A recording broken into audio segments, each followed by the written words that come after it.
What's up? Ghost Fictions is here, and we're back again. This is the finale of a story where Issei got cheated and married Koneko, Kuroka and Irina.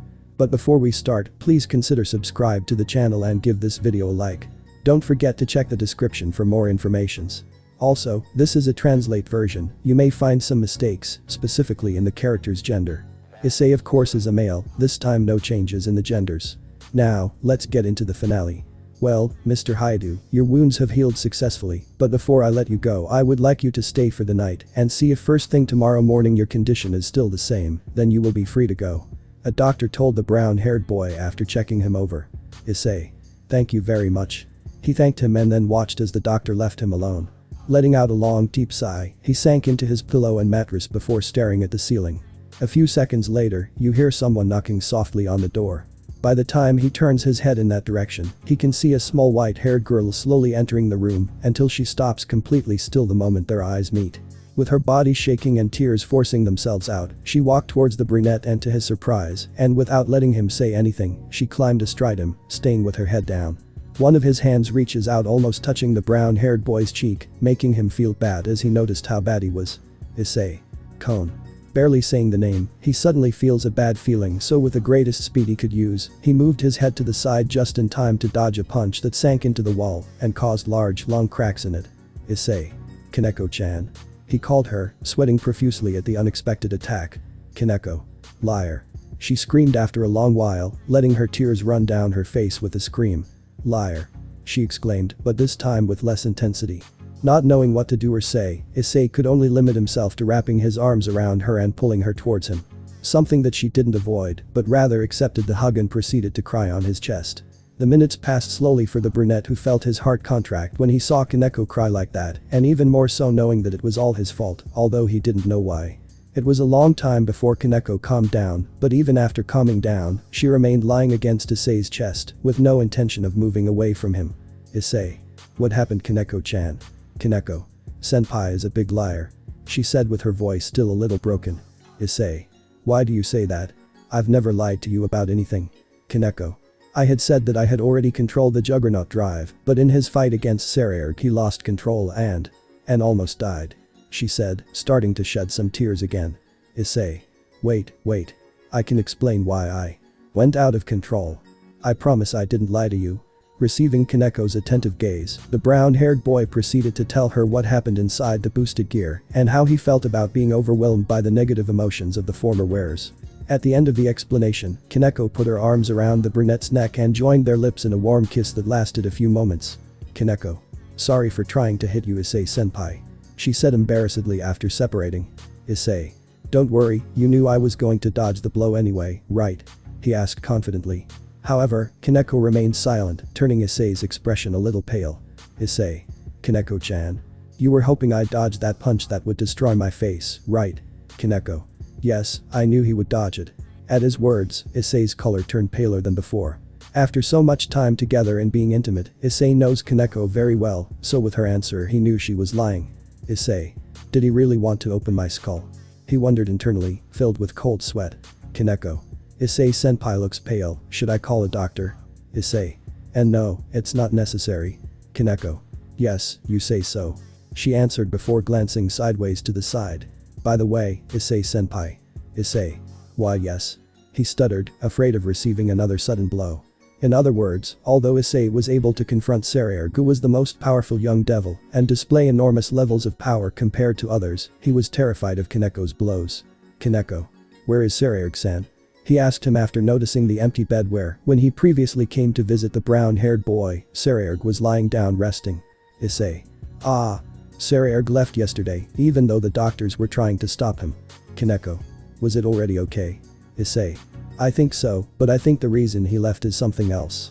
A man who seemed to be a butler came and said something in his ear. After listening to him and the man saying goodbye, Sarayer got up a few seconds later and left. He related, remembering the shocked expression on the black-haired man's face. I would like to know what they told him. Koneko. And how soon will you be able to leave? Issei. They let me out tomorrow morning. I could go out now, but they want to keep me one more night to make sure I'm in perfect condition. Koneko. That's good.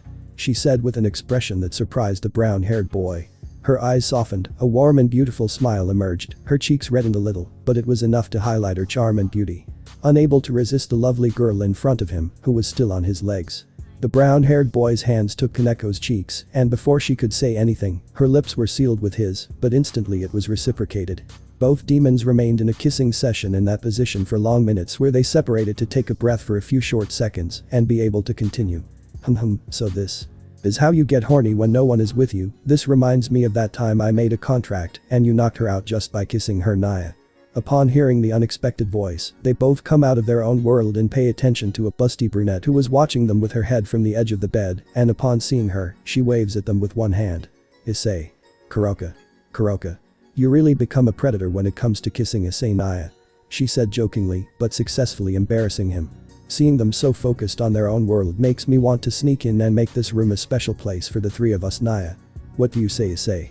She asked him, standing up and leaning forward, standing just a few centimeters away from the brunette. It is at that moment that the brown-haired boy realizes that Kuroka was dressed in a nurse's outfit that showed off her slender legs, her magnificent figure, her butt and breasts, which stood out too much. Issei. He stammered without being able to answer. Of course he would want to do something like that in a hospital room, especially with someone dressed as a nurse. That is one of the greatest dreams of every man. Issei swallows a large mouthful of saliva, preparing to give the brunette his answer, one he would never regret. Kuroka. But even if I want to do it so much, we still won't be able to. As if it were a dream, she broke that illusion at the right moment, leaving him full of desire to do it. Kuroka. I heard a few moments ago a conversation between Surziches and Azazel, and they will come soon to talk to you, however I don't know about what, Naya. She said with her clothes shining for a few seconds until the nurse clothes were replaced by her black kimono. Issei. Surziches-sama and Azazel-sensei. Kuroka. Do you have any idea what it could be? Issei. I think so. Koneko. Is this something that should be kept secret? She asked him, sitting on the edge of the bed. Issei remained silent, staring into space with his gaze downwards. Issei. I told him. He said in a normal way and with a smile, confusing the girls a little. Kuroka. What do you? Issei. I told Surziches-sama about the girl's deception. Kuroka. Koneko. What? They said out loud, totally surprised. Koneko. When did he tell you? Issei. When I woke up 2 days after the fight, Surziches-sama visited us, and that's when I decided I should know. I think what I was talking about with Azazel-sensei must be related to it. Kuroka. It means you could abandon Ria's Naya's peerage? She asked, noticing that detail with great happiness. Issei. Yes, it is possible. And when that happens, only Kiba, Roswis, Gaspar and Koneko could stay at my house if they want. He says, placing a hand on Koneko's head. Kuroka. Is that so? So I'm not allowed to stay, Naya? She asks, putting her breasts on top of Issei's head. Issei. Oh, of course you can stay, I wouldn't dare kick you out. Kuroka. Much better, otherwise, I would have to convince you to let me stay, in a way that I know you will love, Naya. He says in a flirtatious and seductive tone in her ears, and then lets out a breath. Koneko. Kuroka-ni-sama, didn't you say before that you didn't have much time to stay here? She asked him, saving the brunette from so much excitement that his sister gave him. Kuroka. Calm down, Shirin, they won't be on guard so they won't sense the sensor I placed in the hallway. As soon as they cross the Senjutsu trail I placed, I'll know that they're coming. She exclaimed at the end with a pale face. Goodbye, Issei, Naya, see you at the house. She said, disappearing through a magic circle as fast as she could. A few seconds later the door to the room was opened and Surziches entered with Grafia from behind. Surziches. Hello, Issei-kun, are you feeling better? Issei. Yes, thank you for visiting me just for that, Surziches-sama. Surziches. Unfortunately, I didn't come just for that. Hearing those words, Issei and Koneko thought of that conversation between Surziches and Azazel that Kuroka mentioned. Issei. So you need me for something? Surziches. Something like that. He said, looking at Koneko with a complex look. I would like you to come with me to the Gremory territory to talk to my parents. Issei. With Zyodika-sama and Benelana-sama. Surziches. As soon as I told them what Rias and the others did, they asked to speak with you as soon as possible. Issei. It will be difficult and uncomfortable, but I must also talk to them. He replied, accepting the invitation. Surziches. Then let's go now. Issei. Huh? Now? Surziches. Oh, that's right, you can't go with those clothes, don't worry, I already requested to take you out today. While explaining, he took out a set of clothes from a magic circle. Grafia went to your house and selected your clothes, we will wait for you outside. With that, Surziches retreated with Grafia, who bowed slightly before following the retreat. Koneko. What do you want to talk to Butchu's parents about? Issei. I must apologize for pretending to be Ria's partner during the visit we made before the trip. Koneko. Just for that? She asked, a little confused since the brunette looked very serious when he said that he had to talk to them. Issei. That and tell them that you are the only one who did not abandon me, and that is why I love you so much. Koneko. Senpai is being cheesy again. She joked, revealing a small smile. Surziches. Are you ready? Issei. Yeah. I'm good. He answered, already without the hospital gown and with his own clothes. Surziches. Koneko-san, you must come too. He informed Koneko, to which she simply nodded. A few seconds later, Issei found himself in a hallway in front of a huge wooden door, thanks to the retreat's teleportation magic circle. Surziches. My parents are on the other side. He told the two before opening the door.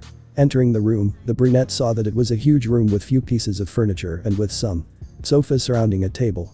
With one of the sofas occupied by an attractive man with red hair and a beautiful woman with long brown hair. Both are the well-known Zeodicus Gremory and Venelana Gremory. As soon as Issei entered the room, both demons stood up, and as soon as they got closer, without hesitation, they leaned their bodies forward with a displeased and sad face. Zeodicus. I'm sorry about what happened, Issei-kun. Venelana.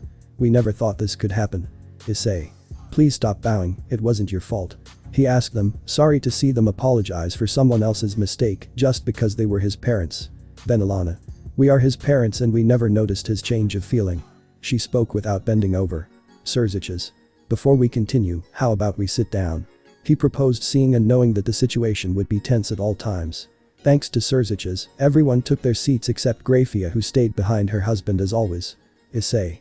I assumed you wanted to apologize for what Rias did, but I also wanted to apologize to you. Venelin. Why do you say that? You didn't do anything wrong. She said, worried that the brown-haired boy would think badly of him. Issei. When we came to visit, I still pretended to be your daughter's partner, even though I no longer love her. I deceived you in front of your faces and all because of Ria's request, honestly, sorry. Zeodicus. Issei, you don't have to apologize for that, rather, you should have gotten angry the moment my daughter asked you to do that. Issei. It would only be for that moment and because I wasn't ready to reveal to them what happened yet, that's why I did it. Venelana. I really can't believe Rias would do something like that. She says with a hand on her face, feeling bad. By the way, Surziches, where is he? She asked her son, this time with a frown. An unexpected knock on the door is heard just before the Demon King answers, followed by a few words. Father, mother, I am here. Issei. Did they call her too? Grafia. Go ahead, Rias. She said once she went to open the door. When Azazel arrived at the house and told him that his parents needed his presence, he found it strange. Normally, his brother would be the one in charge of telling him. Venelana. Welcome, Rias. Rias. Thank you, mother, why did you need me? Issei. After Grafia let her pass, she walked over to stand next to one of the sofas and asked them a question. It was then that out of the corner of his eye he saw two unexpected visitors, so he wondered in great shock what the brown-haired boy and Koneko were doing together with their parents. At the thought of a possibility, her heart began to beat fast and nerves began to envelop her. Zeodicus. We called Issei to discuss a particular matter, one in which you are involved. Rias. Me? And what would that be? She asked her father, feeling a cold sweat all over her body as she imagined the brunette revealing everything. Venelana. Well, it's not just your daughter, the other girls of your nobility are also involved, except for your new tower. She told her, clearly noticing that her daughter was a bundle of nerves. Rias. He told them, he told them, he told them. She repeated over and over in her mind, thinking of a way out of that situation. Venelana. I think you should already have an idea of what we're talking about, right, Rias? He asked her with a serious tone and a frown, making her even more nervous. Rias. I. Venelana. You can't even admit what you did. She screamed, scaring her. That's right, we know. Now we know that your ideal partner is not Issei-kun, but rather Riser, the man you hated so much. Listening to each and every one of his words caused her entire body to tremble, not knowing how to respond. Venelana. Don't keep quiet and explain to us why you decided to abandon Issei-kun and cheat on him by having sex with Riser. Rias. I'm sorry. She shouted, closing her eyes, causing her mother to stop talking for a few seconds. Venelana. What the hell did he say to you to make you fall in love with him? Weren't you supposed to love Issei-kun with all your soul for every single thing he did for you? Things that almost no other demon would do. Despite being asked two questions, Rias remained silent with her head down and her tears wanting to come out. Venelana. Nothing. Okay, then I'll move on to the second reason we had the two of you come. From the palm of his right hand a small magic circle appears, and from it comes a paper which falls on the table. Venelana. I have already spoken to Riser's parents, and they are completely outraged just like us. That is why we have decided one thing. Riaz. What is that paper? She asked, knowing that what he wanted to get to was that paper. Venelana. What we discussed was that, once your studies are over in the human world, you will return and marry Riser, she revealed, pleasantly surprising the three of them. I don't think you have anything against it to say, after all, you are supposed to love Riser, right? So if you love him so much, we will allow you to marry him, she declared, bringing the paper closer to Riaz for her to take and read. Riaz. Marry. As soon as I finish my studies. She asked herself more as she read the paper. Venelana. What's the problem? They've both had relationships, so it's normal for them to get married soon. Normally the wedding would take place in a few days, but that can't be done. Issei. Why not? He spoke for the first time since Riaz's appearance. Venelana. The problem that you and the other girls caused is not that simple, Riaz. She said, causing her to have a pale complexion because she was very angry. What do you think would happen if Riaz marries Riser in a few days when until not long ago, Issei-kun fought to prevent their engagement? Neither Issei, Koneko, and Riaz knew what to answer, either not knowing or not being sure if it was what they thought. Zeodicus. If you were to marry Riser in a few days, all the devils would be talking about why, since they all know what Issei did to save you from marrying him.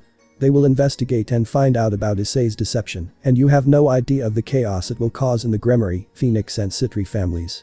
Riaz. Citri. But Sona has nothing to do with it. Surziches. Indeed yes, Riaz. He said, gaining her attention. Although you and Akeno got involved with Riser, Asia and Zenobia messed with Saji, Sona's pawn, and even though he is just a pawn, he is part of her nobility. So if he does something like messing with the women of the Securitate like Riser did, the Citri family will be harmed, and that is not the worst, at least for Sona. Issei. What would it be then? He asked, a little worried about Sona, thanks to the fact that she and the other girls in his youth supported him a lot. Surziches. All the devils will doubt his ability to reincarnate trustworthy people, and his dream of creating a school for reincarnated devils will be completely destroyed. Riaz. What the? She said, not believing that something like that could happen. She knew everything Sona does to achieve her dream of creating a school for reincarnated demons, and if that dream becomes impossible because of what they did, she will never forgive herself. Surziches. Of course, it's just a matter of time before everyone knows, but when it happens, we'll have sorted things out. Riaz. I see. She said without knowing what else to say. Venelana. You know, Riaz, I don't know what bothers me more. He says, taking her by surprise. That you have lied to us for so long about your love affair with Riser, or that it seems that you don't mind marrying him.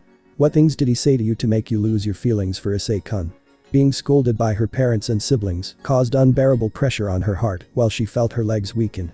When her mother asked her the last question, she felt Issei's gaze fixed on her, which made her even more nervous as she couldn't think of a suitable answer. Venelana.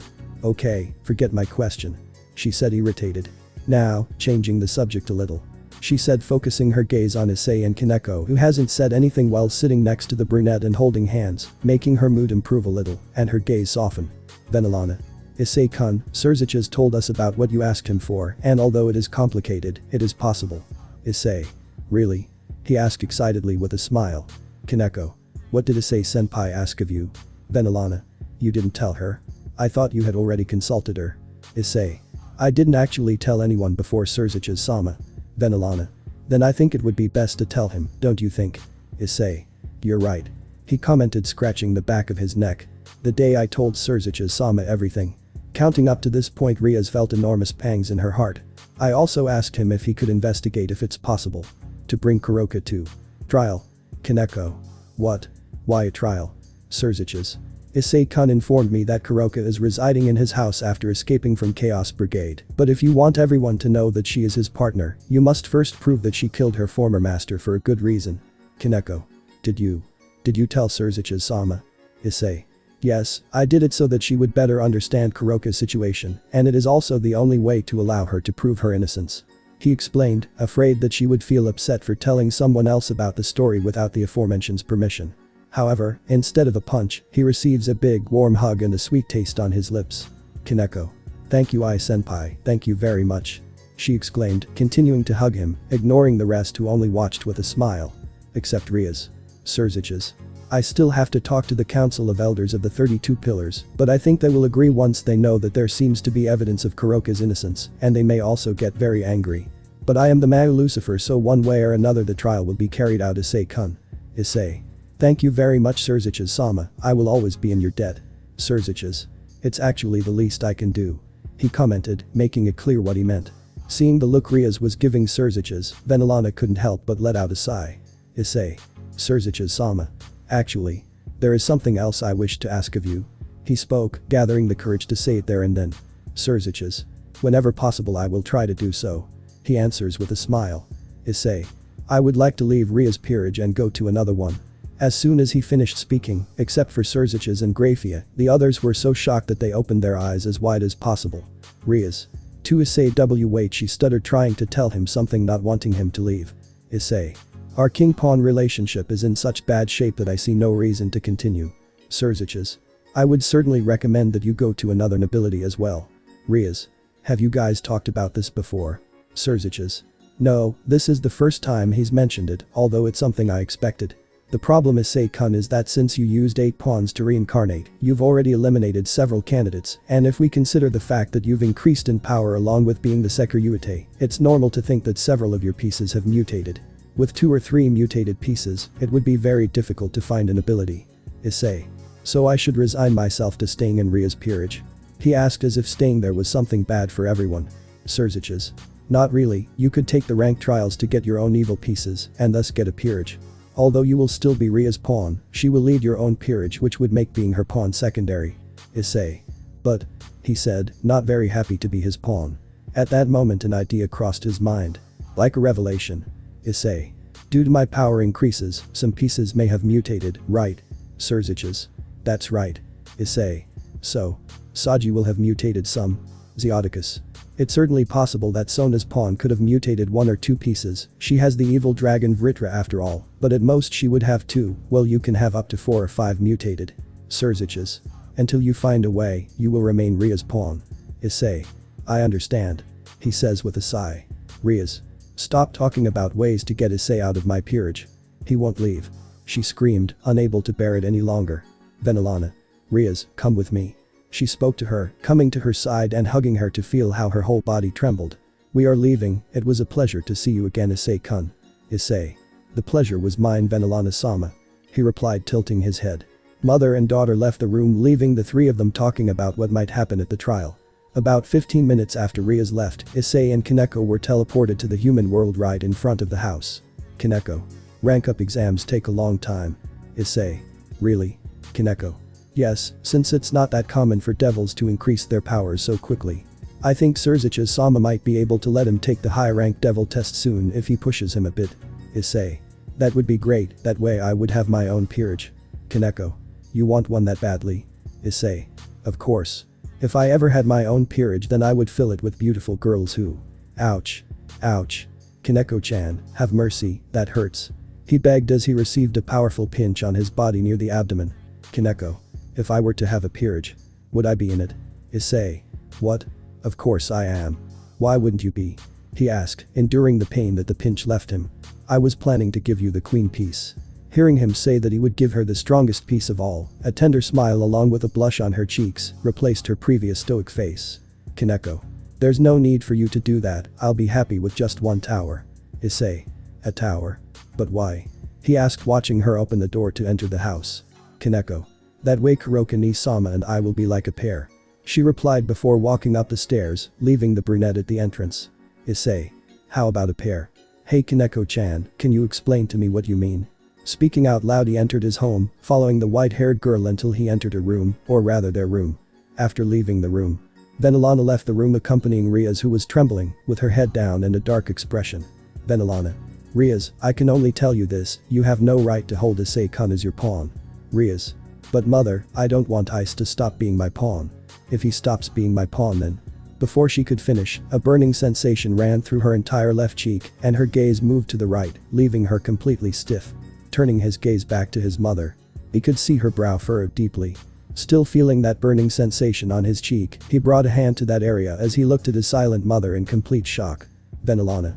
Riaz. He called her in the most serious way he could, making the Retid nervous. It's time for you to understand the consequences of your actions. Riaz. But. Venelana. No buts. She yelled instantly. What you did is unforgivable, and it seems that you still do not understand how serious it is. I don't know what went through your head to cheat on Issei-kun with Riser, considering that you hated him so much that you didn't even want to see him," she said, very upset without giving her daughter any chance to speak. "I know that since his defeat against Issei-kun his attitude changed, but that you fell in love with him so easily and quickly doesn't make sense. Riaz, did you really love Issei?" "Riaz. Of course. But I don't know what happened to make my feelings change so abruptly. Venelana. From what I just heard, I can tell that you didn't really love Issei-kun," she comments, shaking her head. "You are free to choose who you want to spend your life with, but if you treated Issei-kun with so much affection without being in love with him and then cheated on him with another man, it makes me very, very disappointed in you, Riaz." As soon as he finished speaking, he turned around and left, leaving Riaz completely in shock, enduring the urge to cry at feeling so much shame and contempt from her parents, especially her mother. Not forgetting the fact that the brunette's words about wanting to leave his peerage continued to haunt her head. After that day, Issei and Riaz had grown even more distant than before. Riaz, although trying to find some reason for the brunette to stay as her pawn, the aforementioned continued with his school life. And that involved the hellish week of semester exams. The midterm exams were a month away, and Issei was forced to be there all day, unlike Koneko, who, according to her, had already finished studying, therefore she was in her bed while eating some sweets. Issei. "Hey Shirin, do you think you can help me with this?" Very distressed, he asked Koneko for help because he could not solve certain mathematical problems.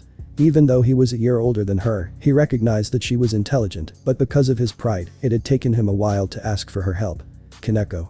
"I'm sorry Issei-senpai, I don't know anything about what you should calculate," she answered instantly. Issei. "Ugh. What do I do now?" he asked himself, resting his head on the table. Just then they hear a knock on the door. Turning around, Kiba's figure appears as he opens it. Kiba. "Sorry if I interrupted your study time, Issei-kun." Issei. "Don't worry Kiba, did something happen?" He guessed, considering that he almost never looked for him for something unimportant. Kiba. "Yes, but you received news that Surzich's-sama wants to talk to you about something, so they are waiting for you downstairs." Issei. "Surzich's-sama came in person. It's very unusual." Kiba. "It's actually a projection of him." Issei. "Sorry for the delay Surzich's-sama," he commented as soon as he entered the room and saw the hologram of the redeed on the table. Surzich's. "Don't worry." Issei. "What do you need from me?" Surzich's. "Nothing, I just wanted to personally inform you that there will be promotion exam soon, and both you and Akeno and Kiba have been approved to take it." Hearing these words, everyone became excited, especially the three mentioned above. Issei. "When will the exam take place?" he asked with noticeable excitement. Surzich's. "In 2 weeks." The moment he uttered those words, Issei's excitement deflated and was replaced by great nervousness. Kiba. "Excuse me Surzich's-sama, does the promotion test include a written test and a practical test?" Surzich's.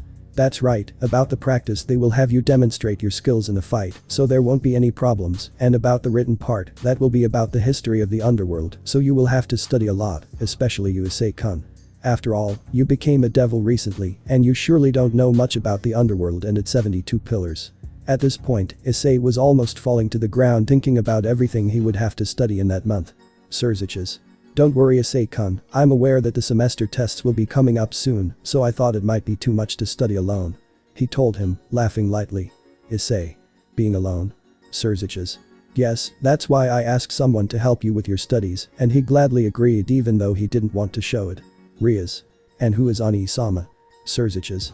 "You can see it right now," he commented, seeing a magic circle appear on the side.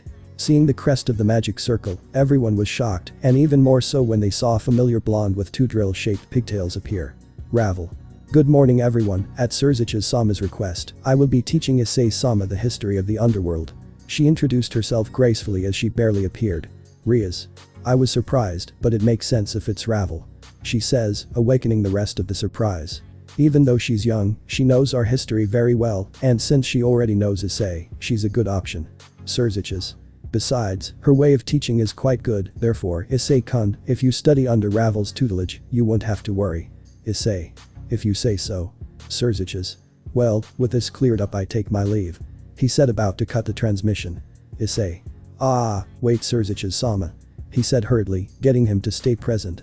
How is Sererg?" Everyone was confused and surprised that he asked that question out of the blue, considering they shouldn't have become that close friends for the short time they could have interacted. Surzich's was silent for a few Short seconds surprised by the sudden question, but thinking about the reason for the question he just limited himself to a smile. Surziches. He's in good condition, and now that I think about it, he asked me that if I found you, I should tell you that he's very grateful to you. Issei. So there's no problem. Surziches. No. Issei. It's a relief. He comments with a sigh before noticing everyone's gaze on him, making him nervous. Surziches. If that was all, then I'm leaving. With that, the magic circle disappears, and with it, the hologram of the Redeed, leaving the brown-haired boy under everyone's curious gaze. Koneko. Issei senpai, what were you talking about with Surziches-sama? Issei. Huh? Ah, no, it's nothing. Don't pay attention to it. He says, trying to get him to ignore that subject. Koneko stared at his face with her stoic face so fixed that with each second, the brunette felt a slight strange pressure. Issei. Well. Hey Ravel, can we start now? He asked the blonde in order to change the subject. Ravel. Of course, where will we do it? Issei. Follow me, we will study in my room. He said, walking towards the stairs. Koneko. Issei senpai, don't do anything perverted. Issei. I won't do anything weird. He replied with a red face, as did Ravel, who lowered her head in shame. A few minutes later, Issei found himself with his head against a notebook on a table he placed in his room. And next to him was Ravel with a book in her hand. Ravel. Cheer up, Issei-sama, if you can remember most of this book, the rest will be easier for you. She told him, handing him the book in her hand, which was mega thick and had a hard cover. Without leaving aside the pile of books next to the blonde that made the brown-haired boy dizzy. Issei. Why is it so much history? Ravel. This is the basics that a demon should know. It is normal that for you it is a lot since you barely know a few things about our species. Issei. Ugh. Ravel. I know. She exclaimed as she thought of something motivating. Think of it this way, Issei-sama, the sooner you advance in rank, the sooner you will be able to make a contract with a magician. Saying that, the brunette instantly sat up with his eyes shining. Issei. Will I be able to make a contract with a magician since I'm a mid-ranked magician? Ravel. Of course, once you advance in rank, contract requests will come in all the time, and one of them might be from a popular magician or one who becomes famous in the future. Issei. But I think I won't be able to bear reading that much anyway. He says, looking at the thick book in front of him. Ravel. In that case, how about I tell you about the war and the 72 main pillars? Issei. Yes, please. He exclaimed, extremely grateful for not having to read so many books. Ravel. But you'll still have to read some books, Issei-sama. And instantly the joy and illusions collapsed as soon as they arose. Issei. Well. Something is something. He told himself resignedly. For the next few days Ravel stayed in that house, considering the little time she has to study. And with that, the days where Issei practically lived next to Koneko in the same room were over. After all, it would be strange for Ravel to enter and stay in another girl's room for almost an entire day in order to help Issei study. Of course, because Ravel spent every day with Issei, Koneko sometimes kept the brunette company and helped him study, even though she previously told him she couldn't. And as if it were a fight, Ravel went from sitting on the other side of the table to sitting next to Issei, as well as Koneko very close to him, making it difficult for him to remember that he was studying. All due to Ravel's two big reasons that collided with her arm and Koneko, who decided to sit on her legs, causing her to have to concentrate 10 times so that her other self would not wake up. Meanwhile, Kuroka watched the situation with a smile at times and sometimes licked her lips before leaving the trio. As soon as the last day arrived, Ravel thought that Issei was already prepared and she was sure that he would pass the written exam as long as he remembered everything they studied together. But just in case, he should study a little more what they saw. But what she didn't count on was that due to all her actions with Koneko during the last few days, the brunette's libido was through the roof. And what Kuroka thought would happen actually happened. The brunette had taken revenge for all those temptations and provocations on both sisters, who gladly enjoyed that night. The next day, the entire Grimoire group went to the underworld to accompany and encourage the three who would take the test. Upon arriving at the testing site, they encountered several more demons who would attempt to advance in rank. Akeno. Now there are many who are trying to rank up this year. Kiba. Even though there are many, some might fail the written part. Issei. Huh. Even though the written part is about the story and they are demons, can they still fail? Kiba. Of course, they are like us, we do not fully know the history of humans without first studying and remembering those events and people. Issei. Oh. I see. At that moment an adult man appears, introducing himself as the supervisor of the test and that the said test would begin immediately. Everyone entered a large room with several chairs and tables. They sat down and leaves appeared on the table in magic circles, scaring several people because of the amount of leaves and the time of an hour, especially Issei, who swallowed a large mouthful of saliva. Kiba. Calm down, Issei-kun. Ravel-san said that if you remember what you studied you will pass for sure, just calm down and good luck. She told him before starting the test. Thanks to Kiba's advice, Issei was able to relax and focus on the exam. An hour later, the three of them left the room and with a small group headed to the next place where the practical part will take place. Along the way, Issei was relieved to pass despite forgetting several things that made him believe he wouldn't succeed. Supervisor. This is where the second part will take place. Each of you were given a token with a number on it before the written exam. Now there will be a draw where 2 tokens will be drawn and the 2 numbers that come up will face each other in order to demonstrate their abilities.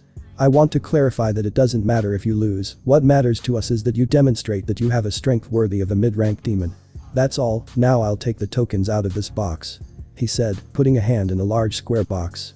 Number 1 against number 15. Issei. 15. He said nervously when he saw that same number on his card. Akeno. Issei-kun, you have nothing to worry about, you are strong, there is no one here who can defeat you. Issei. Oh okay. The place was spacious, so they had plenty of room to fight without being hindered by the others. Supervisor. Ready go. Welsh Dragon. Balance breaker. Sadly, his opponent couldn't even react to his speed before being hit and sent flying several meters until he crashed into the wall and fell unconscious. The place fell into a deathly silence in the face of the instant and merciless defeat. Issei. Huh? Is it over? Kiba. Issei-kun. Activating the balance breaker was too much. Issei. But I had to make sure. Kiba. With this you should understand your strength compared to others of low and mid rank. Saraerg and his peerage are in a different league. Issei. I understand. Excuse me. Now what will happen with the test? Supervisor. Well, you certainly pass. As for your rival we will have him fight someone else after he wakes up, after all he couldn't do anything.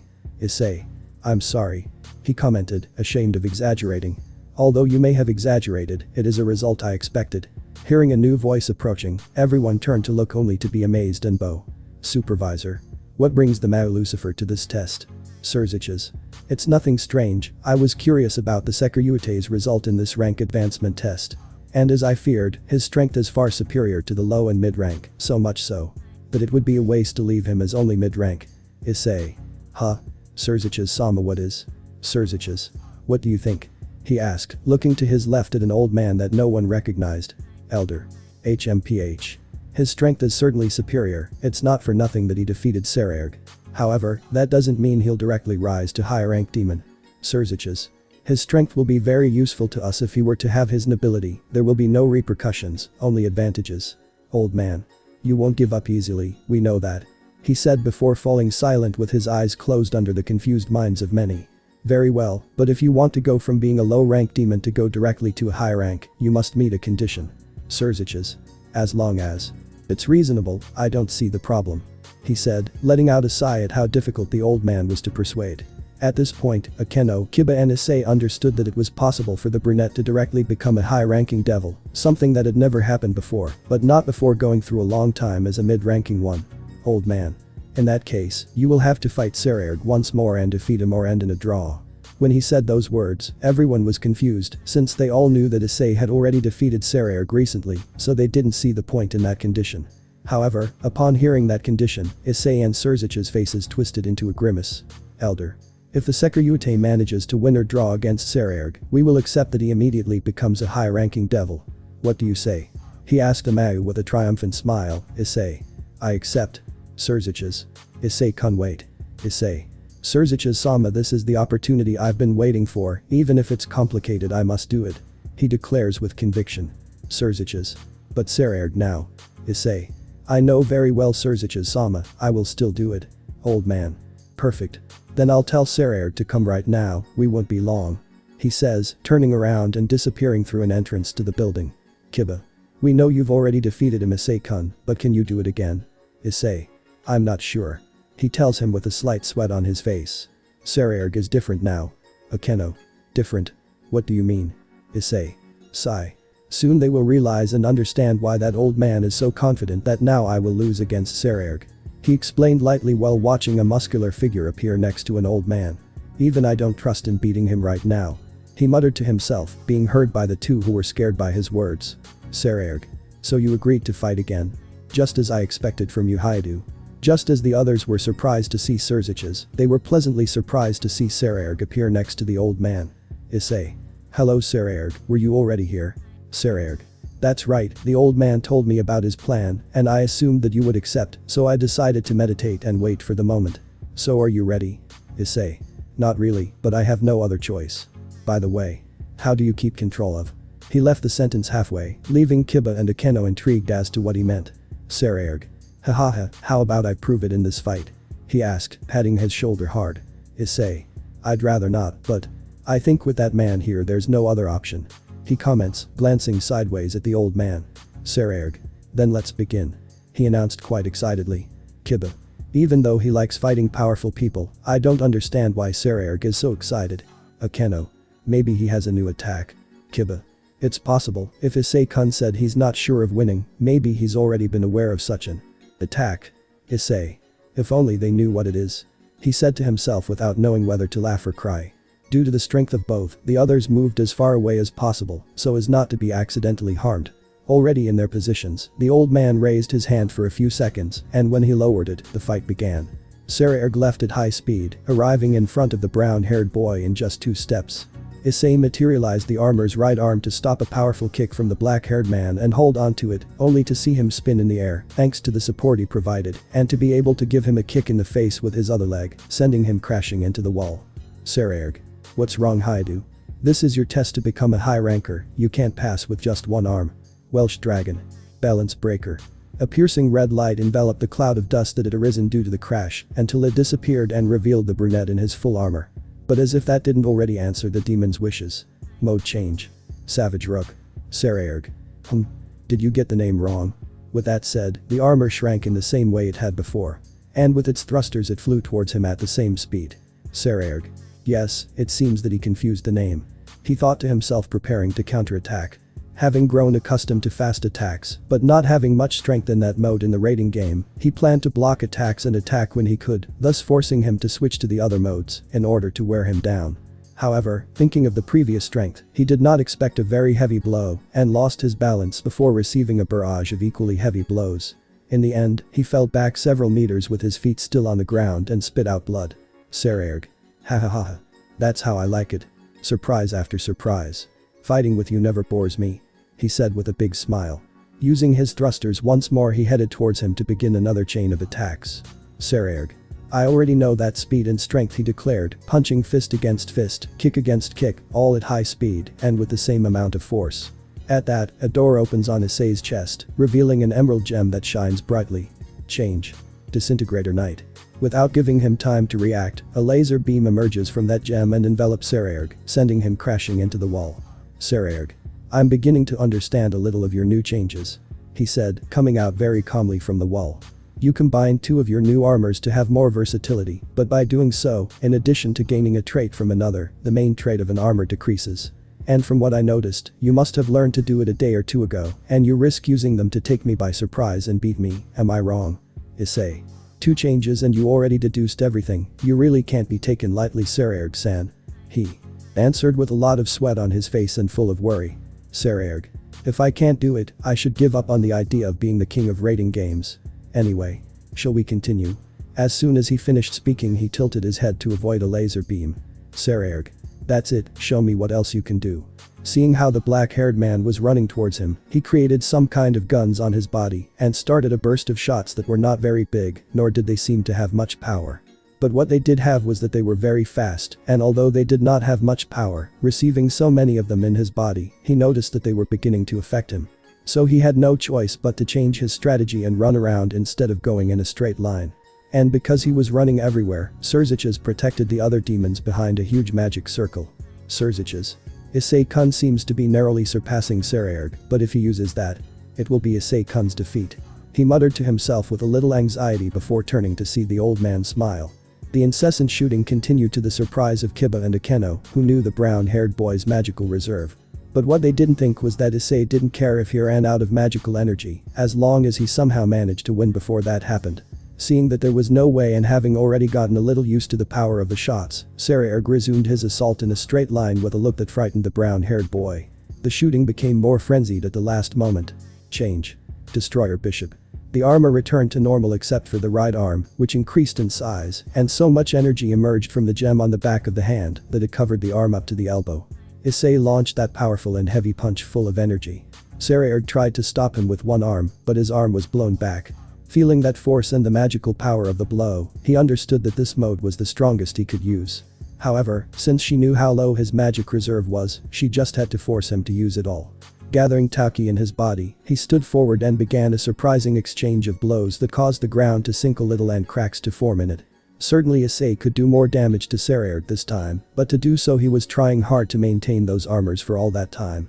After a few minutes of hitting each other like savages, Issei's blows began to lose power, and the penetrating emerald-colored energy surrounding his fists lost more and more sharpness.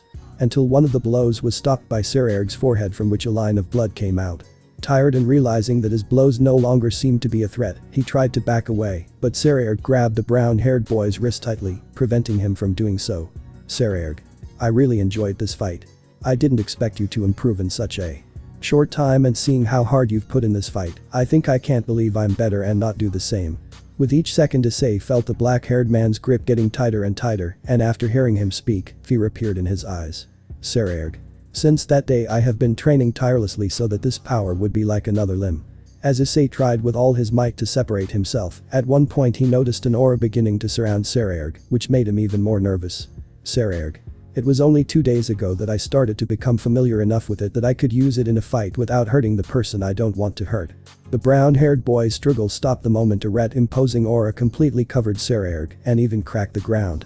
With the emergence of this aura, everyone was in shock, except for Saraerg, who was showing a big grimace, and the old man who was showing a victorious smile. It's impossible. He's not supposed to use it. If it was almost invincible before, it will be invincible in the future. These and many other discussions arose as soon as Saraerg's new power came to light. In the case of Kiba and Akeno, these two were so shocked that they didn't say anything and just watched the strongest young demon rise once again. Issei. That amount of power of destruction is surprising, he said, sweating profusely inside the armor. Saraerg. If you compare me to Ria's, how much difference is there between us? She asked him without letting go and ignoring how the armor had cracked just from constant contact with the power of destruction. Issei. Even though you've just started to handle it, you're more powerful. Even if I wanted to lie, I couldn't do it. The pressure and power emanating from Saraerg's power of destruction was too powerful, leaving Ria's power behind by miles. Saraerg. Heh. Then show me how you manage now. With that said, she attracts him, taking him by surprise, and having him so close did not allow him to react to the sphere of energy that she condensed in her other hand until she placed it in the center of his torso. Upon coming into contact with the sphere of destruction, his body was thrown out until it crashed into the wall, followed by spitting out large mouthfuls of blood before parts of the wall fell on him thanks to the tremendous impact. The rubble didn't cause him much pain. The problem was that even though the sphere was palm-sized, its power was so concentrated that Issei felt as if his chest was burning raw every second. He had never been in contact with the power of destruction before, but now he knew exactly why everyone feared the Baal so much and understood a little how strong Surzich's must be to be one of the demon kings. He climbed out of the rubble, enduring the pain, only to find more spheres coming at him from different directions. He cursed out loud and had no choice but to let one of his arms suffer from hers in order to escape from that place. Immediately afterwards a ray was shot towards him, so he jumped and made small jumps to the sides, narrowly avoiding it. Issei. Are you supposed to have learned how to handle it properly 2 days ago? He yelled at him, not believing that he had achieved such control in so few days. Saraerg. That's right. Issei. Shit. Hearing his voice from behind, he tried to turn around as quickly as possible, but not being fast enough and being exhausted, he couldn't avoid the punch in his back. Saraerg. I haven't finished Haidu yet. Saying that he ran next to Issei's body that was floating in the air at a high speed. Change. Rook Destroyer. Turning his thick, sturdy arms, he tried to stop the next blow only for the armor on his arms to shatter, revealing the power of destruction surrounding his fists. Without stopping or missing the opportunity, Saraerg grabbed Issei's head, spun around on the spot a few times before throwing him upwards with great force. Some thought it was foolish of him to do that, after all, if Issei used his thrusters he could get out of there. But using the thrusters was exactly what Saraerg wanted. Several dozen spheres of destruction the size of a ball appeared around him, surprising Surzich's to see him have so much control, even though it had only been a few days since he was able to use that power. All those spheres were sent towards Issei like guided missiles. Issei activated his thrusters and seeing what was coming he switched to his horse mode to better dodge. In his state of pure speed he managed to avoid all the spheres until suddenly he noticed that instead of heading towards him, they began to spin around him at a distance of a few meters, confusing him. He didn't know what he was doing until the shape began to change and become like a thin layer of destruction that surrounded him in a single huge sphere. Seeing no way out due to not realizing it sooner, he had to suffer the surge of power from highly concentrated destruction and be overwhelmed more than he could bear. When the sphere disappeared, Issei's body falls, creating a crater, followed by the dissipation of his armor. Sarayerg enters the crater and takes out the brunette's unconscious body and gives it to demons specialized in healing magic. Sarayerg. That was an amazing fight. I hope to fight Haidu again soon. Was the only thing he said, leaving many speechless. Old man. It's a shame, but since the Sekiryutea lost, he won't be able to become a high-ranking demon. He said suddenly with a big smile. However, that smile didn't last long. Sarayerg.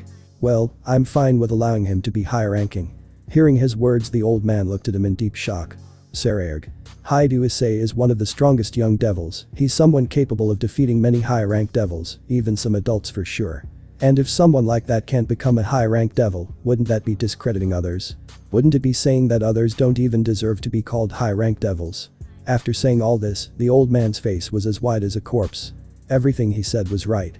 But he didn't want to promote a reincarnated devil to a high rank, even if he was the Sekiryutea. The honor of the purebloods was at stake, or so he believed. And just before he could reproach Sarayerg, he spoke again. Sarayerg. The news that the Sekiryutea and I are facing off again in an upper-class promotion exam will reach everyone's ears, and with it the fact that I can use the power of destruction, and that I was forced to use it in order to win. At this point the old man had an ashen complexion, unable to say anything to him or refute anything. If he were to prevent him from ascending to upper class even after forcing Sarayerg to use the power of destruction, everyone would start to question his decisions and might think that he was only doing what suited him. The old man's teeth were grinding so loudly that everyone could hear it. It was then that Issei began to regain consciousness, and as soon as he sat up he saw the old man next to him with a face that wanted to cut him into 1,000 pieces. Old man. Sekiryutea Haidu Issei. He named him so seriously that he scared the brown-haired boy, as he didn't understand why he was looking at him with so much hatred. You have been promoted to high-class demon. From this moment on you have the right to have your own set of evil pieces and form your own nobility. Congratulations. The more he spoke, the more his expression became distorted, and by the time he finished his speech he quickly left the place. Issei. Huh? What just happened? He asked, very confused as he didn't understand anything. Surziches. Congratulations Issei-kun, from now on you can have a peerage. Issei. I can have a peerage. But didn't I lose? He asked as he finally remembered being surrounded by the energy of destruction. Surziches. That's right, you lost, but thanks to Sarayerg that old man had no choice but to promote you to high class. Issei. What? Are you serious? He asked the black-haired boy excitedly this time. Sarayerg. If the only person who managed to defeat me was only middle class, I would feel bad. He answered casually with a smile. Besides, I had to return the favor of allowing me to use the power of destruction. Without your help, my path to my goal would have been too hard to travel. If you want to thank me, then become stronger so you can fight against my power of destruction on equal terms. Issei. Of course I will, don't doubt it. Both declared, with the black-haired man retreating and the brown-haired man staying to be surrounded by all the other low-class demons in admiration and to congratulate him. After all, a reincarnated low-class demon directly ascending to the high class had never happened before. On the other hand, while Akeno wanted to go congratulate the brown-haired boy, Kiba remembered Issei's words about wanting to stop being Ria's pawn to form her own peerage. With that in mind he let out a sigh, thinking that now Issei would distance himself once again from a person very close to him. Kiba. I guess it was inevitable. He said to himself before smiling and moving through the crowd and reaching the brunette and congratulating him on his promotion. After Issei's test, the rest of the demons took their test, as did Kiba and Akeno, who became mid-rank demons without any problem. Only, once Issei regained consciousness, Surziches took him away to who knows where, so once the tests were over, Kiba and Akeno had no choice but to return to Ria's and recount everything that happened. And they clearly knew that she wouldn't be happy. Issei. Surziches-sama, where are we going? Surziches. Now that you're officially a high-ranking devil, it's only natural to immediately craft your parts, don't you think? As soon as he finished speaking, Issei's emotions were overflowing with surprise, joy, and excitement. Once she regained consciousness, Surziches told her to accompany him to see someone. As they teleported, they arrived at the outskirts of a castle unknown to the brunette. The guards, upon seeing Surziches, immediately made way for him. They walked for a while until they reached a huge laboratory with large and small machines. Surziches. What are you doing here? Following the direction of the voice, they both found Ajuka Beelzebub, the Diodora Astaroth. Ajuka. Continue with the steps I told you, I'll be back later.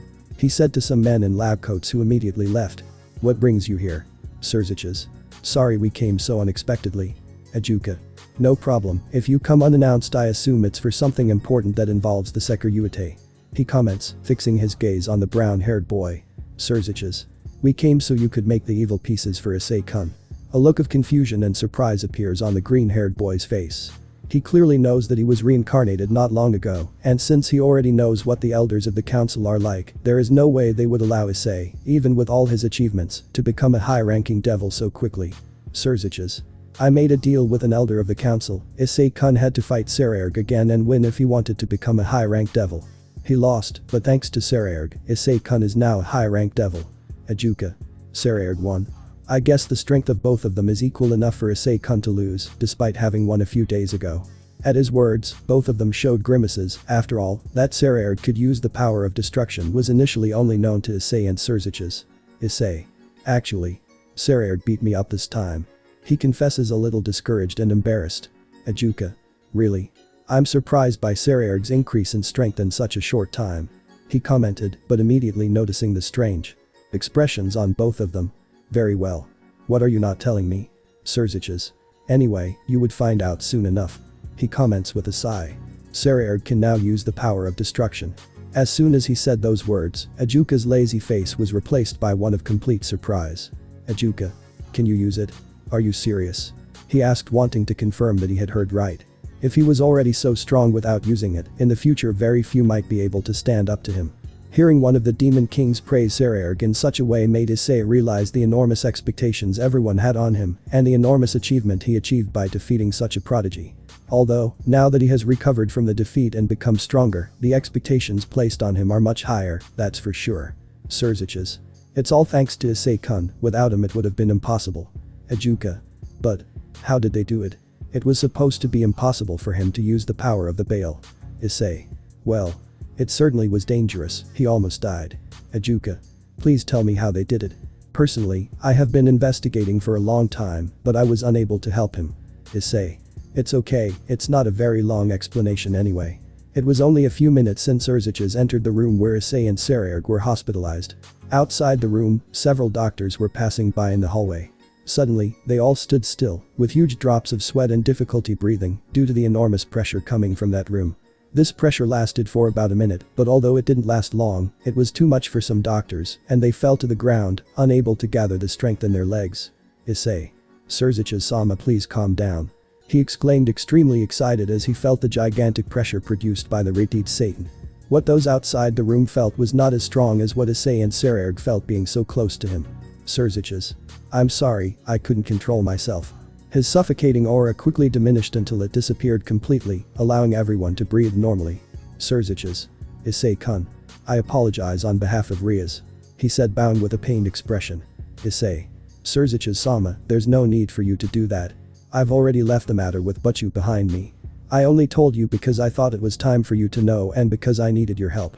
He explained, but the discomfort on the Retid's face didn't change. Saraerg. I can't believe Rias did that, I'm very disappointed in her. He commented with a deep frown. Surziches. What? What do you need to make you have to confess something like that to me before? Issei. I would like you to help me declare Kuroka's innocence. The moment that name left his mouth, clear confusion and a slight frown appeared on his face. Surziches. Do you want to help her because she is Koneko's sister? Issei. That's partly why. The truth is, Kuroka is living in my house. He confessed, pleasantly surprising Saraerg, who knew who they were talking about. Surziches. Do you understand what you're saying, Issei-kun? Even if my sister deceived you, it's no reason to help a high-ranking criminal who joined the Chaos Brigade. At this point, Issei was a ball of nerves. He knew it wouldn't be easy to convince him, but he realized right now that he hadn't planned well what to say to make him decide to help. Issei. I know it's hard to understand, but let me tell you his story, so you'll understand why he killed his former master. Under the strongest Demon King's attention, Issei recounted the story Kuroka had told him in a quick manner. When he finished, it was clear that Surziches was confused about what he should do. Even after telling Kuroka's story, he also told her the fact that, after Cao Cao's failed attack in Kyoto, he tried to kill Kuroka, but luckily she had gone with Issei, ignoring his summons and thus deserting that organization. Surziches. Issei-kun, this is more serious than you think. He said after thinking for several seconds. If Kuroka really is innocent, without evidence from that laboratory it is impossible to help her. That event was years ago, and no one found that laboratory. Even if there was one, it is unlikely to still be there today. Issei. But we have to try. If that laboratory is still there and we find it, Kuroka would no longer be a criminal and would not have to hide without leaving home.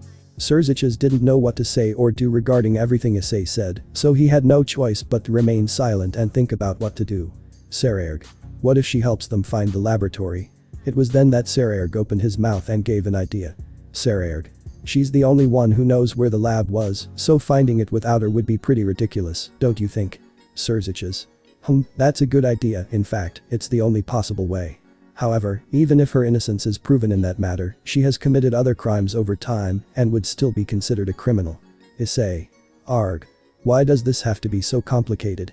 He asked himself, scratching his head in exasperation. At that moment an idea crossed his mind. Issei. Surziches-sama, what if I help in something that you consider of high value so that you ignore all of Kuroka's crimes? Surziches. That.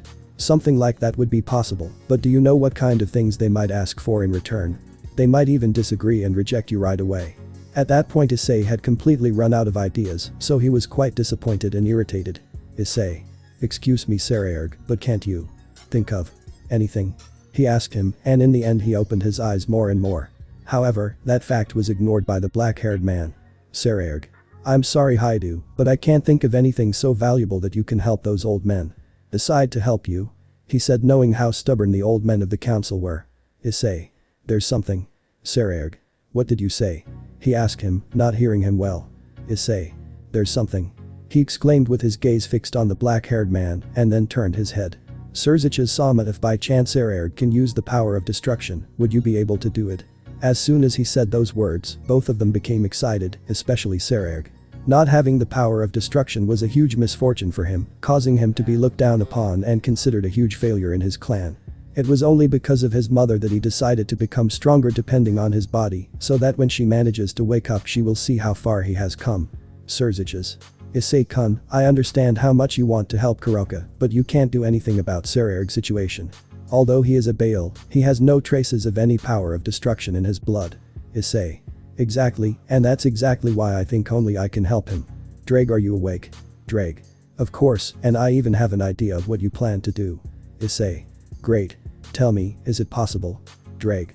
None of my wielders have tried it, so I don't know how certain it will be, but in my opinion I think it is possible to achieve it. But I warn you, it will be extremely dangerous. He said suddenly with a very serious voice. A moment of carelessness and you could die. Are you sure you want to do it after knowing that? Issei. It's a risk I'm willing to take if it means Kuroka stops being a criminal. Drake. Ha. At this point I don't know if you're thinking with your head up or down. Issei. What did you say? He asked with a pulsing vein on his forehead. Surziches. Issei-kun, what did they mean when they said you could die? He questioned him with a stern expression. Just by hearing those few words from Drake, Surziches instantly understood that Issei was going to try something too stupid. Issei. I won't die yet. Please Surziches-sama, create a sphere of destruction. He asked as he got out of bed and stood up. Surziches. I don't know what you're trying to do. But no matter what I say, you'll still insist, right? At her question the brown-haired boy just smiled big, making her let out a sigh. Immediately afterwards, from the palm of his hand, a sphere of destructive power emerges. Issei. Now that I see it up close I can feel how dangerous this power is. He thought while looking closely at the sphere. Why is there so much difference in power between Surziches and Butchu? He thought, clearly feeling the difference in power between the two brothers. Surziches. Okay, now what? Issei. Now. He said, letting out a long sigh with a nervous look. Follow this. The boosted gear manifests and before Surziches says anything, Issei touches the sphere. Issei's hand, although covered by the armor, began to disintegrate rapidly. Absorption. Neither Surziches nor Sererg expected Issei to absorb a sphere of destruction. They both knew how extremely dangerous that power was, and the level of mortality was higher since it came from Surziches. Aig. Suddenly one of Issei's legs fell to the ground, sweat running down his face, his eyes were red, all while holding his left arm, which was having violent spasms. Surziches. Issei-kun, release that sphere right now. Since you absorbed it, I have no control over it. Right now it must be trying to destroy your arm through the boosted gear, release it immediately. He said with extreme concern. Issei. Sererg. However, he ignored him and shouted for the black-haired man. If your will is as strong as it's supposed to be, you better not give up and resist.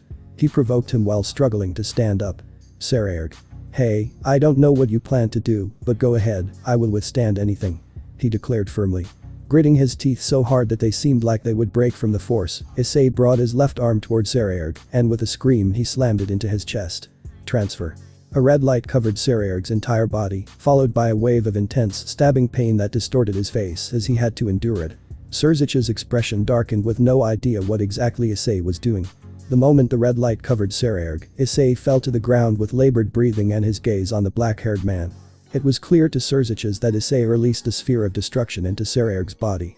Even though no one tried that method, all the higher-ups of the Bale clan were certain that if they did something like that, Saraerg's body would end up exploding or his body would be destroyed internally. Issei. Drake told me a long time ago. That if I wish it intensely I can store anything inside the boosted gear. If I can store a dragon-slaying sword, then I can also store the power of destruction. He said suddenly, being listened to attentively by Surzich's. I didn't release that power just in Saraerg's body without thinking. He said as if he could read the Redeed's thoughts. I transferred the power of destruction into his body, yes, but more than anything my objective was in his Bale genes. All Bales can use the power of destruction because of their unique genes, just like the other clans like the Phoenix who can use a very particular fire.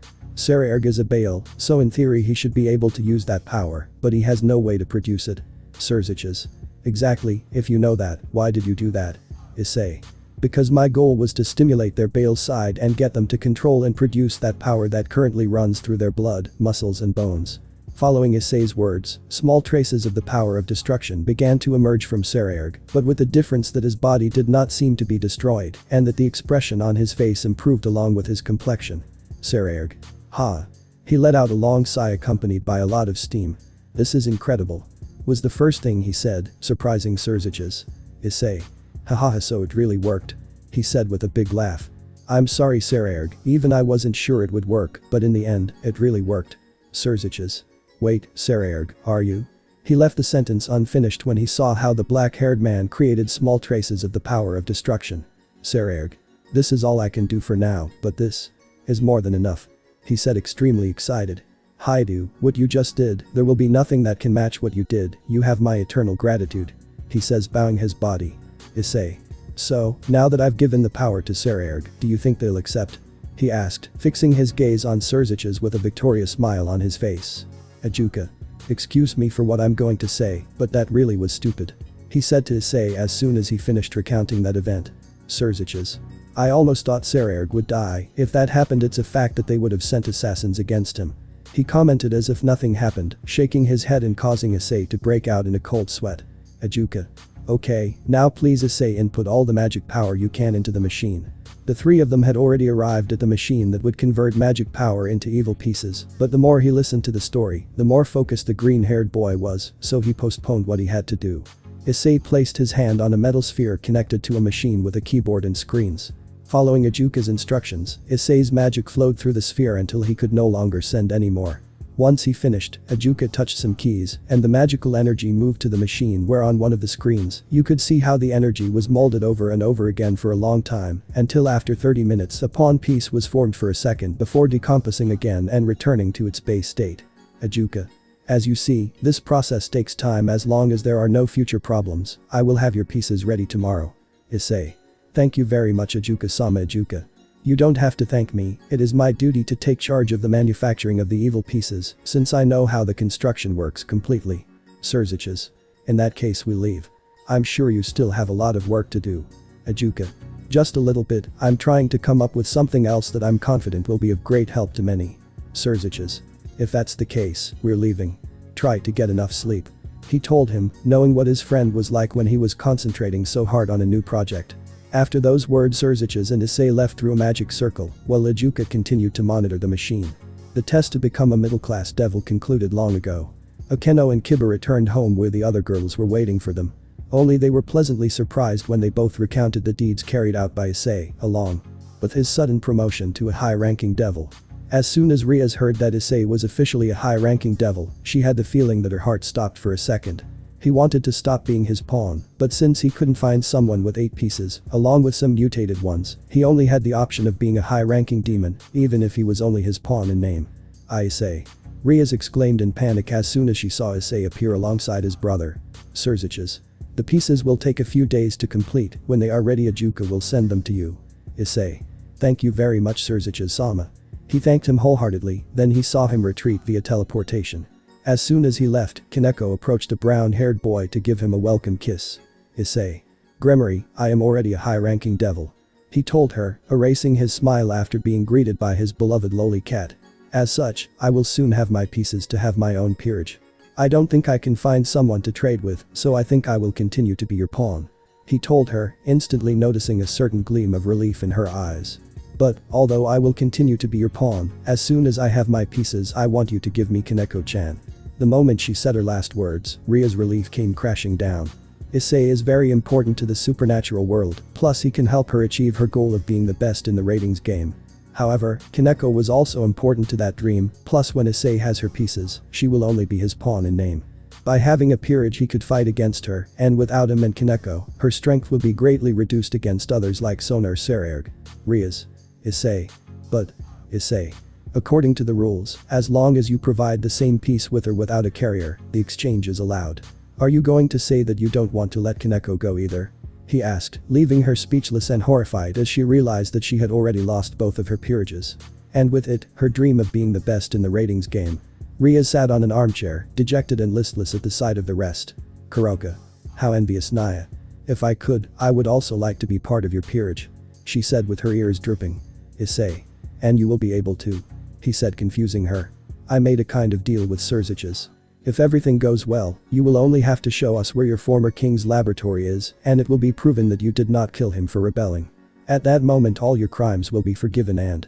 Before he could continue speaking, Kuroka tackled him and cried into his neck as she thanked him. Issei. It's nothing, Kuroka, for you and Koneko I would do anything to see you happy. He told her while being hugged by Koneko. Kiba watched the scene with a smile, but Rias turned a deaf ear, with Akeno by her side worried about her. 2 days later, while Kuroka was flirting with Issei during lunch. In front of Ria's face, but much to her enjoyment at seeing her dark expression, suddenly 2 magic circles emerged out of nowhere above Issei and Kuroka. 2 lights shot out of them at high speed and fell on the wrists of both of them. As soon as they saw what was happening, they found 2 shackles that, to their surprise, prevented them from using magic and kept their hands together. No one there knew what was going on. Issei. What the? The magic circle descended, enveloping the figures of the 2 and making them disappear, leaving everyone in disbelief and some afraid for the brown-haired boy and the black-haired girl. From a moment of complete calm, they went to complete chaos, at least until a note fell in front of Ria's. Reading it, Ria's expression first showed surprise before turning to fear. Kiba. But you, what does the letter say? Ria's. Because Haidu Issei kept the criminal Kuroka hidden, a trial will be held to decide whether to lock him up and consider him a criminal or not. Anyone who decides to intervene will be stripped of all their prestige and will be imprisoned immediately. As soon as he finished speaking, the place fell silent with everyone with dark faces. Especially Koneko and Irina. In turn, Kuroka was behind Issei in the presence of the Council of Elders, the 4 demon kings and several lords, amongst them were the Citri, Phoenix, Agares, Baal and Gremory. Issei. Don't worry, Kuroka, remember what we talked about. He told her, trying to calm her down, ignoring the immense pressure that the council wanted them to feel. Not having her powers available and being on the verge of being imprisoned had enveloped her in fear. Fear of not being able to see Koneko and taking Issei with her just because of his kindness. The trial begins, declared an old man. Haidu Issei, is it true that you sheltered Kuroka, an SS-class criminal, in your house? Issei. Yes. He answered calmly, followed by a loud bang on the table by a man from the council. It's unforgivable, Sekiryuite. Don't you know that she killed a member of my clan? Hand her over right now and we will forgive what you did. Kuroka. He's from the Nibirius clan, the same as my former king. She informed the brown-haired boy, making him understand better. Issei. I'm sorry, but I can't do it, for nothing in the world will I hand Kuroka over to you. He declared, touching a sensitive spot on the brunette's face, making her smile. Then there is nothing to talk about, both of them will rot in prison until they die. Sursages. One moment please. Seeing that the situation was going as those old men wanted, he decided to intervene. Sursages. I would like to remind you of what I informed you previously before deciding the end of the trial. With Sursages stepping in, the Nibirius clan elder joked with his tongue before sitting down. May Lucifer has informed us of the reason why you killed your former master, and that to confirm it, you can show us such a laboratory. If the story turns out to be true, your crime of murdering a member of the Nibirius clan will be forgiven, and thanks to the Sekiryuite granting Seraerd bail, the ability to use the power of destruction, forgiveness for everything else you have done will also be included. Kuroka. Power of destruction? She asked, totally surprised, not knowing that detail. Criminal Kuroka, do you agree to these terms? Kuroka. I am. She replied with a big smile, much to the irritation of the elder of the Nibirius clan. To confirm the veracity of the laboratory, 2 members of the council and 1 of the demon kings will accompany them. Those will be from the clan, Astaroth and Aigars, and the Mao Lucifer. Wait a minute. I'm against the Mao Lucifer accompanying them, he himself proposed this, he is capable of having prepared something beforehand. The old man Nibiria stood up, refuting. That's why an Astaroth and Aigars will be going as well, he said with a frown. It can't be Leviathan Sama because he has a close relationship with the accused, and Asmadia Sama can't go because he has other duties. Beelzebub Sama has no reason to go if an Astaroth is going, and with an Aigars, who has no relation to the Sekiryuite, he will be a reliable source in the case. Besides, those who will go are completely fair and are not capable of ignoring something that could prove the criminal's innocence. If you have any objections, you can accompany them as well, but you are not allowed to do anything, you will only be an observer. Very well, I'll go with them, that way as soon as I notice something strange I'll neutralize them immediately. He said with a cold and sharp look at the brown-haired girl and the black-haired girl. What he didn't expect was a mocking smile from Kuroka that only provoked him even more. The shackles on his hands clicked before falling to the ground, catching the duo off guard. Surziches. If something were to happen, not being able to use magic would be detrimental, but if they were to try to escape, the deal that was made would be forgotten, and both of them would be hunted down and imprisoned if we catch them. He said in a way that his voice resonated deeply within everyone present. Kuroka. I don't plan on running away. If I can prove to you that that bastard tried to experiment on my sister, I'll gladly take you to that place. She said without holding back, her gaze on the green-haired man belonging to the Nibirius. With all that said, the council members of the Astaroth, Aigars, and Nibirius clans, along with Surziches, escorted Issei and Kuroka to the residence of the former black-haired king. Obviously the residence was being occupied by another person from the same clan. Although he was informed a few hours ago about what they would do, even though he was also bothered by it, he had no choice but to allow them in. As soon as he saw Kuroka, a clear intention to do justice could be seen in his eyes. Just then a slight pressure overwhelmed his senses. Surziches looked at him with a smile, but with radiant eyes as if he saw his soul. He clicked his tongue, showing a grimace that he quickly hid before letting them in. It would be ridiculous to say that he wasn't nervous in the presence of Surziches and 3 council members, with one of them belonging to his clan. If he did something that would make him look bad, it was very possible that his position in the clan would be harmed. The group walked down the halls until they came to a T-junction. So, where's the lab? Asked the stubborn green-haired man from the council. For her part, Kuroka didn't answer him, nor did she look at him. She just stared at the wall for a long moment. Hey Brad. If you don't know how to escape then give up, I'm not in the mood to look for something that doesn't exist. Exclaimed the owner of the residence. Kuroka. You two are too irritating, please shut up already. She said, crossing her arms and highlighting her breasts. After angering them again to his liking, he raised a hand and in the next instant covered it in senjutsu, alarming everyone except Issei. Kuroka. This thing, it shouldn't be here. She screamed, slamming the energy against the wall and raising a cloud of dust. She's going to get away. Catch her quickly. I got her. The owner of the place exclaimed with a smile, being just a few centimeters away from grabbing Kuroka's arm. And maybe, just maybe he could take advantage of the situation and grab those huge breasts that had been tempting him so much just a few moments ago. Unfortunately, a blow sent him flying a few meters before he could accomplish his goal. Issei. Don't you even dare lay a hand on my wife. He declared with the gauntlet revealed on his arm, scaring him. And you guys, we haven't escaped, have we? He said, facing the members of the council and the one from the Nibirius clan, who already had a marked vein. It was obvious that he had expected them to resist and try to escape, and seeing them still standing there clearly frustrated him. Kuroka. There, I guess I'm free now, right? She commented with a clear mocking smile. Next to him and in full view of everyone, another hallway with a door 5 meters away was completely silent. Under everyone's shocked gaze, especially the 2 Nibirius, it felt great, and as soon as they entered through that door, they would see the items and machines full of dust. Kuroka. What is this? She asks in disbelief as she finds nothing of what she believed before. They did indeed stumble upon a secret laboratory, which would immediately clear Kuroka of her charges. What the brunette didn't expect was that there were more things than she remembered, in addition to dim lights and several huge tubes of transparent green liquid. Kuroka. It's like yes. Issei. Someone was using it right now. Kuroka. Aren't we supposed to know about this place? She asked, confronting the Nibirius who had expressions of fear under Serzich's deadly gaze. Immediately the council member grabbed the other by the neck, lifting him a few centimeters off the ground. Explain right now what's going on. Lost, the prestige of his clan will surely be lost as soon as this is made known. Now, the important thing was to punish the culprit, and the owner of the mansion was perfect as he was the main culprit. I don't know. I swear. I didn't know anything about this place. He screamed, terrified, knowing what she was thinking. Issei. Hey Kuroka. Come see this.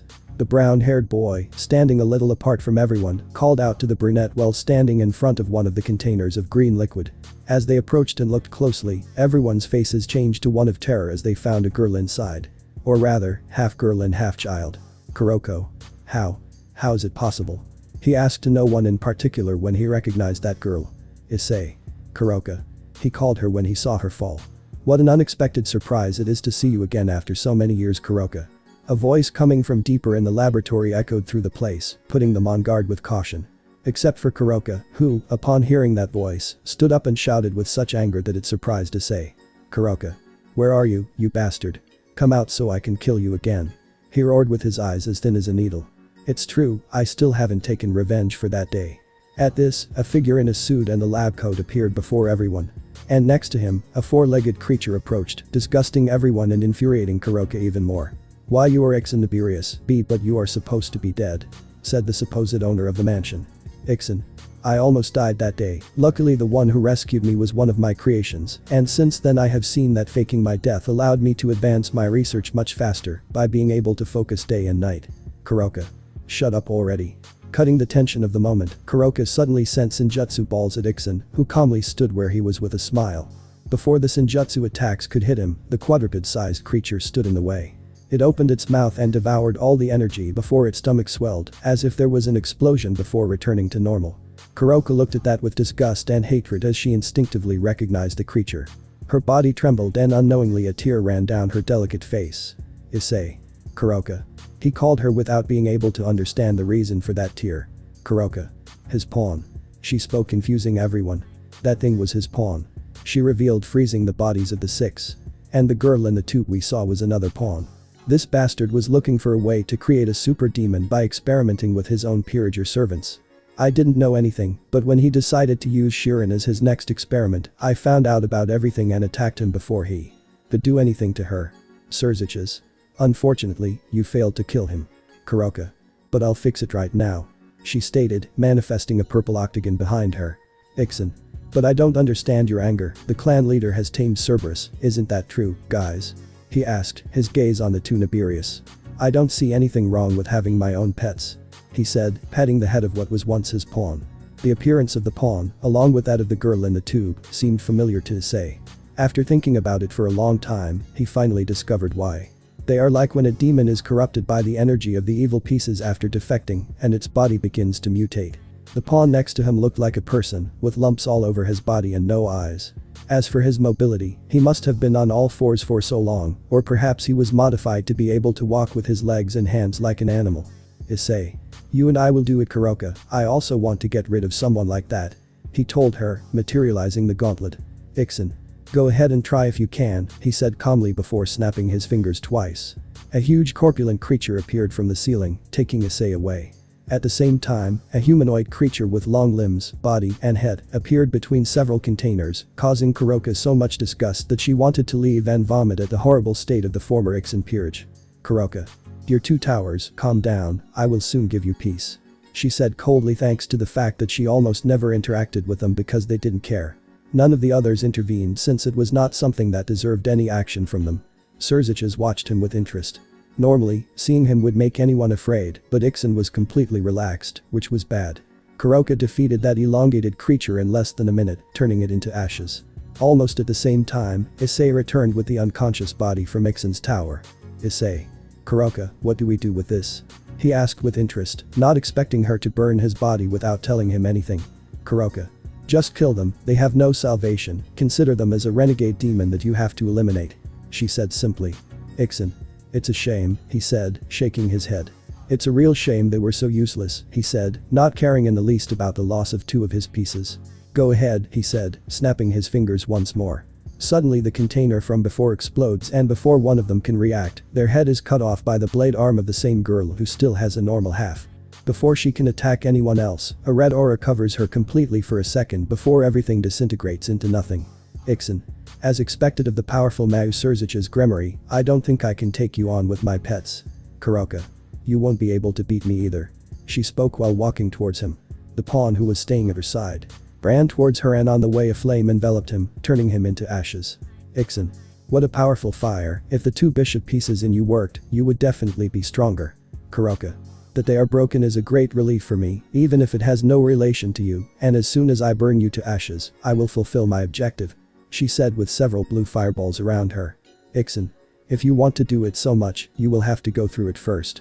Finishing speaking, a short girl with white hair, golden eyes and a white suit all over her body stood in front of Issei, stopping Kuroka's advance. Seeing that girl with white hair and golden eyes, both Kuroka and Issei were petrified, especially Kuroka, so their advance became a retreat, while the girl advanced at a slow pace. He only took 5 steps before stopping, while Koneko kept moving forward. Standing just 10 steps away from her, Koneko's face split in half, revealing a huge mouth with hundreds of teeth that would soon devour her in just a second. Fortunately for her, a flame fell like a curtain, forcing Koneko to step back and return to her previous face. Issei. Kuroka. Hey. Kuroka. He called her, shaking her and managing to wake her up with difficulty. It's not Koneko, do you hear? It's not Koneko, it's just another one of her creations. He said, turning to look at the exact fake of Koneko. Issei. What happened? Can't you kill Kuroka's sister? He asked with a clear mocking tone. Issei. Bastard. Issei. What's the problem? You told her yourself, she's a creation of mine that only looks identical to her sister. Issei. Only someone soulless like you could kill a copy of the person. Issei. What do you love? Ha ha ha. Did you fall in love with Shirin? What horrible taste you have. Issei. I swear that if I don't smash your face in, I'll never be at peace with myself. Issei. Go ahead, but to do so you'll have to get rid of this Shirin. Or rather, all of them. That being said, more figures with the same image of Koneko were shown confusing the brunette, since she is supposed to have stopped him from doing something to her. Issei. Confused. It's true that you stopped me before I started, but you didn't stop me from getting some of her hair and blood from when they were escaping. Thanks to that, I was able to make a breakthrough in my investigation. Kuroka. Issei. I can't. She began to speak after a long moment of silence. I can't kill them, not when they look like. She said with her voice breaking every few words. Issei's expression was complicated as he didn't have the will to kill the copies of Koneko either. Although he knew they were fakes and not the real one, they looked so alike that it would be like killing the woman who supported him in the most difficult time of his life. Don't worry. The 2 of them heard the calm voice combined with an astonishing and terrifying destructive killing intent. Surziches. Neither of you shall dirty your hands. He declared with his hands covered in destructive power. All the Konekos, which numbered more than a dozen, were surrounded by red spheres. They all instantly roared, showing changes in their bodies, showing more arms, eyes, mouths, teeth. The next moment the spheres compressed, completely eliminating all of them. In addition, the same sphere covered Issei who continued to remain completely calm. Issei. I know you won't kill me, all my creations were destroyed by you, and I don't have the power to escape before you kill me, go ahead and lock me up. The place fell silent at his words devoid of respect or fear. Surziches. I'm sorry, but I prefer to decline your offer. He commented with a smile, seeing a trace of surprise and fear for a second in Issei's eyes. Goodbye. In this way, Issei met the same fate as the copies, not having imagined that they would kill him instead of locking him up. Surziches. The situation is over. Bring Ajuka and other council members if you wish to check the whole situation.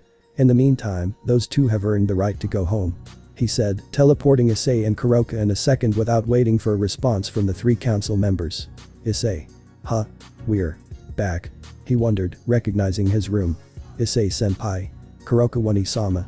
Suddenly the door opens revealing the small and delicate figure of Koneko. The 2 of them froze as soon as they saw her, only reacting when she ran up to them and hugged the brunette out of enormous concern due to the trial. Koneko was going to tell them something when the 2 hugged her so tightly that they left her speechless, even when she wanted to get away, neither of them let go of her for long minutes. What happened a few minutes ago, seeing many Konekos mutate and turn into horrifying monsters, was the worst nightmare of Kuroka's life. And for Issei it was almost being forced to kill Koneko copies. Luckily, Surziches took care of it and sent them back to enjoy the real Koneko while healing their tormented souls.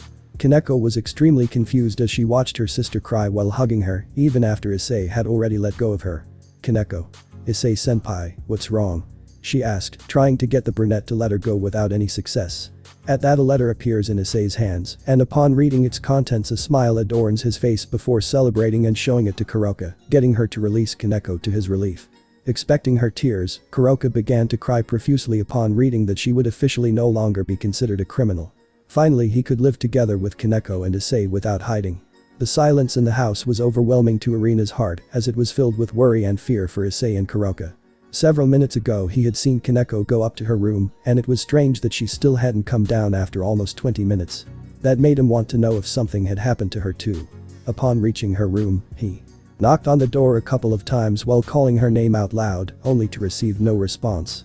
The others had left, leaving only her and Koneko in the house, so she couldn't ask anyone for help. Irina. God, sorry, but I'm going to enter someone else's room without permission. With that she teleported into the room. The worries that overwhelmed her faded away, replaced by embarrassment and an extreme blush. Irina. Hey. What? What is? Kuroka. Oh, Irina, don't just stand there, come. Irina. Sorry, I didn't mean to interrupt you. However, just before she could teleport out of the room, two hands held hers. Seeing the state Koneko and Kuroka were in and how they stopped her with strange smiles, made Irina's hair stand on end. With some force they pulled her onto the bed. Kuroka. This will be fun to watch. She commented, quite amused seeing Irina as a little lamb. Koneko. Kuroka One-sama has some in her hand. Kuroka. Oh. I didn't see that. She said happily before licking a warm white spot. Irina. Wait, Issei-kun. I'm not mentally ready yet. Koneko. Issei-senpai, once it starts there's no way to stop it. She said with a sigh. Kuroka. You're absolutely right, Naya. She agreed, fixing her gaze on how her beloved works with Irina's body at full power. Should we join them? She asked, hugging Koneko. Koneko. Kuroka One-sama is suffocating me. She told him while buried between his breasts. Hearing the brunette moan wildly triggered Kuroka's lust, causing her to lick her lips. Drawing Koneko along with her, they joined the intensive session that lasted for hours and left the brunette very satisfied. On the morning of the next day, Issei wakes up feeling rejuvenated and refreshed like never before. He looks around to find Kuroka hugging Koneko on his right, while on the other side, Irina was resting deeply holding his left hand. He smiled at the small smile on her face. He remembered Irina's beautiful white wings that had come out the night before, which never tried to turn black. Very carefully he got out of bed without waking any of the three, but not before leaving a kiss on each of their cheeks. He thought that detail would only be with kisses, but it seems that it also worked with sex, which made it very curious. When he went down to breakfast he found everyone at the table, and as soon as he made his appearance, everyone stared at him in surprise. Roswas. When did you come back? She asks, remembering the sight of the brunette disappearing with a black-haired girl. Issei. Last night, I was exhausted so I fell asleep instantly. He lied, not wanting to confess that he was having relations with his three women. Roswas. Eat breakfast quickly, classes will start soon, try not to be late.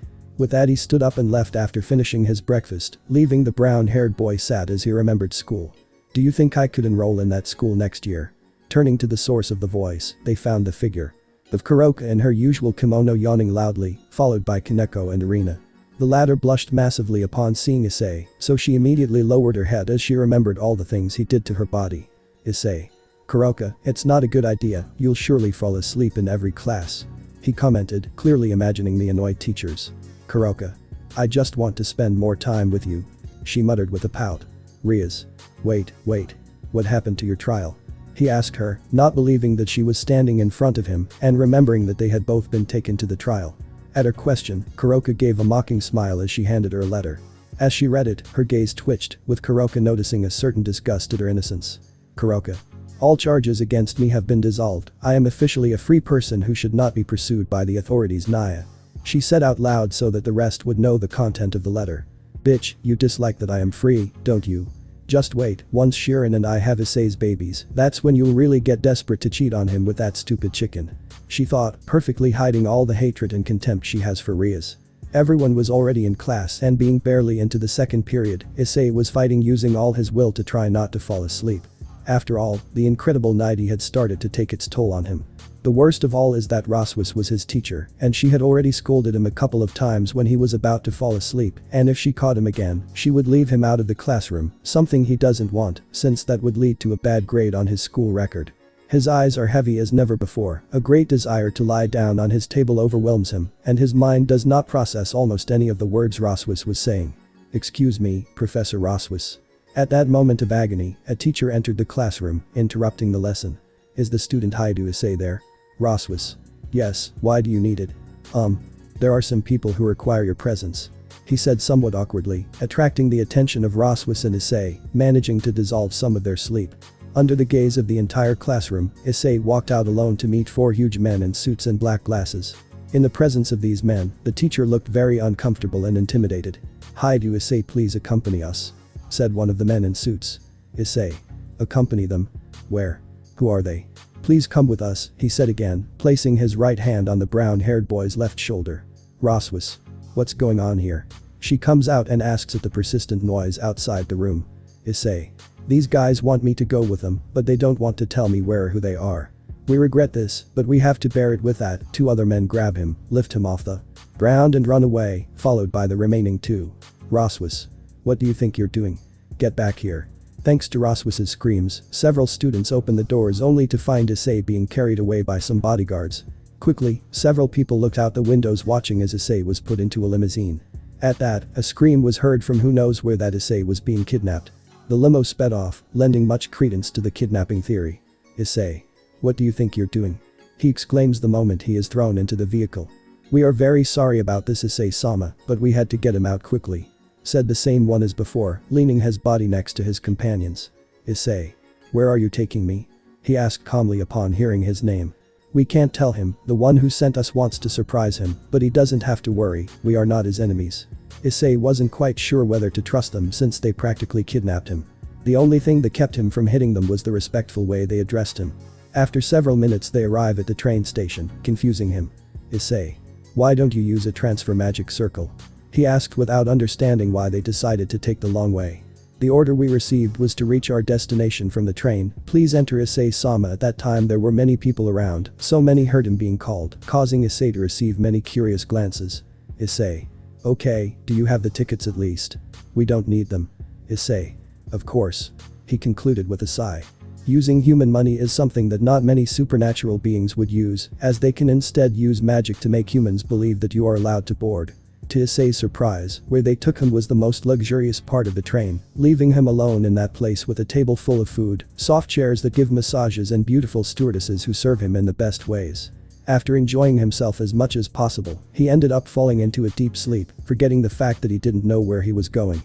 When he woke up, he realized that the train was stopping, and at the same time, the same 4 men came to look for him to tell him that they had to get off.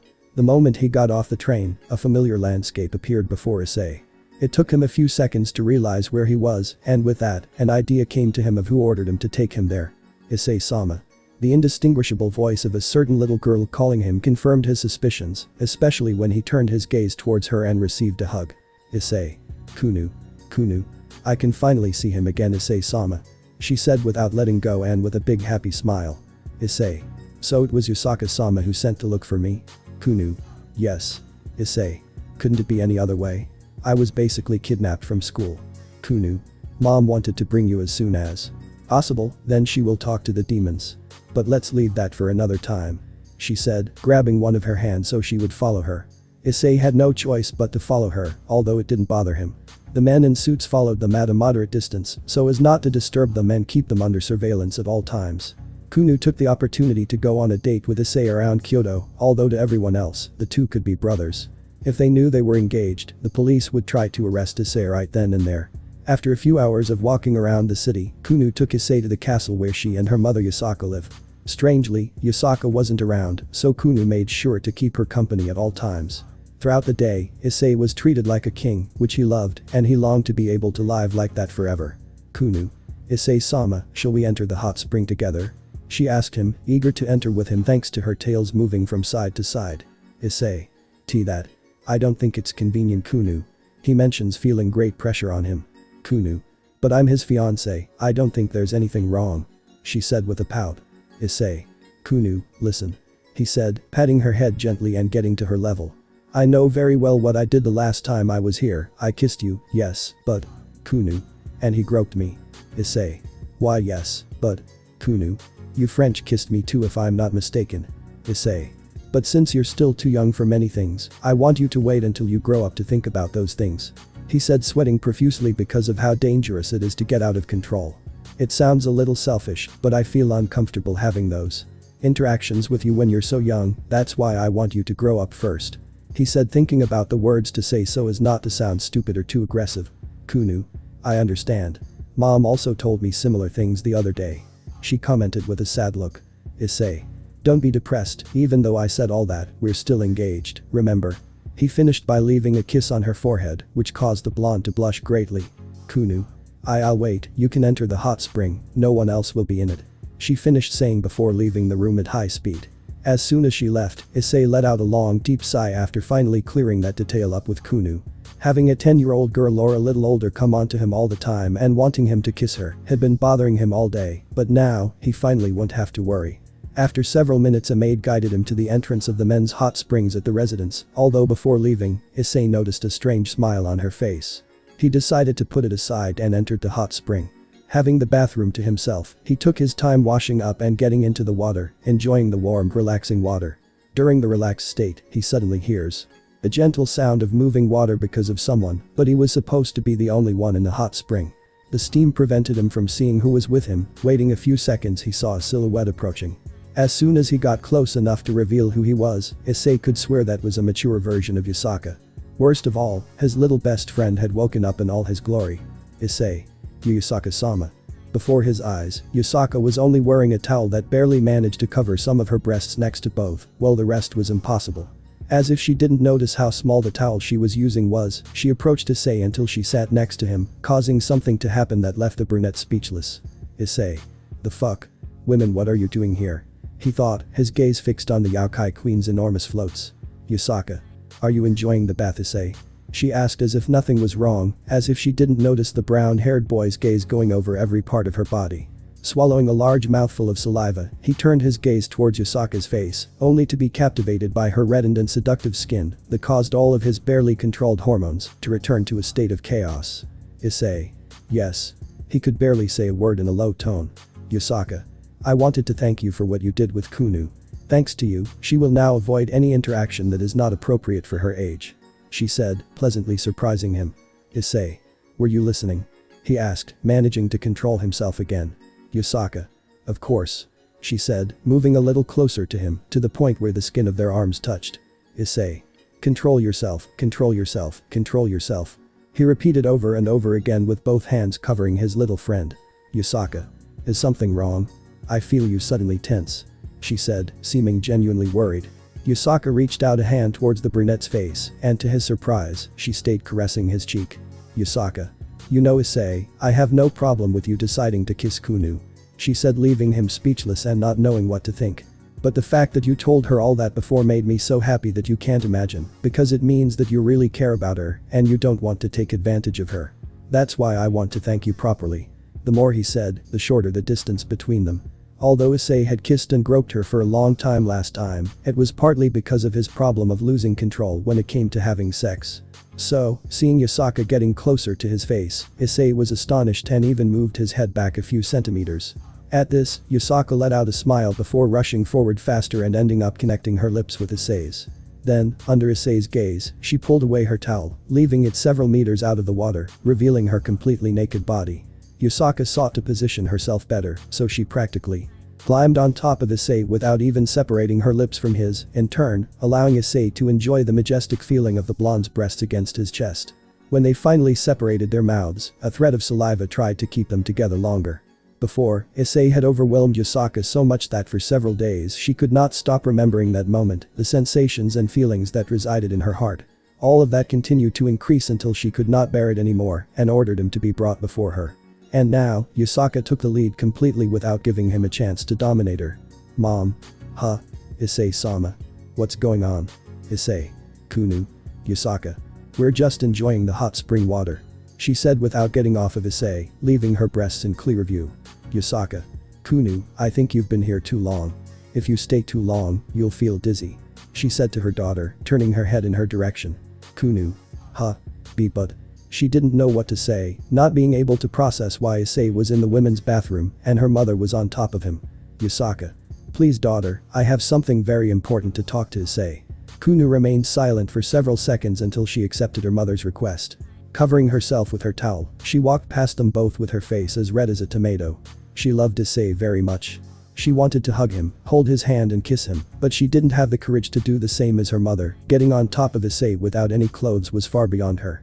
Without saying anything and avoiding the brunette's gaze, Kunu left the bathroom. Immediately, Yusaka stuck to Issei's body again, gaining all his attention again. Yusaka. Well, where were we? Without giving her room to say anything, she claimed Issei's lips again, and the brunette decided to put aside the surprise and enjoy kissing the blonde and the feeling of her body as he ran his hands over it. The sounds of pleasure Yusaka was making were provoking Issei like never before. In front of his first true MILF, Issei was much more energetic than when he was with the other girls. When they part, Yusaka shows him how she tastes her lips with a big smile. Issei never believed that Yusaka would be capable of behaving in such a mischievous and seductive way. Yusaka. We should go too, how about we continue this? In my room? She said, licking the brown-haired boy's lips. Issei. Yusaka-sama. Yusaka. Please don't use sama, just call me Yusaka. Issei. So, Yusaka, is this okay? Yusaka. Why do you hesitate to continue? You should be like your little one who has been ready from the beginning. She said, making it clear what she meant by moving her butt. Let's continue in my room, there no one will interrupt us. She said with a soft and melodious voice without taking her gaze off his eyes. Already in Yusaka's room and with a sound barrier, Issei spent the whole night in that room without any yakai. Knowing that his queen was conquering by the next king. The next morning Issei was having breakfast next to Kunu, who remained silent the entire time. Issei. What's wrong Kunu? You haven't said anything for several minutes, plus you keep looking down.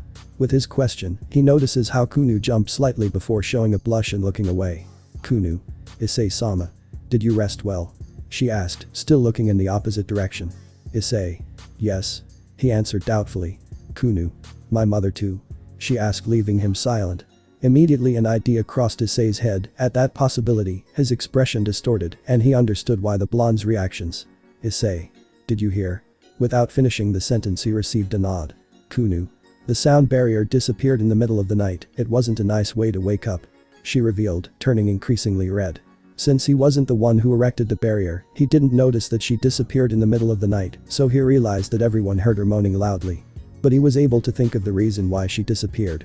After several hours, Yusaka ended up falling unconscious for a few seconds before waking up with even more energy to continue until dawn. That was the first time Issei felt overwhelmed and was even a little afraid of Yusaka for her resistance and endless desire, making her seem like an nymphomaniac. The only thing he didn't know was that Yusaka only acted like that because she wanted to spend more time by his side, so she wanted to show him all her affection in the best way. Kunu. By the way, Issei-sama, my mother. Did she do it? She asked half blushing at the brown-haired boy. But she felt that he was referring to something else, since she already knew that they had sex the night before. Kunu. Did it leave a mark on you? She asked directly, making him understand. Issei. Yes. He affirmed, seeing the fourth right finger with slight fang marks. I think Koneko-chan will get crazy angry. He thought with cold sweat, knowing what that finger means to couples. Of course Kunu looked curious and doubtful as to why the brown-haired boy was looking at her right hand. At that, a soft and fluffy golden tail surrounds the brunette's neck, causing him to raise his head. Yusaka claims Issei's lips in an inverted kiss for several seconds, leaving Kunu jealous that her mother can kiss Issei, while she will have to wait several years to do so again. As they part, Yusaka shows him a beautiful smile before moving away and sitting next to the brunette. With all this, Issei was pleasantly surprised at how affectionate Yusaka could be when she was in love, and even in front of her daughter. Yusaka. I've already talked to your friends so they don't have to worry too much. If you want, you can stay longer. She said, taking the brown-haired boy's hand. Issei. Thanks for the offer Yusaka saw. He was going to call her formally, but he felt that the grip became strong. Yusaka. He said quickly, making her smile. But I must go back, several people saw me being kidnapped, and if I don't go back, the news could reach more people. Yusaka. Don't worry about it, I was told that all the humans in the school had their memories of that incident erased. Issei. Everyone?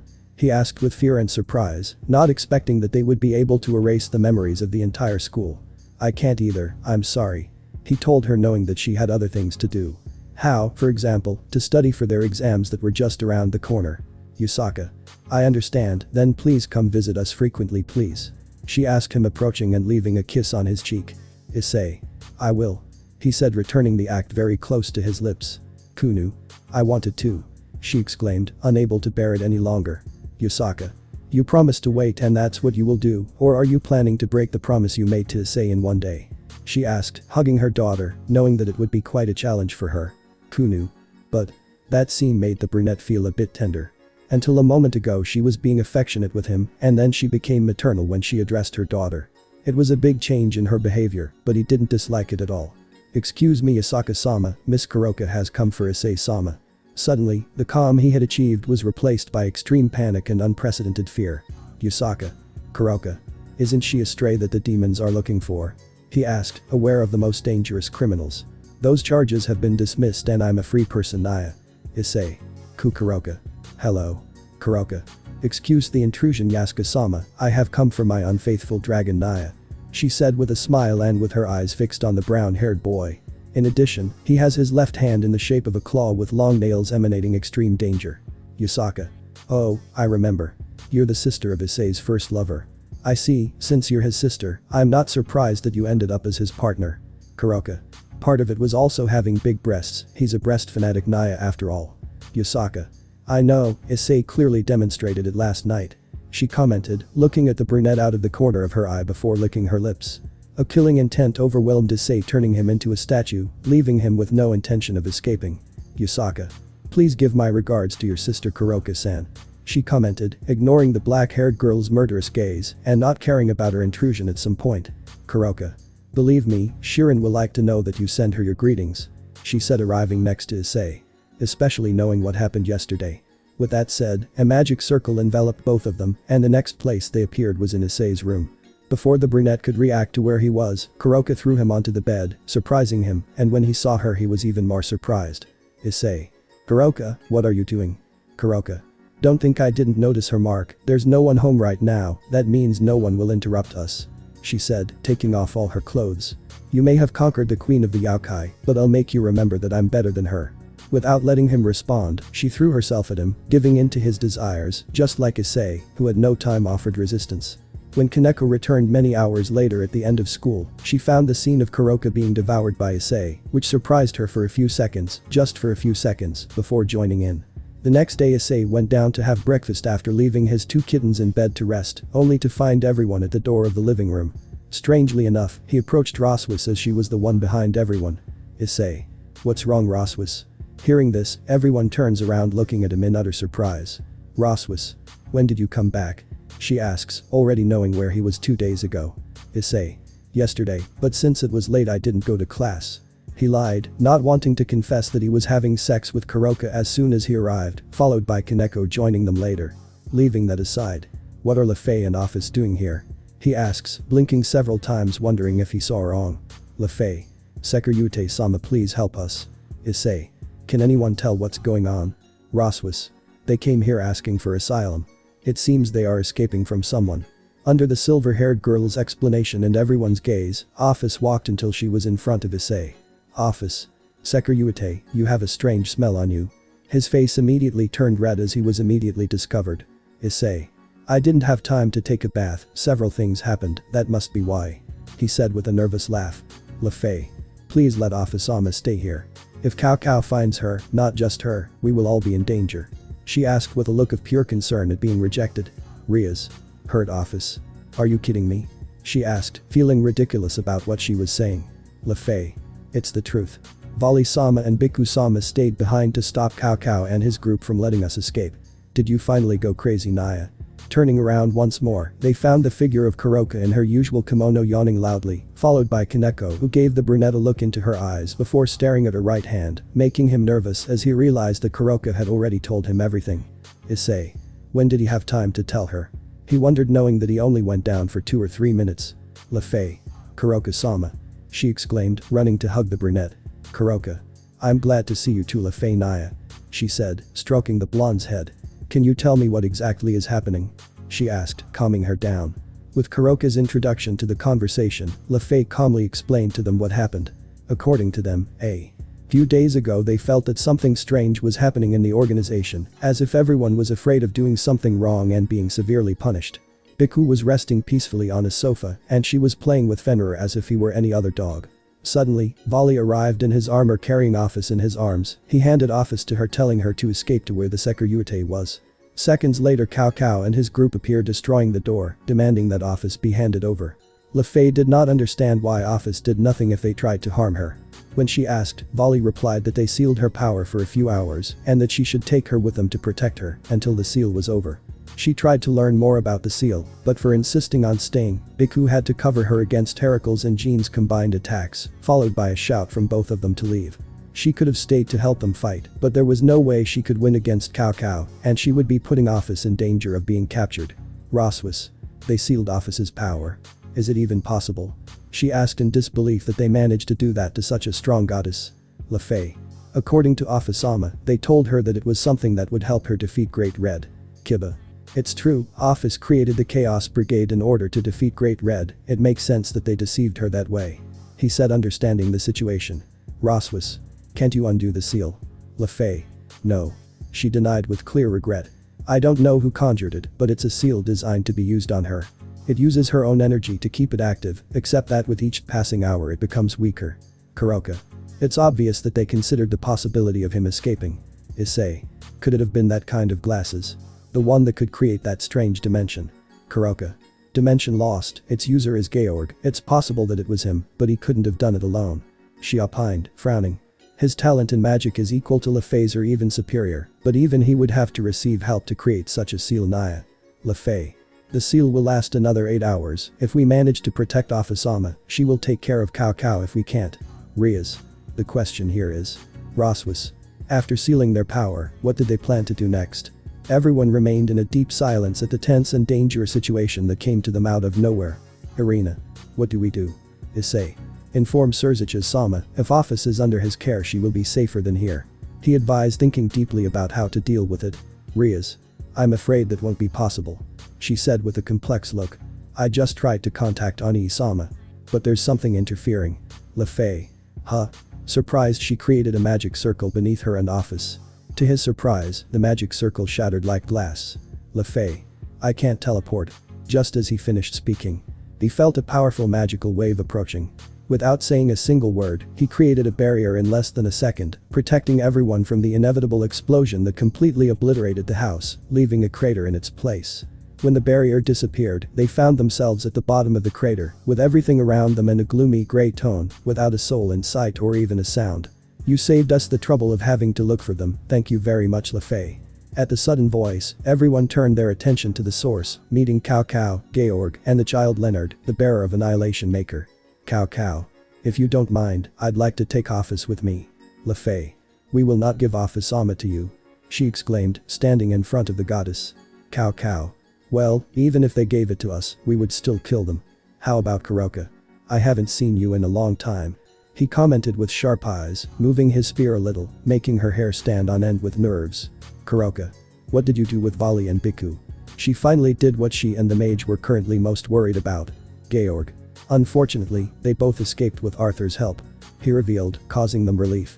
Cao Cao. Enough talk, it's time to go for Office, if we delay the seal could last less than we thought. He said, ready to rush towards them. However, at that moment rays of light fall upon them like rain.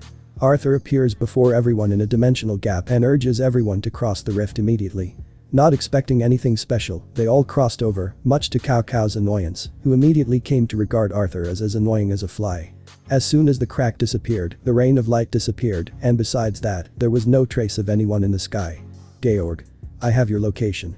He said very calmly, giving the black-haired man a big crazy smile.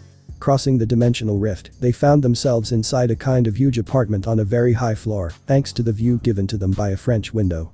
On some chairs to one side were Volley and Biku, who was sleeping as if nothing had happened. Volley. Hey Kuroka, how does it feel to not be a criminal anymore? She asked with a slight smile adorning her face. Kuroka. How do you know?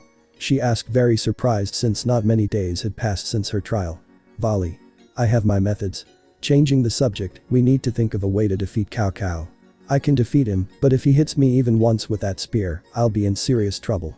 In fact, the reason I'm here is because I'm recovering from an injury caused by him. Issei was totally surprised by his rival's words. If he were to fight Cao Cao again, he would have to use Triana, his perfect queen form. But since he already used those forms, he would not be able to overwhelm him like last time, and he could even play into his plans and be defeated in just a few moves. Volley. TCH, they're coming. He said, detecting 3 presences approaching. Kuroka. We will have to fight, there is no other option. She said determinedly, although with a slight fear of facing Cao. Issei. How serious is your injury? He asked addressing Volley. Volley. With Lefei's help it will take me 5 minutes to be in perfect condition. With that, Lefei immediately began healing the wound on his abdomen, along with Asia who also came over to help. Kuroka. Wake up, lazy monkey. She shouted, kicking Biku to the ground, exasperated that he was sleeping. Biku. What's wrong? Kuroka. Go and defeat Cao, and don't even think about coming back until you do. She shouted, throwing him out the French window without him expecting it. The rest stared at him because of the drastic measure he used to make them fight. Kuroka. Some of you will have to stay behind to protect office in case there is a surprise attack. Volley and Lefei will stay behind, I will go fight Cao, even though I don't want to. Issei. I'll go, I can't let you fight him alone. Koneko. In that case, me too. Kuroka. I think it will be better for you to stay Shirin. She said, surprising her sister. In case Heracles appears, your strength will be needed. I wish for the Valkyrie to come with us instead of staying. She said, referring to Roswis, who had no problem with the idea. Kiba. In that case I will stay too, if Cao's companions appear I can use my Dragon Knights to buy time to retreat. Riaz. I want to fight Cao too. She said with great determination. Although Kuroka didn't like Riaz, she couldn't say no to her, since they still lacked a lot of offensive power, and with her and Akeno in the fight they might have a chance. Kuroka. Very well. Then you, your queen, the Valkyrie, the blue-haired swordswoman, Issei and I will go to fight against Cao. The rest will stay here and protect office, do not let her be captured or serious things could happen. She said, thinking about what twisted plan they need office to carry out. Irina. Please be careful, Issei-kun. She said, taking his hands with great concern. Once the teams are decided, Biku appears back at high speed, crashing into the roof with a few injuries. Biku. Damn, that brat is quite annoying. He said, trying to get up, but without success. Asia immediately stopped healing Volley in order to heal Biku. Without saying anything, the vanguard group jumps out of the hole in the wall and lands in front of Cao, Leonard, and Georg, not counting the multiple quadrupedal creatures standing in the middle. Issei. TCH, that stuff again. Riaz. What are they? Kuroka. Creatures created by the Longinus Annihilation Maker, she can create the creature she has in mind with the strength she wants. If she wants them to be resistant to a certain power they will be, they are really annoying, but there is something strange. She said, noticing something strange in Leonard. Giving a sudden screech that made everyone's hair stand on end, the creatures charged at them at high speed. Fortunately, with some destruction attacks by Riaz, all the creatures were exterminated with great ease, surprising her since she expected them to be very complicated to kill as Kuroka described them. He looked at Kuroka disdainfully, believing that she was so afraid that she couldn't judge others' strength correctly just because she couldn't beat them. And worst of all, he ended up considering her too weak. As Leonard's eyes glow, a dozen of the same creatures emerge from the ground, making the Redeed smile. Riaz. I'll take care of this. She said, confidently walking forward. Kuroka. What are you doing? Come back immediately. She ordered, becoming exasperated by her ridiculous and stupid action. Riaz. Just because you're weak doesn't mean I am. Channeling a great amount of the power of destruction, he ended up releasing said power towards the creatures, enveloping them and making them disappear in the light, raising a cloud of dust. Riaz. Were you afraid of this? I thought you were an S-class criminal, it seems you were never much of a deal. Just as she finished speaking, from within the cloud of dust, one of the creatures came out at high speed, arriving with one of its hands extended centimeters from her head. Riaz could barely see a huge shadow cover her before feeling the slight sensation of something resting on her head, causing terror to cover her expression, along with her eyes at the impending death. The only thing he could see in that microsecond was his head mashed into mush between that giant hand. However, multiple magic circles appeared around the creature, where it was bombarded by magic of different elements on a large scale, exterminating it and leaving Riaz with her hand stuck to her head, who pulled it off in desperation before retreating, unable to get up from the ground due to the fright. Following that, all the other creatures emerged from the dust without a single scratch, before they were bombarded by dozens of rays of different elements produced by Roswis. Kuroka. Stay back and don't do something stupid like that again. I thought you were just an airhead, now I see that I severely overestimated you. He said, coming to her side, seeing her as a total burden. George. As expected of a Valkyrie, using Annihilation Maker on her will be useless. If Leonard could use complete immunity to magic and physical attacks on the beast she creates, he could defeat her. Cao. I think the same, in that case I will take care of this before moving on to the next phase. He said, deciding to finish the matter with his own hands. Seeing Cao Cao walking towards them caused the atmosphere to become tense. If the Annihilation Maker was able to nearly kill one of them with just a few seconds of fighting, the true Longinus, which is the most powerful of them all, would be able to kill them all if they were careless for even a measly second. Everyone was in position for whatever move or attack he used. Suddenly, his figure disappears and reappears in front of Rias, who was behind Kuroka, Issei and Roswas. In the face of the shock of almost dying in a brutal way, fear still lingered in Ria's mind, so seeing Cao Cao appear in front of her out of nowhere with the spear brandished towards her neck caused her to be unable to gather any power to defend herself and left completely vulnerable like a small deer before a predator. But before the spear can hit her, a red armor blocks the spear with one arm, while the other keeps Ria safe. Cao Cao. Here it is. He said excitedly in front of the sturdy armor that had defeated him before. Unexpectedly, Cao Cao began to swing the true Longinus in a way that he could attack Issei and defend himself from any surprise attacks. Zenobia tried to attack him only to be brutally rejected and receive several cuts, despite not being able to see any, and without stopping her attack on Issei. The only reason Issei could remain so long receiving the attacks of the true Longinus was due to the Destroyer Rook form that gave him a kind of shield with his arms, while also being able to regenerate the damaged parts. However, the attack speed and the spear techniques that Cao Cao used overwhelmed the brunette too much, and more so having to protect Rias with one of his arms, since if she let go, he would go for her trusting that he would protect her. All in all, it's not Ria's fault, rather it's because Cao Cao was too strong. The Longinus is just a spear, but as a human it shouldn't be able to move at such a tremendous speed. Issei. I can't continue like this. He said in his mind, amazed and scared. Cao Cao not only repelled and injured Zenobia while continuing to attack him, he also repelled the attacks of Kuroka, Akeno and Roswas, using his spear. If Georg and Leonard attacked alongside Cao Cao, they would have no chance of winning. Issei. It's now. He declared, sensing the moment he had been waiting for after seeing the attack patterns. Throwing Rias towards Akeno, who was a few meters away, he quickly changed his armor into the perfect Queen Juggernaut. Knowing that he couldn't maintain that form for long. Creating several guns, he fired dozens of energy beams from half a meter away, confident that it would be enough to seriously injure him. But a smile on his face caught his attention along with a strange glow in his left eye. Immediately all the energy arrays began to turn to stone along with his armor. Without understanding what was happening, he felt his armor become heavy and impossible to move, alarming him. Issei. What is that eye? Turning his attention to Cao Cao, he saw him swinging the spear, and if it managed to hit its target, his heart would be pierced. At that, a huge golden glow runs through the area, managing to stop the black-haired man's attack by focusing on that light. Just as he placed the spear in front of him, the light enveloped him. When it disappeared, the light left a gap 2 meters deep, and Cao Cao was dozens of meters away with his body emitting smoke. Cao Cao. The former Durandal is really dangerous. If you hadn't put those protection spells on me, I might have died. He said, watching Georg arrive at his side. Georg. I doubt it, you could have activated that to nullify the attack. He said, the black-haired man understanding what he meant. While they were talking, she used her magic to heal him, which annoyed the rest. Thanks to Zenovia's attack, they were able to injure him, although with that attack, they could have easily killed him. And now Georg healed any wounds he had gained. When they least expected it, an explosion occurred on the floor where Vali and the rest were, making their fears come true.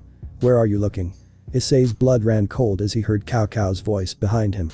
Thanks to his armor turning to stone, he had to undo the transformation, leaving him only with the boosted gear on his completely vulnerable arm. He moved his body as quickly as he could to avoid it, but the spear still ended up piercing his right shoulder. Issei screamed at the insane pain that ran through every part of his body because of the true Longinus. As if that weren't enough, Cao Cao pulled back the spear to cause several wounds all over his body, before giving him a powerful kick that sent him flying against the wall of the building. Kuroka. I'll kill you. She roared furiously after seeing her beloved completely injured. Using a large amount of senjutsu with exquisite techniques, he headed towards the black-haired man only for everything he threw at him to be blocked by several pairs of magic circles. Kuroka. Georg. She called him full of anger, knowing that the brown-haired boy had decided to intervene. Cao Cao. It's time to punish the traitor once and for all. He commented, lunging at her. Kuroka tried to retreat while unleashing multiple attacks, but a wall was erected behind her blocking her way, causing her complexion to turn pale. Issei. Don't even think about touching her. He roared, arriving at high speed with the thrusters taking him away, keeping the black-haired girl safe. Cao Cao separates himself by kneeing him in the stomach and breaking his armor, causing him to spit out a mouthful of blood. After falling to the ground, Issei gets up with difficulty due to all the wounds he still carried. He could have countless wounds and suffer any pain, but he would not allow one of the women he loves to be hurt in front of his eyes while she was alive. A lightning bolt descended at high speed, but was cut by the true longinus, followed by being forced to defend against hundreds of magic attacks from Roswis. At that Riaz appears, placing one of Issei's arms behind her neck and flies away with the others to take him to safety. Riaz. We need Asia or Lefay. Akeno, go quickly and find one of the two. She said to the brunette when she saw the brown-haired girl collapse on the ground. Issei. I still can. He said, trying to get up before Kuroka threw him to the ground again. Kuroka. You won't move until I say so. Do you understand? She said angrily with small tears in the corners of her eyes. In this situation, the best person to heal you is Asia. As he spoke, several explosions much larger than the previous one resonated in the building, making it tremble to the point where the base ended up breaking and, as a result, the entire building collapsed, forcing them to move if they didn't want to be left under the rubble. As a result, Roswis had to stop concentrating on attacking Cao and stay on alert for any attacks from Georg. Because the building collapsed, a cloud of dust enveloped the place, giving it a moment of respite. Taking advantage of the smokescreen, they moved to a more distant place before the black-haired man appeared unexpectedly again. To everyone's surprise, a few minutes after hiding in a house, the others arrived with some wounds on their bodies. Irina. Oh my god, Issei-kun. Issei. I'm fine, they're just some wounds. He told him, stroking his head. Volley. I see you got beat up, Haidu. He said with a mocking smile. Issei. Shut up. He said with a grimace, enduring the pain.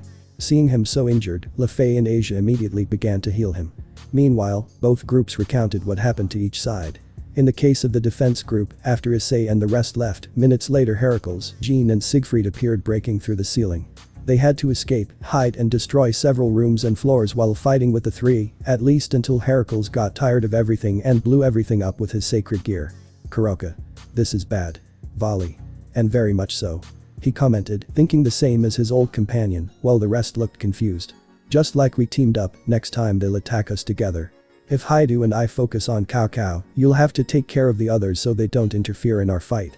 Issei. We must waste their time. Maybe we can avoid them until the seal's time runs out. He said with his gaze fixed on the goddess who was sitting staring into space. Lefay.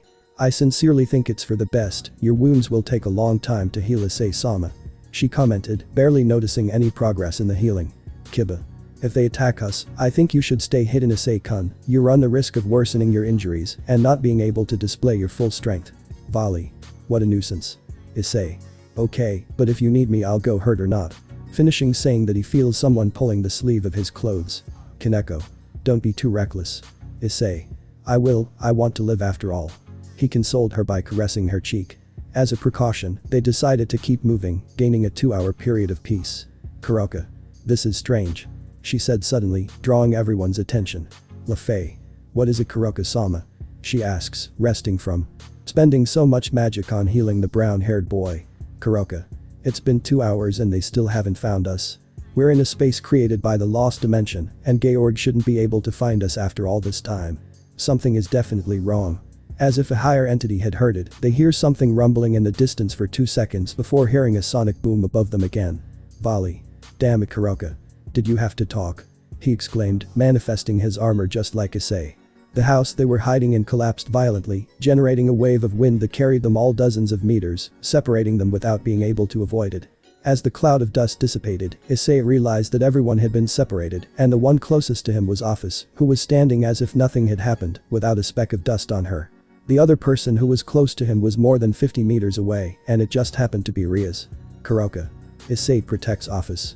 Kuroka's scream brought him out of his stupor in time to realize that Jean and Siegfried were swinging their swords from the front and back. Jean summoning several holy swords and Siegfried with his 3 swords.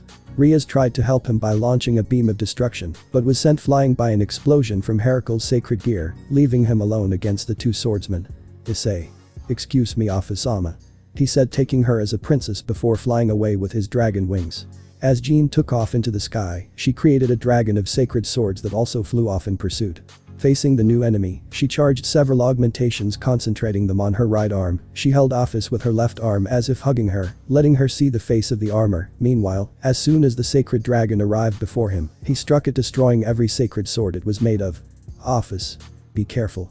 Although it was a simple word, it was enough for Issei to react to several magic circles that tried to enclose him.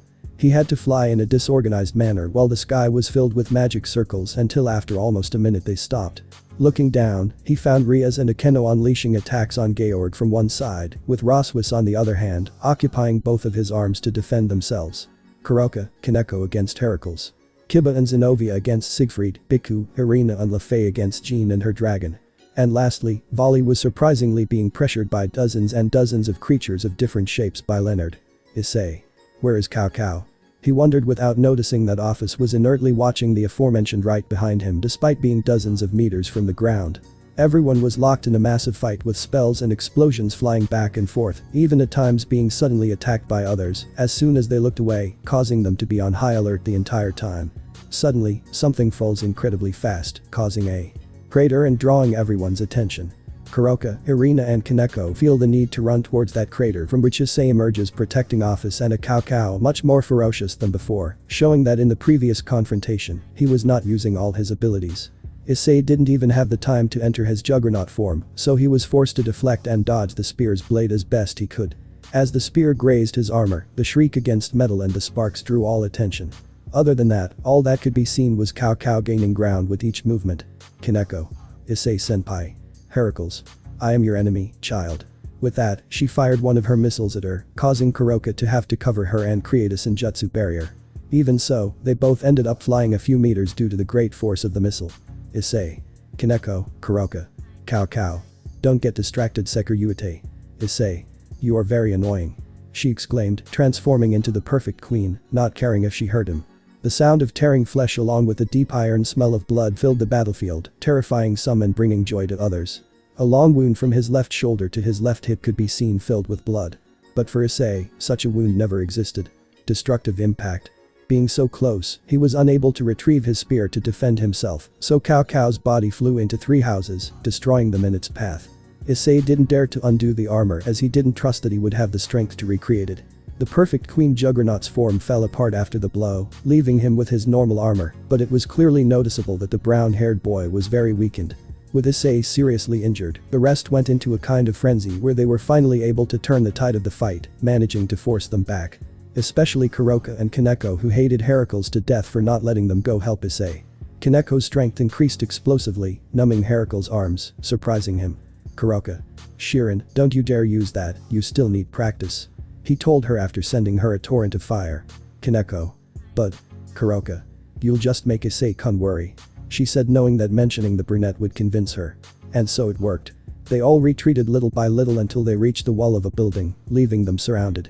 If they manage to get rid of all of them, Cao Cao won't be a problem if they all attack him together. Suddenly, a surge of power ran through their bodies, bringing smiles to the faces of the descendants of past heroes. Cao Cao. Polar Knight Longinus Chakra Valdine. Cao Cao's voice was heard along with the recent increase in power. When he reappeared, everyone saw 7 orbs moving around him, making them think that they were those orbs. Volley. It's his sub-balance breaker, be careful. He informed them, raising his guard to the maximum as he remembered how he was defeated with that technique. Cao Cao. Stand back, he said, wiping a trace of blood from his mouth. The rest retreated behind him as ordered, allowing him to fight however he wanted without worrying about harming them, although in a way, he wouldn't even care about accidentally hurting them. Rias, Akeno, Roswis, Lefay, and Zenobia charged up extremely powerful attacks for almost a full minute due to the distance between them and Cao Cao being so great. The moment all of his attacks were launched, Cao Cao gently swung his spear as he said something in a low voice, causing one of the orbs revolving around him to move forward and emit a glow that dissolved all of the attacks, as if they had never existed. Roswis. What's going on? Kiba. Did something happen Roswis-san? He asked her, surprised to see her looking at her hands all the time with a dark expression. Roswis. I can't use magic. She answered, alarming the rest. Rias. Me neither. I can't use the power of destruction. Irina. Neither do I have my holy magic. Lefay. This is no fun. He said, swinging his cane over and over again in an attempt to produce a magic. Cao Cao. It's a Teratana, nullify all the powers of women. Right now you all have the abilities of a normal human. In other words. He commented, running towards them. You're easy prey. Kiba. I won't let you do anything to them. Zenobia. I think the same. She declared, being the one who was least affected since her sword skills still existed. Cao Cao. Chitsuka Ratana. With his words, a different orb shone, causing Kiba's swords to be destroyed, and Zenobia felt like the former Durandal was beginning to weigh tons. Kiba attempted to create other swords only for them to be destroyed before they were completed, leaving Zenobia alone. However, upon colliding with the true Longinus, to Zenovia's horror, the former Durandal had a move that left her hands completely numb. Cow cow. Get lost. With that, he kicked her so hard that he dislocated her arm. No one had a way to fight against the current Cow Cow, except for Vali and Issei, who were a few meters away from him. The others were forced to back away and could only witness the fight between Vali and Issei against Cow Cow. Neither of the girls were able to use their powers, only being able to exercise the abilities that the evil pieces granted them, but in this fight that was totally useless. While with Kiba and Biku, their weapons were destroyed or became so heavy that it was impossible to lift them. Despite being two, especially the two heavenly dragons, Cow Cow was able to control the flow of the fight at all times. Especially with his sub-balance breaker active. Cow Cow. At Susaratana. An orb practically appears out of nowhere in front of Vali, causing his face to twist. As soon as the orb touched Vali's armor, he suddenly teleported behind Cow Cow while swinging his spear backwards without turning around, managing to cut the silver-haired man's left abdomen. Vali. Go to hell. He exclaimed, furious at having fallen for the same trick for a second time. He channeled a large percentage of demonic power, launching it at high speed less than 5 meters away, preventing him from dodging. Cow cow. Hortha. He said with a mocking smile.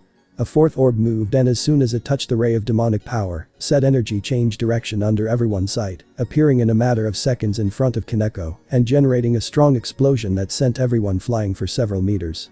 Kuroka. Shirin. She screamed, terrified, getting up as quickly as she could before running to where her sister was. The power of Vali's attack was not something Koneko could take without some magical protection on her. To her relief, she found her sitting safely, but the relief faded when she noticed Issei in front of her with several parts of his armor destroyed, with his skin covered in wounds and blood. Issei. Koneko-chan. Are you okay? He asked her with a light smile, ignoring the unbearable pain. Koneko. Issei-sen.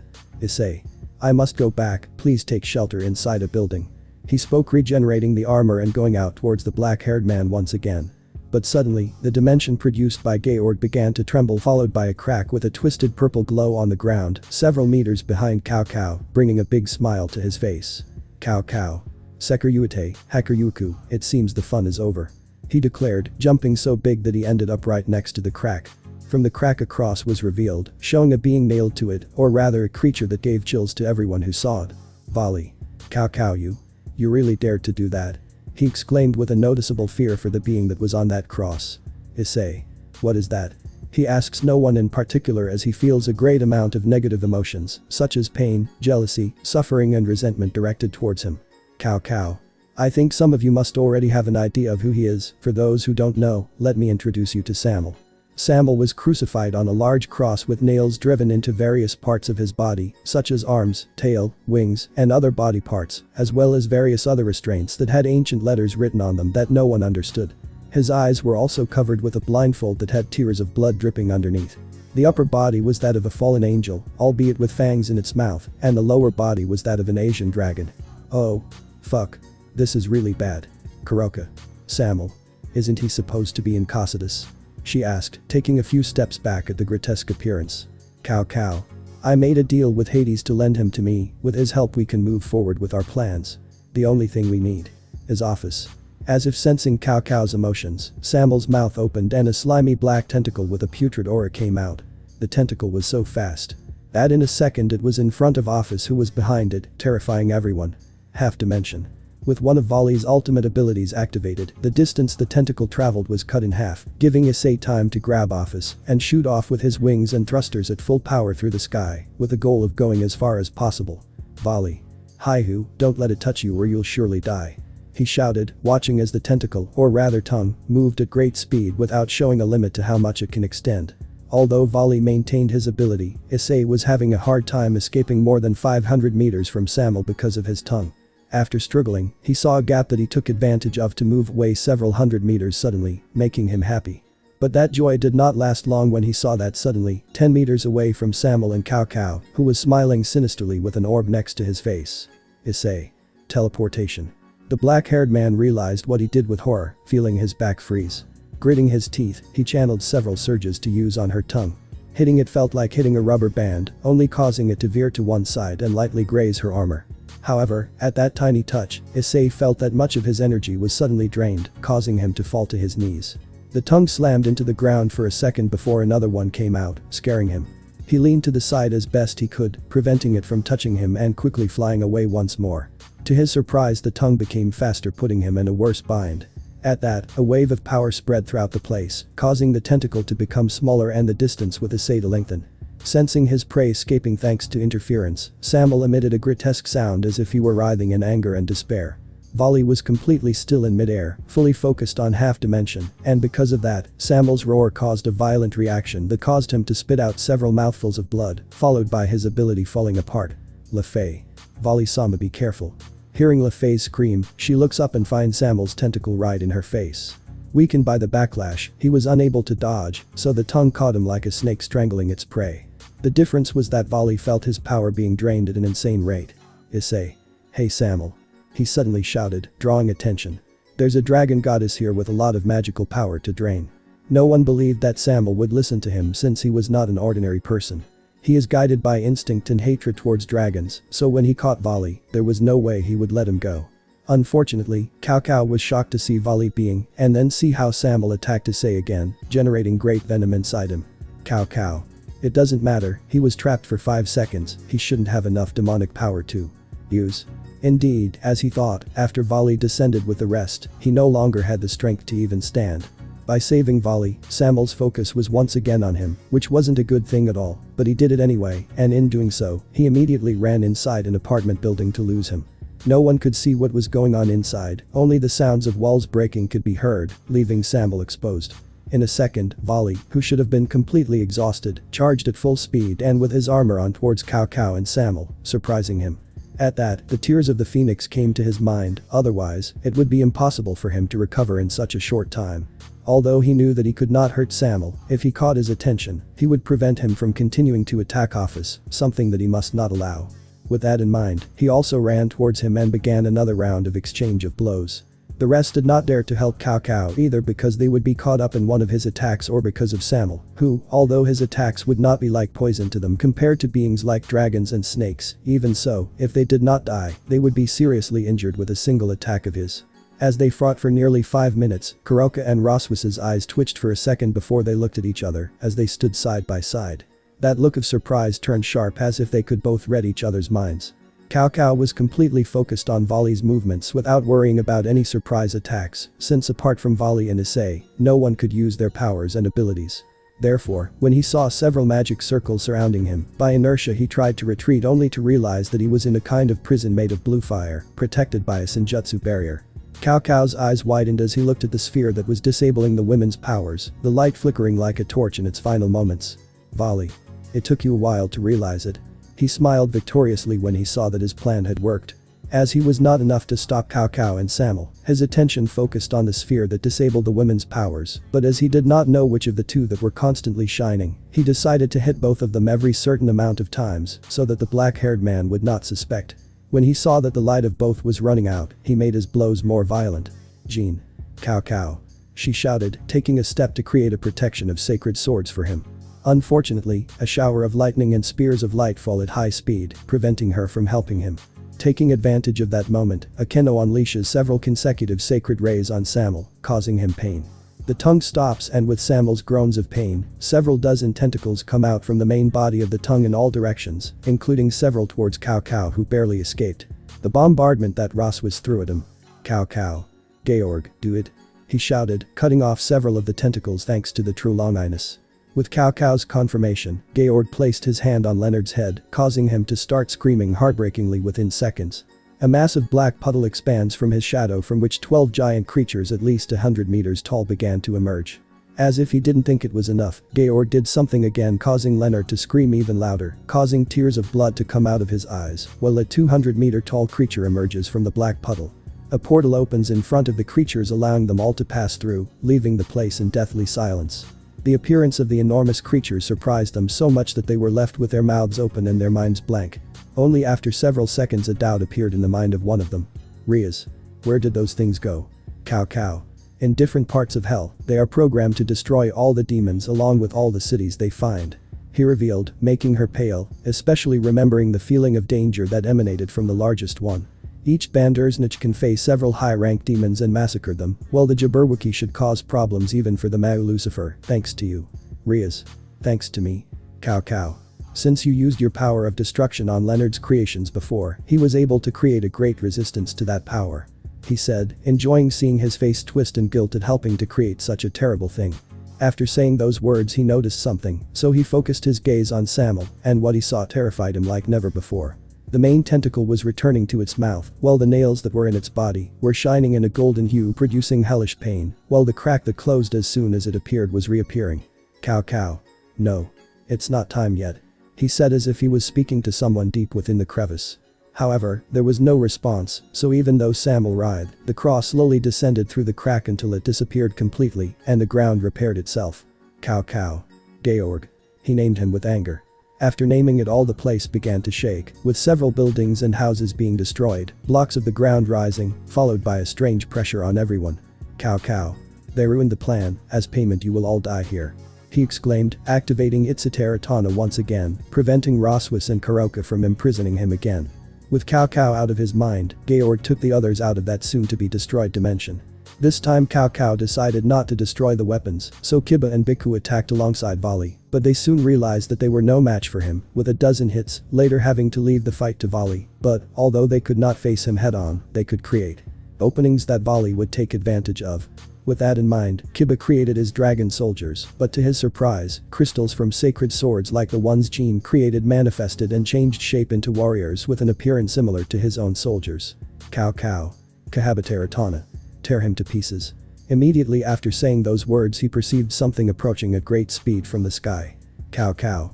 You were taking too long, Seker Uete. He said, turning around and clashing his spear against Issei Destroyer Rook.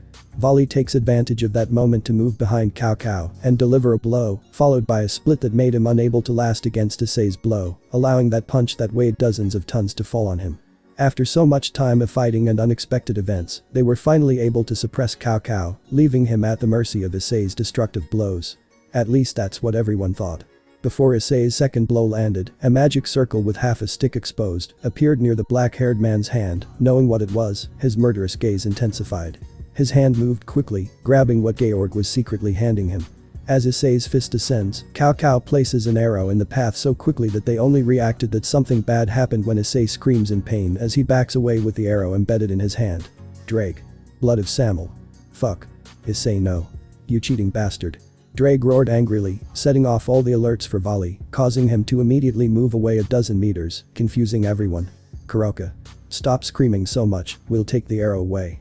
However, as soon as the arrow was removed, the gauntlet on his right arm where he was injured broke into 1,000 pieces, revealing how the skin was turning black. Cow cow. It's his end. He said with a smile of victory.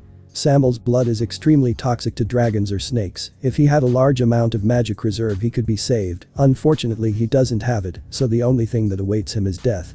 Kuroka. You lie. Volley. He doesn't. He said immediately, especially scaring the sisters. Haidu was wounded by Samuel's blood, the poison will eat away at his body and soul, destroying him completely. He revealed, letting Kuroka cover her mouth with her hands before turning to look at the brunette's right hand again. And it won't do any good to cut off his hand, blood runs through his bloodstream, so at this moment small cells of Samuel's blood will be in his body. With that, Issei undid his armor to see small black spots appearing on his torso. At those stains, Koneko stretched out a trembling hand before stopping thanks to the brown-haired boy who didn't want her to touch them. Koneko looked at him with a scared look, expecting him to be scared too, but only found a smile on his face. Georg. Cow cow, it's time to go, the dimension will be destroyed in a few minutes. He commented as he arrived at his side. Cow cow. They screwed this up, but we'll have another chance to steal Office's powers. He said, not caring about revealing to them what they've been trying to achieve. Finishing speaking, Georg took them out of the dimension, and with his disappearance, the speed of the dimension's destruction accelerated. Kuroka. Well, at least if we're going to die in this dimension I'm glad to do it with you. She said, shedding a few tears, although Issei still had that smile on his face. The dimensional rift is opened, come quickly before this place collapses. Everyone turned to see Arthur who never appeared. Kuroka. Where the hell were you when you were needed the most? She angrily confronted him as she considered that they could have escaped if Arthur had been with them from the beginning, and maybe Issei wouldn't have to die. Arthur. I'm sorry, but Georg was preventing me from entering, only when he left, and with the place being destroyed was I able to enter. Kuroka. But, she said regretfully, focusing her gaze on the brown-haired boy. Issei. Let's leave quickly, but first, we have to look for office, I left her up there. He said, pointing to the building where he was hiding from Samuel's tentacle. Volley. I'll go for. Just before he can cover himself with the armor, a ray of energy sends him flying, and by the time he stands up, everyone can see how an arrow with a green and black liquid is pulled out of his shoulder, the same as the arrow that Issei received a few moments ago. Volley. Damn it. He cursed, falling to his knees with his gaze fixed on the one who shot the arrow. How are you alive? Rias. Impossible. Issei killed you?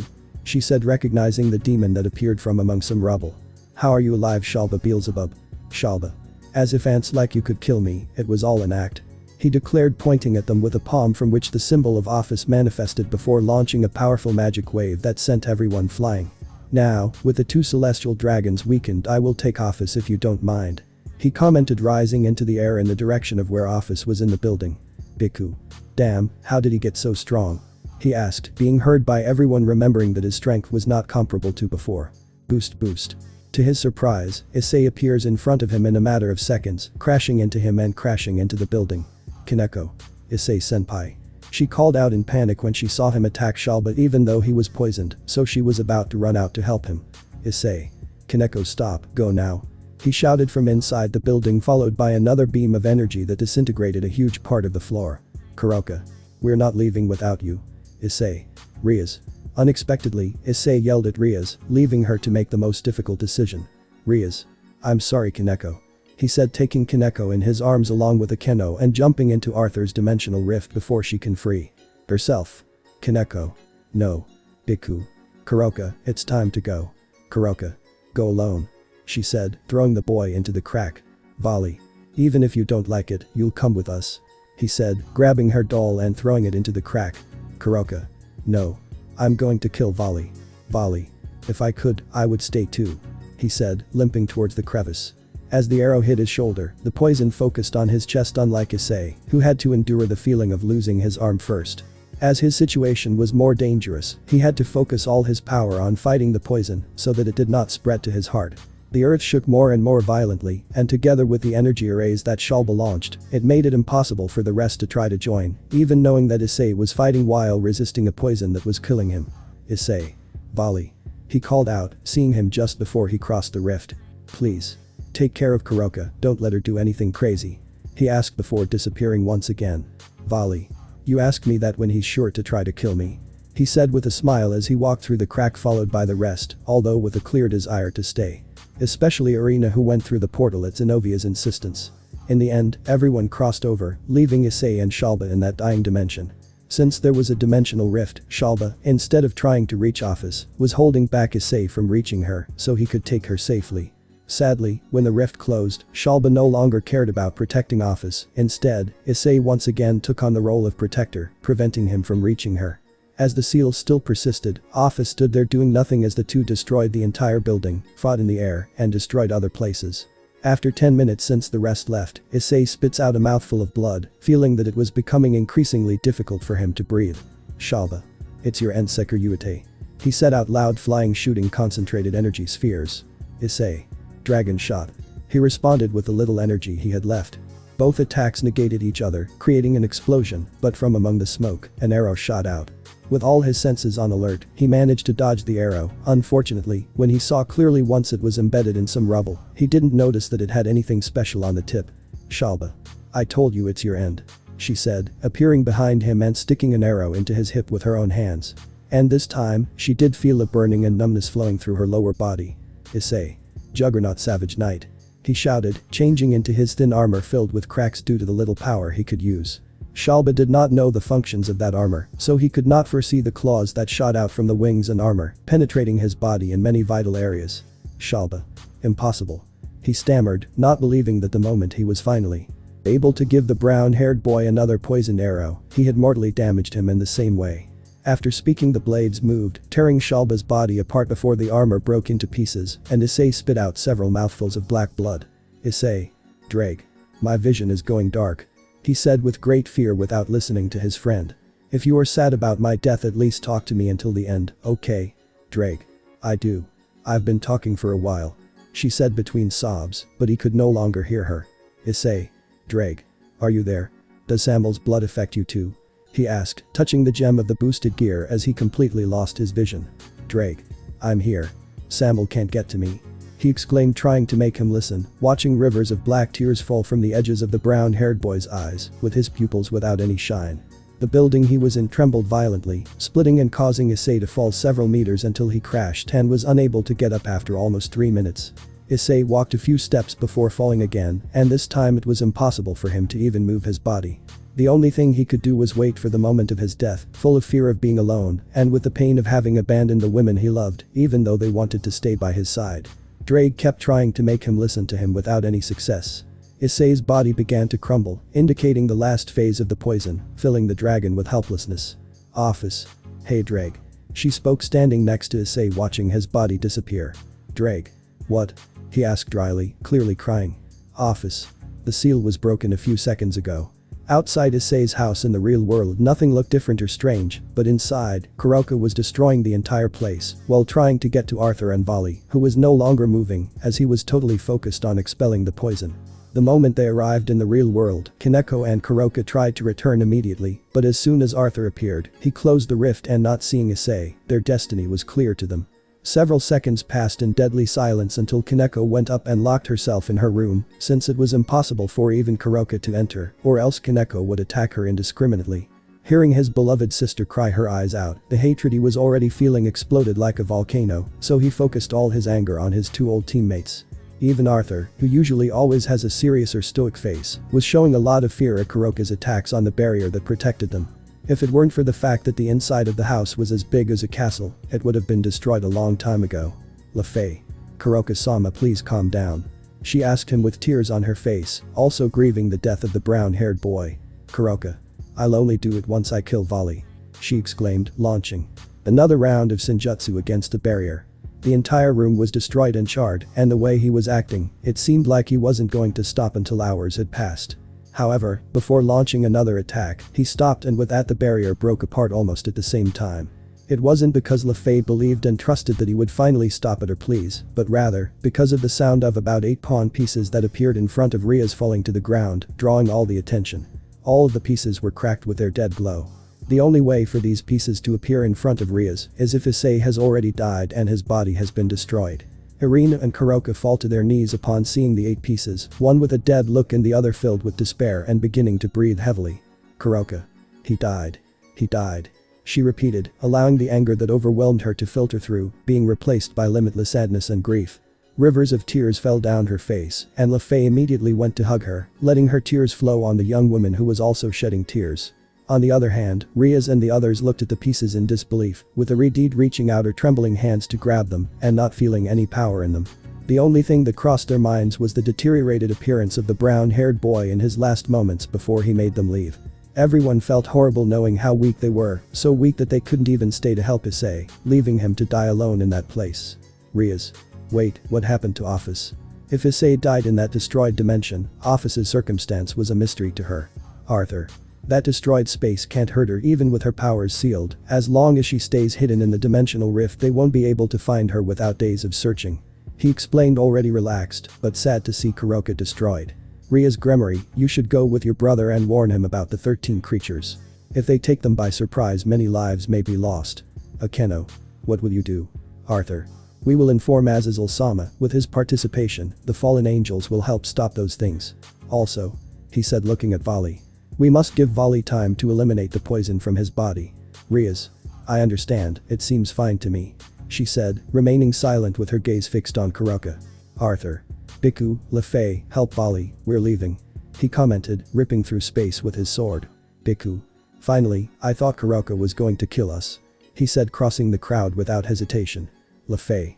Kuroka-sama. She called her, unsure of wanting to leave. Kuroka. Go ahead, you have things to do. And I have to do something too. She said, wiping the tears from her face. Trusting her, he stood up and surrounded Vali with a barrier to take him without having to interrupt his meditation. After Vali's group left, Irina also excused herself, saying that she had to report everything that had happened to Miguel. Riaz and the rest noticed how Kuroka walked to the upper floor at a slow pace with her ears and tail drooping. Kiba. What do we do? Rias. We can only warn my brother about the threat if they haven't attacked already. Asia. What will happen to Koneko-san? Rias. We can't do anything, at least not us. She says, watching the brunette disappear completely. Without saying another word, he teleported with all his peerage present to where his brother was, praying that the creatures had not started the attack against the cities of hell. With that task assigned, he went to hell, while Kuroka had her own mission. Kuroka. Shirin, can I come in? She asked without receiving an answer even after speaking and knocking on the door several times.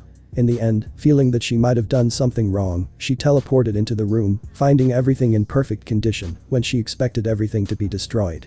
The only strange thing he found was the mattress up against a corner of the room and some sobbing coming from behind the mattress. When he got closer, he found Koneko wrapped in a sheet, crying her eyes out, breaking her heart. Shirin. Without moving the mattress from where he was, he passed it, reaching Koneko and hugging her, shedding a few tears once again, and this time, Koneko no longer prevented him from approaching, returning the hug. There were no words to say at that moment. They lost a man they loved with all their hearts, and they couldn't even see him when it happened. Now they only had each other as their only support. They stayed together for what seemed like hours in complete silence, when out of nowhere one of them finally spoke. Ni-sama. Kuroka. I thought you fell asleep. She commented, scared, not expecting him to speak suddenly. Koneko. Please help me. She said, raising her head to look her in the eyes, showing her red eyes from crying so much, just like the brunette, but with the difference of having her brow tightly furrowed. Surziches. Rias. What did you say?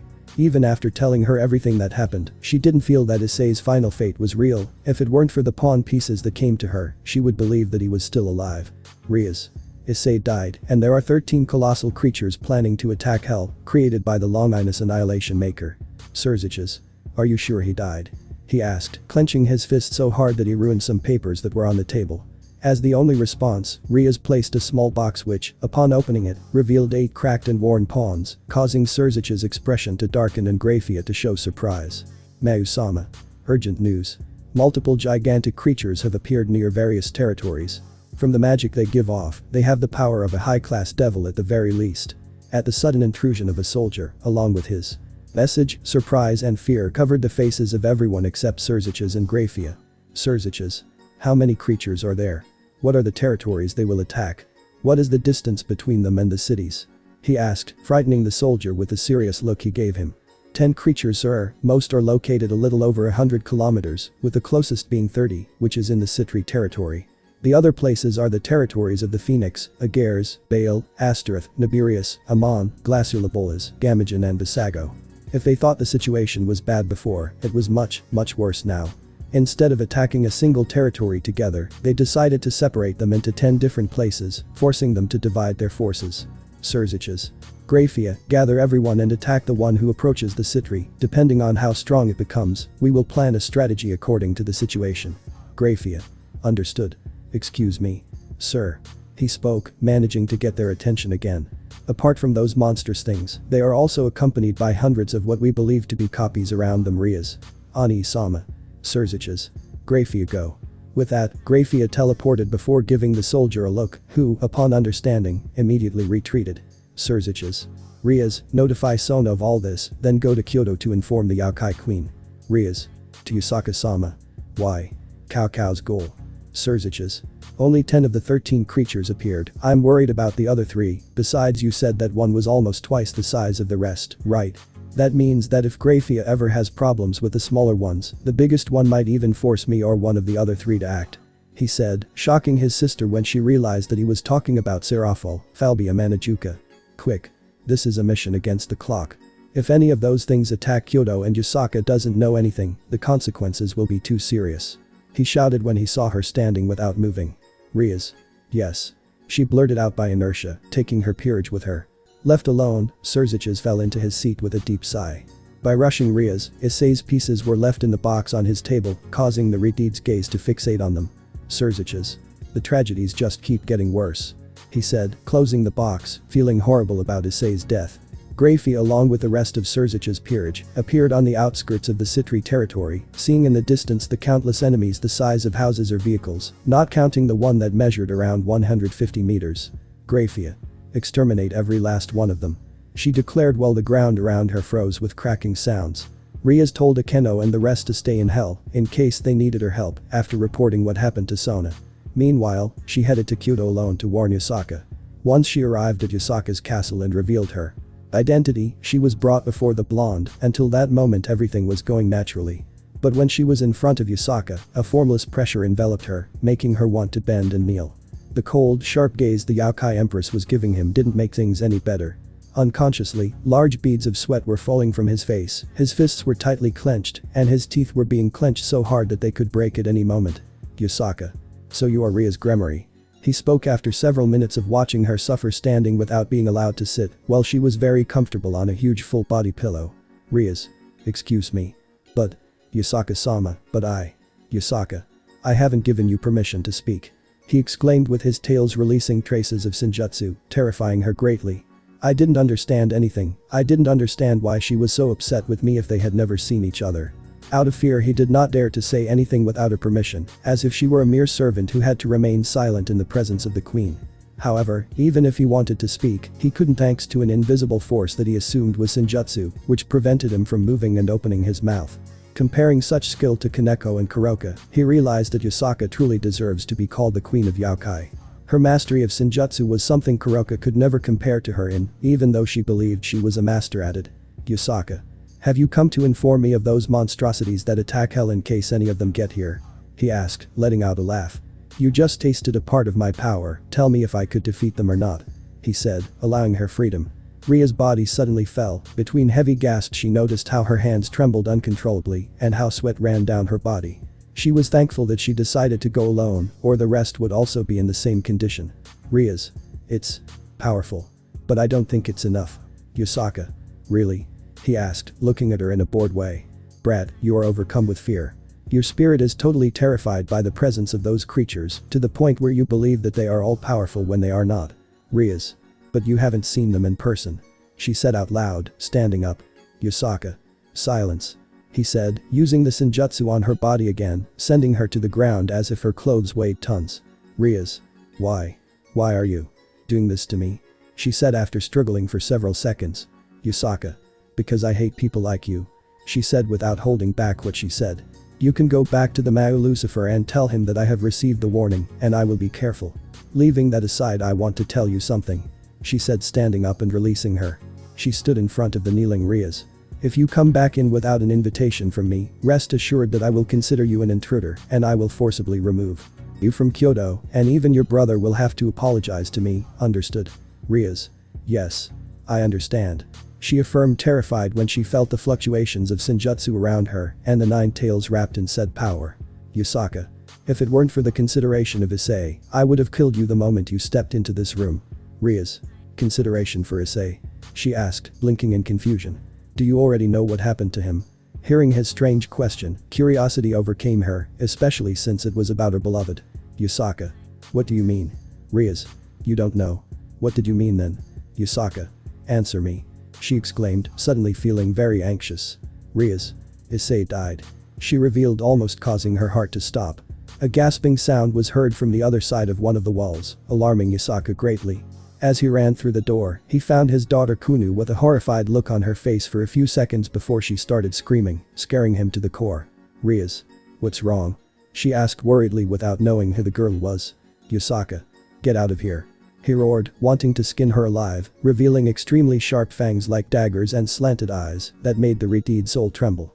With her scream, a flame of will-o'-the-wisp engulfed the entire space, burning the entire room, only allowing Ria's to form a simple barrier that sent her flying thousands of meters towards the city. As soon as the barrier fell, it was finally dissolved by the remains of the fire, revealing parts of her clothes, skin and hair burned. She didn't dare to stay in Kyoto any longer, so she hurried back to hell with the thought that she would never return even if she was invited. Thus, the seed of fear had germinated deep within Ria's heart, which generated the greatest terror of her life whenever she thought of the Empress. With everyone fighting against the Bandersniches that threatened the demonic territories and devising plans to defeat them, Office found herself staring for who knows how long at Drake's armor that remained without a sign of life. After a long time a finger moved, followed by the legs, the arms and finally the green eyes. Office. You finally wake up, Securite. Issei. Office. He called her, disoriented. Where are we? He asked, noticing that the sky was too strange and dark. Drake. You are in the dimensional gap.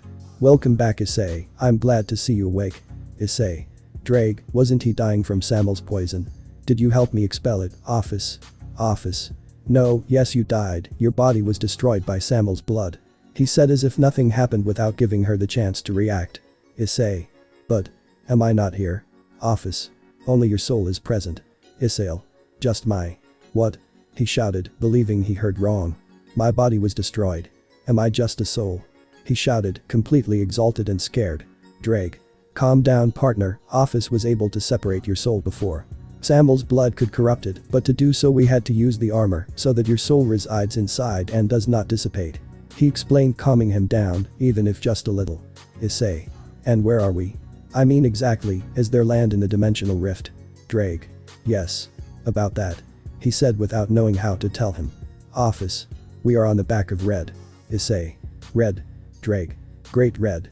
The dragon god and the most powerful being that exists. He said with some nervousness in his voice. Issei. Drake, are you excited? Drake. No. It's not like that. By the way, look behind you. He denied, changing the subject as soon as possible. If he had a body and wasn't wearing armor, he would be showing a mocking smile at the obvious excitement of being on top of the most powerful dragon god in existence. But that amused smile vanished as soon as he saw a huge grotesque lump of flesh, pulsating as if it were alive. Issei. What the heck is that? Drake. It's part of Great Red's flesh and it will be your new body. Issei. My new what? He asked, thinking he heard wrong. How is that thing going to be my body? Is it possible? Drake. Currently you are just a soul. As soon as you enter your new body, it will be as if it were your old body, with the exception that, being a body made with the flesh of Great Red, your physical capabilities will allow you to even defeat high-class demons without depending on me, or you could even face Saraerg in his balance breaker and confront him relying only on your body. He told him, clearly excited. Issei. So strong. Having physical strength equal to or greater than Saraerg is something I could never have imagined. Office. And that will only be at the beginning. She began to speak, his curiosity gaining. You'll still have to get used to that body, and you'll be able to improve your strength, so in the future you could even resist my attacks just with the toughness of your body. She finished saying, leaving him with his mouth open. Of course, not counting that you'll be able to use my power. She said simply, not knowing that a mental explosion was occurring in the brown-haired man's head. Issei. Stop, stop, stop. What did Office-sama just say? Office. About my power. To unite your soul to the new body, I will use some of my power. Drake. The best thing about it all, partner, is that this way your filthy poor magic reserves will be like Office's, they will have no limits, meaning you can unleash any amount of energy without it running out. As soon as he finished speaking, Office was already in front of Issei, and to his surprise, she hit him in the forehead, denting his armor and sending him flying dozens of meters, rolling on the ground. Office. You irritate. He said before staring at the car-sized lump of flesh. Issei. Damn Drake. Even if it's just a soul, I feel an unbearable pain in my head. Drake. I'm sorry. I didn't expect to bother Office. He apologized, sweating profusely. Office. Even if you want to.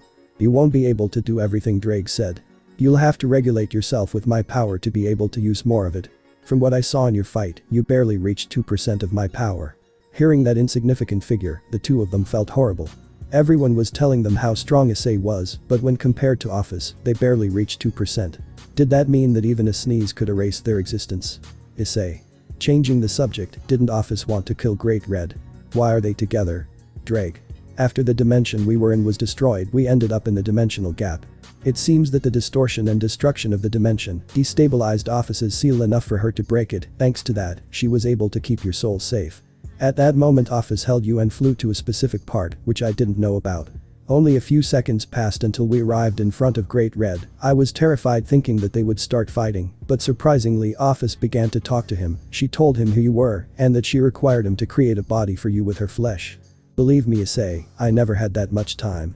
Great Red roared as if he had heard the worst blasphemy, but then Office went and climbed on his back. I didn't understand anything, so she told me that what angered Great Red was the fact that they had used Samuel's blood. Issei. Wait, Samuel's blood can also kill Great Red? He asked, coming to consider Samuel as the mortal existence of all dragons. Drake. No, for starters, Samuel is certainly lethal to dragons and snakes, but Great Red can remove the contaminated part of his body and then regenerate it, that way Samuel would become useless. He was only upset because he considered that a sneak attack like that would only be done by cowards who do not accept defeat. He said, sounding proud, that Great Red is like the god that all dragons admire. Issei. Hey Drake. How much time has passed? Drake. 4.5 days. She said, deeply shocking him. I know what worries you, but stop thinking about it. When they see you they will only be happy, you just have to wait to see them. She said, sensing his emotions. Issei. Thank you, Drake. He thanked him, although he felt terrible thinking about what Koneko and Kuroka must have suffered. Office. It's ready. He said, watching as the massive flesh writhed, decreasing in size and taking on the identical appearance of Issei. As if it were something coordinated, Office destroyed Drake's armor, attracted Issei's soul, turning it into a transparent sphere. Having his soul in front of him, he surrounded it with hundreds, thousands and millions of strands of energy, which formed a sphere the size of a ball. With the sphere in his hand he walked towards Issei's new body and introduced said sphere. Once the sphere entered, the entire body emitted a purple glow for several seconds until it disappeared. The place was silent, at least until Office could hear soft, but strong heartbeats. Issei's eyelids trembled, followed by revealing his eyes that focused on the goddess. Office. The process is ready, now Red will take you to hell. He said, turning around and starting to walk. Issei. Oh, Office-sama, wait a bit. Clothes. I need clothes. I can't appear naked. He asked her, noticing that he was completely naked. Office. I forgot, here are your clothes, I repaired them at Drake's request. She commented, dropping her clothes and walking back to where she was going. Drake. You're lucky I don't understand many things, or else I would have beaten you to a pulp for being naked. Issei. But it's not my fault I don't have clothes, bro. He shouted, defending himself after being unfairly accused. He quickly put on her clothes and went behind Office, reaching what was the Great Red's head, but not daring to stand on his head like Office did. Even though Office told him that Great Red would take him to the underworld, he just watched her talk to herself from a distance for long minutes before turning around and walking towards him. Office. I've told Red where to take you. Issei. Thank you for all this, Office-sama. He said, extremely grateful. Office. You kept me safe, it's only fair to return the favor. She said, tilting her head as if she didn't understand why he was thanking her. Issei. Now that I think about it, what are you going to do now? Office. I've made a deal with Red to let me stay without being attacked, but before that I have to do something. He didn't say anything else. Issei wanted to know exactly what he planned to do, but something inside him told him not to ask unless he wanted to die. An unexpected roar took Issei by surprise, scaring him to the core. Looking up, he saw the space in front of the Great Red Man split apart to reveal a very familiar red sky. Clearly Issei was happy, he will be able to return to the women he loves in a few moments. But as soon as they crossed the rift and appeared at the top of hell, the only thing Issei could see below was a shocking battlefield. Hundreds of armored demons and fallen angels fought together against countless semi-humanoid creatures the size of cars, the smallest, and others the size of 1, 2, or 3-story houses. However, all of those things were like ants before the creature of more than 200 meters, with a humanoid shape and a single enormous eye behind the army. Issei. The Jabberwocky. He said, remembering the name that Cao Cao had given him. What is going on? Why are there so many creatures similar to the Jabberwocky? Drake. I think it's one of his abilities, they must be copies of himself. Remember that you were gone for 2 days, seeing how organized the demons and fallen angels are shows that they weren't taken by surprise. Maybe the Bandersniches already attacked, that would explain it. Look, Surzich's wife is trying to stop the Jabberwocky. Searching for Grafia, he found her near the feet of the Jabberwocky. She wasn't too hard to find, at least not with all the ice around her, giving everyone the impression that she was an ice empress. It's sad that even with her great strength, her ice could barely stop the colossal creature's steps for a few seconds. It seems that they had been fighting for a long time, from Grafia's panting and the drops of sweat falling from her face. Parts of the Jabberwocky's body fall to the ground, alarming the maid and causing her to retreat. It seemed to be stones that fell from the Jabberwocky's body, but those stones began to move, revealing the same appearance of the monster army. Hundreds of those things rushed towards Grafia without causing her an ounce of fear. As she was catching her breath, a man walked past her with a smile on his face and a calm look on his face. In a second, that man disappeared from where he was, reappearing behind all the creatures and sheathing a katana at his waist. Various cuts emerged on the bodies of the hundreds of clones, splitting them in half or into multiple pieces. After that, even more stones that were already transforming fell from the sky like rain. There were so many that they easily reached the 4-digit number. But unlike before being able to reach the ground with the intention of tearing the two apart, all the falling clones were suspended in the air before they all screamed as their bodies began to shrink and crumble like sand. Are you okay? There were too many of them, the swordsman asked a man in the rearguard, using 5 magic circles with one hand. No problem, even if I did the same with 5,000 at once, they wouldn't tire me out, he said arrogantly, but causing the swordsman to laugh. Grafia. Stop joking around, we have to stop this thing, at this rate we'll have to depend on Surziches to defeat it. She said, causing the eyes of the two to harden and fill with a killing instinct focused on the Colossus. There was no way they would let their king take action when he had tasked them with stopping him. If they could not fulfill their duty, they would feel humiliated. Grafia. Go ahead. She ordered, casting her magic alongside her two noble companions. Issei. It's incredible. After watching for so long, he could only say those two words. He knew Grafia was strong, but he never believed she would go to that extreme of freezing someone in less than a second, ending their life, in addition to creating such lethal attacks. And if he included the two who helped her, the surprise was even greater, making him wonder who they were to be able to fight by her side. At that moment Issei felt a sensation that made his hair stand on end, so when he searched for the reason he found that the Jabberwocky was looking at them with its huge and unique red eye. Office. Great Red says he will lend you his power. Those words caught both Issei and Drake off guard. Office. You're no match for that thing, and Red wants you to defeat it, so he'll help you. Issei. Why do you want me to defeat you? Office. Because he wants you to do it and because he looked at him. With that answer he left the brown-haired boy speechless. If you don't do it, he will exterminate you right now. Issei. I'll do it. I'll do it with pleasure. He shouted, completely scared, knowing that he wasn't joking. All the while Drake was thinking about how he was proud of his god's thoughts, and now he was ashamed that he acts like a little child who gets angry if they don't do what he orders. Office. Once you're done, you'll return to the dimensional gap.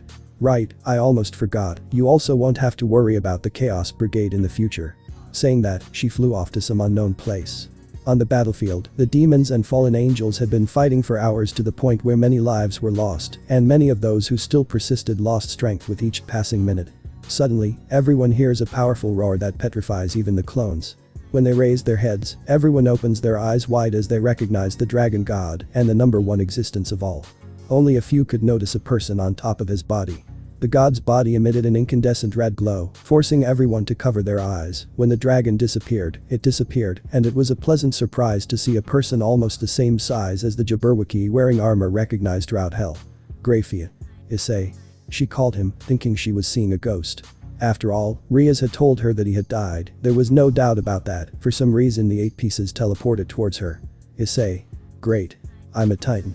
Hearing his indistinguishable voice, relief filled her heart like a wave, calming her spirit. The Jabberwocky roared for the first time, rushing towards Issei. On its way, it crushed several of his clones, easing the burden on all the soldiers. A fight of titans began with the participation of a giant Issei. The problematic thing was that being so big he couldn't move as fast as he used to, but what surprised him was the enormous strength he now possessed.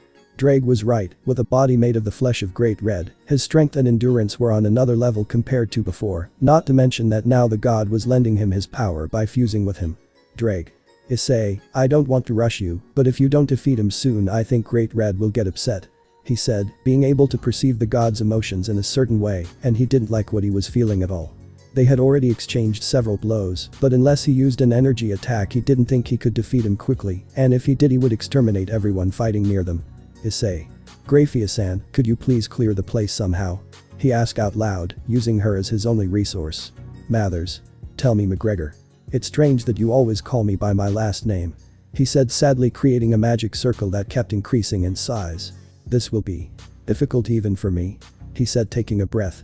The magic circle traveled beneath the Jabberwocky's feet. With McGregor's shout the magic circle flashed, and the Colossus's gigantic body flew thousands of meters into the sky. Boost, boost, boost, boost, boost, boost, boost, boost, boost, boost. The well-known and longed-for voice of Drake charging the augmentations caused euphoria in all the demons. The Titan was sent flying so high that Issei was able to concentrate more than 30 augmentations, leaving him speechless for not feeling any pressure.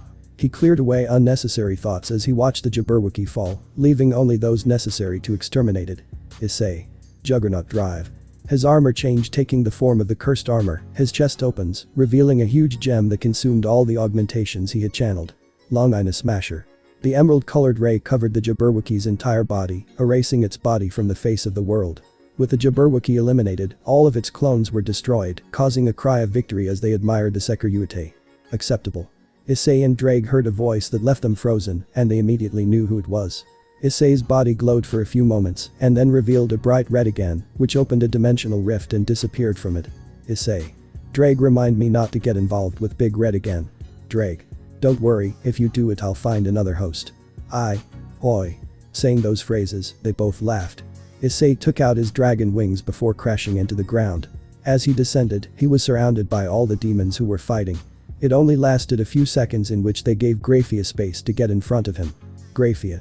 I'm glad to see you in good condition, Issei-sama," she said, tilting her head gently. "Surziches-sama wishes to speak with you." Issei. "Sure, by the way, that armor looks good on you, Graphia-san," he praised, appreciating how the armor sticks to the maid's curvy body. Graphia didn't say anything, she just stared at him, sending a deep chill down his spine, causing him to apologize for what he said. After that, Graphia, Issei, and the other two of Surzich's peerage retreated from the battlefield, leaving the commanders to gather the rest of the soldiers. "Surziches. Issei-kun. I'm so glad to see you alive," he exclaimed with great happiness. Issei. "Thank you, Surziches-sama. Surziches. You surprised me a lot when you appeared riding Great Red. I thought the apocalypse had arrived," he said in a comical way. "But you surprised me even more when you turned into a giant and defeated the Jabberwocky." Issei. "It was only possible thanks to Big Red, who lent me some of his power and size." Surziches. "Still, it's an incredible fact. If you hadn't appeared, I would have had to face him. That's something I wanted to avoid at all costs." Issei. "Why?" Surziches. "Because it could be part of someone's plan, and if so, maybe they know how to suppress my power. But now that you took charge of everything, you ruined their plans. Congratulations." Changing the subject. "How are you alive?" "Ria said that you were poisoned with Samuel's blood. As far as I know, that's a clear declaration of death." Issei. "It was all thanks to Office and Drake. Without them he would have died without a doubt," he said before explaining how they kept him alive and how he came to talk to them. Surziches. "You mean that your body was made from Great Red's flesh?" "That Great Red?" he asked in disbelief at what he had just heard. Issei. "Yes, and my energy is that of Office. Drake." It could be said that Issei will become the third dragon god in the future if he continues training, although when he will reach that level, no one knows, he said, almost causing the Demon King to have a heart attack. Surziches. "Issei-kun, you always surprise us." Issei. "Ahahaha, I don't know how to answer that one." "Excuse me, Surziches-sama, I would like to know what happened to the Bandersniches." Surziches. "Most of them have already been eliminated, although it was troublesome since they attacked 10 different places at once, we were able to neutralize them. It was a huge surprise to see the Jabberwocky heading to the Gremory territory. The last two are currently being neutralized. One of them appeared in the center of a city in the Citri territory, Ria's, and her peerage went to help defeat it, along with some of my peerage, and the other appeared in the Kyoto of the Yaokai." Issei. "In Kyoto?" he asks excitedly, standing up and accidentally knocking something off the table. Surziches. "Please calm down, as I told you, they are being neutralized." With a snap of his fingers, a screen appeared in midair, where the renowned Bandersnitch was fighting alongside his clones against a huge 9-tailed golden fox. All of his clones were turned into ashes, and the Bandersnitch's body was torn without stopping by the fox's claws and fangs, leaving it completely defenseless. The will-o'-the-wisp moved like a storm around the area, attacking at the moment the fox wanted, destroying the creature. Issei. "Wow, Yusaka is pretty dangerous," he said without thinking much about his words, causing a curious look in the Demon King. "Did he say that the rest went to fight the other Bandersnitch?" he said, noticing well what he said before. "Please send me there, I want to help them. Although I really just wanted to see Koneko as soon as possible, but it would look bad if I told her that." Surziches. "Are you sure? Don't you want to rest?" Issei. "I'm not tired, I want to go help," he said with determination to face the giant. Surziches. "Okay." Issei. "Thank you very much, Surziches-sama, I would go by myself, but I still don't know how to use a transfer spell," he told him, remembering what he threw, so he was about to pick him up before leaving. "What is this?" Bending down to pick up what he dropped, he found a box that had been torn open by the fall, with 3 cracked pawns outside and 5 still inside. Seeing the box with the pawns, the Redeed was surprised. Surziches. "I almost forgot, since he has a new body," he murmured in a low voice, remembering what the brown-haired boy had wanted so much before. Issei. "Are these pawns yours?" he asked without understanding why he kept pawns in such bad condition. Surziches. "They're yours, Issei-kun." Issei. "Mine. Those are the ones Ajuka made for me. But why are they cracked?" Surziches. "No, you misunderstood me, Issei-kun, those are the pieces Ria's used on you," he explained, watching as she blinked several times between him and the pawns. Drake. "Please don't tell me you never noticed the pieces were no longer in you," he said, exasperated upon noticing that detail. Issei. "When?" Drake. "When you lost your body, you idiot. Remember, you technically died." Surziches smiled as he watched Issei fight Drake as if nothing had changed. Drake. "Stop thinking about useless things. The pieces are gone, you are now free from Ria's grimoire. If you consult with the Mayu Beelzebub, he may be able to create pieces with dragon properties for you to take your women. At that moment Surzich's smile vanished and worry replaced it. Issei. You're right, but I'll see that after seeing Koneko. Surzich's Sama, please send me to where they are fighting. He wasn't sure about letting him go anymore, but since he told him he would, he had no choice but to teleport him to that place. As soon as they left, a magic circle appeared in the Retid's ear. There's no way they're that strong. What kind of dirty tricks did they use? Heracles, the member with the greatest raw strength among the members of the descendants of past heroes, was completely injured and burned. The city that the Bandersnatch had attacked was in ruins, with the creature defeated a long time ago, thanks to Surzich's peerage. In a way, Rias and the others did help, they were helpful in keeping Cao Cao and his group busy. Since Siegfried was defeated the day before by Kiba, the group's strength had decreased, while Kiba's had increased thanks to the cursed swords he took from Siegfried, which he used to defeat Jean and imprison her. Almost all of them were divided by Georg, only the aforementioned did not expect that the one he thought was the weakest, Gaspar Vladi, ended up being the worst of all, by managing to awaken all his sacred gear and use a strange power of darkness that ended up devouring all the magic he threw until it ended up taking his life. Rias, Akeno, Vali, Roswis and Zenobia had to fight against Cao Cao and a reaper of Hades called Pluto, the latter being incredibly powerful, taking Vali away, leaving the four to fight against the black-haired man. Since Cao Cao was not in a good mood, he did not decide to nullify their powers, instead he would have fun destroying all the attacks they used against him so that they would show genuine desperation at his weakness, only then would he claim their lives. Finally, Kuroka and Koneko were forced to face Heracles. The fight lasted several minutes where Heracles seemed to have the advantage, along with his sacred gear, the already destroyed place was becoming even more so, with the fire surrounding it. It was a complete surprise on the part of the hero's descendant that when he tried to finish off the smallest one, she suddenly began to use her senjutsu in a certain way that ended up only letting her defend herself without the chance to attack. In a desperate attack he allowed himself to be hit and launched himself towards her, only to notice that her appearance was somewhat different from a few minutes ago. With cold eyes filled with killing intent, dozens of wheels of fire formed around him before charging towards him at high speed. No matter how he defended himself, his body was completely injured with burns of varying degrees, forcing him to fall to his knees. During the entire fight she had not said a single word, with her white kimono and light blue skirts fluttering against the wind she approached slowly but steadily without fear. Heracles. You couldn't possibly have gotten so strong in so few days. What did you do? A kick to the mouth immediately knocked him out, knocking out half of his teeth. Before he could raise his head, she stomped on him, embedding his face in the rubble. Kuroka. Naya. I knew you had a huge talent in Senjutsu Shirin. She exclaimed, overflowing with happiness upon seeing her cute little sister suppress Heracles like a cockroach. She could have beaten him before in Georg's dimension too, only she couldn't because she had to take care of any other attacks and protect Koneko, but now she didn't even need to move a finger. Manifesting other wheels of fire, he used them to surround Hercules' body, preventing him from moving. Heracles only watched in terror as the white-haired girl without breasts that he could crush or explode whenever he wanted had become a woman with a body similar to his sister's, as if years had passed just for her. Kuroka. Shirin, it's time to go, let's hand him over and go get Cao Cao. Just before finishing, she sees a magic circle with a grimoire crest appear, so she wondered who it was. Only she was speechless and her mind went blank when she saw the person who came out. Disbelief, fear, joy, euphoria, confusion and other emotions went through her mind and heart, causing her to unknowingly begin to shed rivers of tears. Issei was a little surprised when he appeared in a completely destroyed place, but it was something he expected when Surzich's told him that the Bandersnatch appeared in the middle of the city.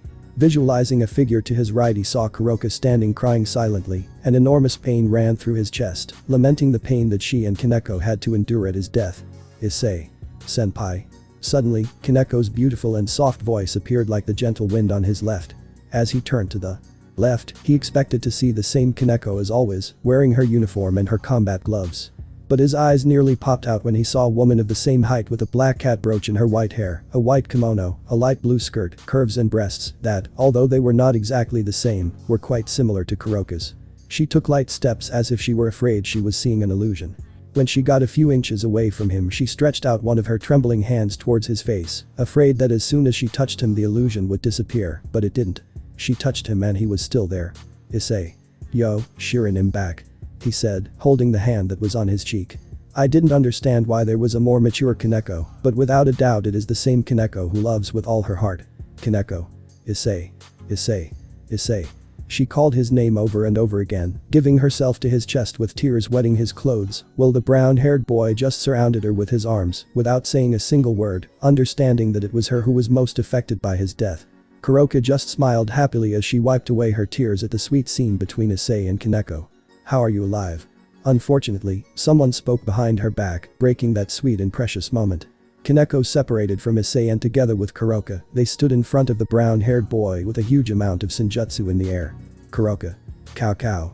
She called him, wanting to dismember the black-haired man with all her soul, just like Koneko. "Cow cow. I see that they have defeated Heracles too, it is a pity, but they will not be able to defeat me. It's a Teratana." The hateful orb that they both hated the most went into action, nullifying any power they use, in turn nullifying Koneko's transformation, making her return to normal, making her ashamed of the brunette seeing her with that yukata half loose in the area of her chest. "Cow cow. They were very fortunate. If I hadn't sensed a powerful presence coming from here, the Gremory heiress and her peerage would have perished under my spear." "Kuroka. From what you're saying, it means you didn't kill them, why?" "Cow cow. I wanted to enjoy torturing them and killing them when they showed desperation. The first was Ria's Gremory, and if it weren't for her queen getting in the way I would have killed her. Even her queen was lucky that I didn't hurt a fatal area. Unfortunately the other two were too persistent. I got bored and left them winded before coming here." Issei.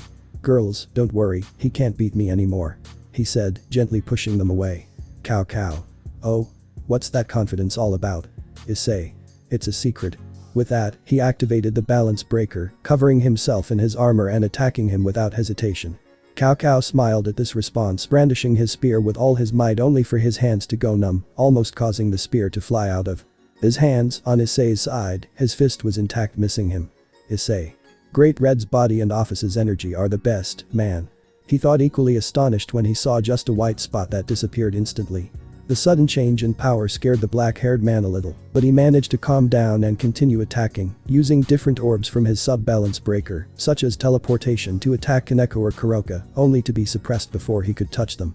Another of the orbs he used was one that allowed him to levitate, or rather fly, the orb that creates several warriors like the ones Kiba uses. Issei had never been so full of energy, so he even imbued his fists with magical energy, becoming much stronger. Koneko and Kuroka couldn't believe how Issei took the advantage when before he could barely keep up with the speed of the spear. "Cow cow. Balineaka Ratana," he exclaimed after retreating several meters to defend himself from a blow. The spear was surrounded in a wide aura that gave Issei a bad feeling, however, he reacted a little late, allowing Cow Cow to hit him, sending him flying several meters in the air, with his armor destroyed in the chest area. Issei. Fuck. No wonder it was called the strongest sacred gear of all, he thought, spitting out a mouthful of blood before taking out his wings to fly on his own. Cow Cow did not want to give him time to rest, appearing above in the blink of an eye. Issei. Juggernaut Savage Knight. What Issei didn't even expect was the great speed he gained in that armor, appearing behind the black-haired man much sooner than he wanted. Issei. Destroyer Rook. Cow Cow's body fell like a missile under the enormous power of that form, leaving a crater 20 meters in diameter. Cow Cow. Kua. Ugh. How could he resist the hellish pain in his stomach? Issei.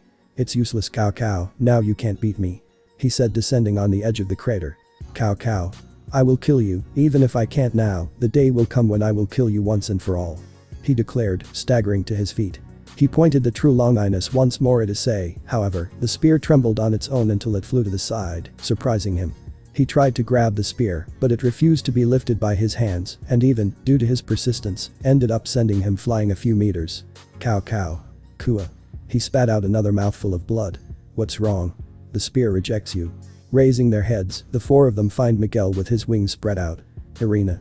Issei-kun, she said, appearing behind the brown-haired boy, throwing him to the ground. What a relief that you're alive, she said, crying like a child, letting out a few laughs. Cow Cow. Are you rejecting me? That can't be. It's my sacred gear, he shouted at the archangel, refusing to believe that reality. Miguel. The true Longinus is the most special of all the sacred gears. You failed so many things that she can no longer tolerate having you as her bearer. It is very regrettable, he said, showing sadness, not for him, but rather for the spear. We will take care of finding a suitable bearer for her. We will try that when that moment comes. She does not become someone like you, someone who only yearns for revenge and killing, he said, raising a hand and making the spear go towards his hand. The ground beneath Cow Cow's feet began to crack, from which skeletal arms and hands emerged, terrifying him. Cow Cow. No. Give me back the spear. Give it back, he demanded desperately as the skeletons dragged him away. Issei. What's wrong? Miguel. The hands of Hades, the true longinus prevented Hades from reaching him, and now that he has been abandoned, he comes to claim his soul for lending him Samuel. He deduced, remembering when Irina told him about Samuel's appearance.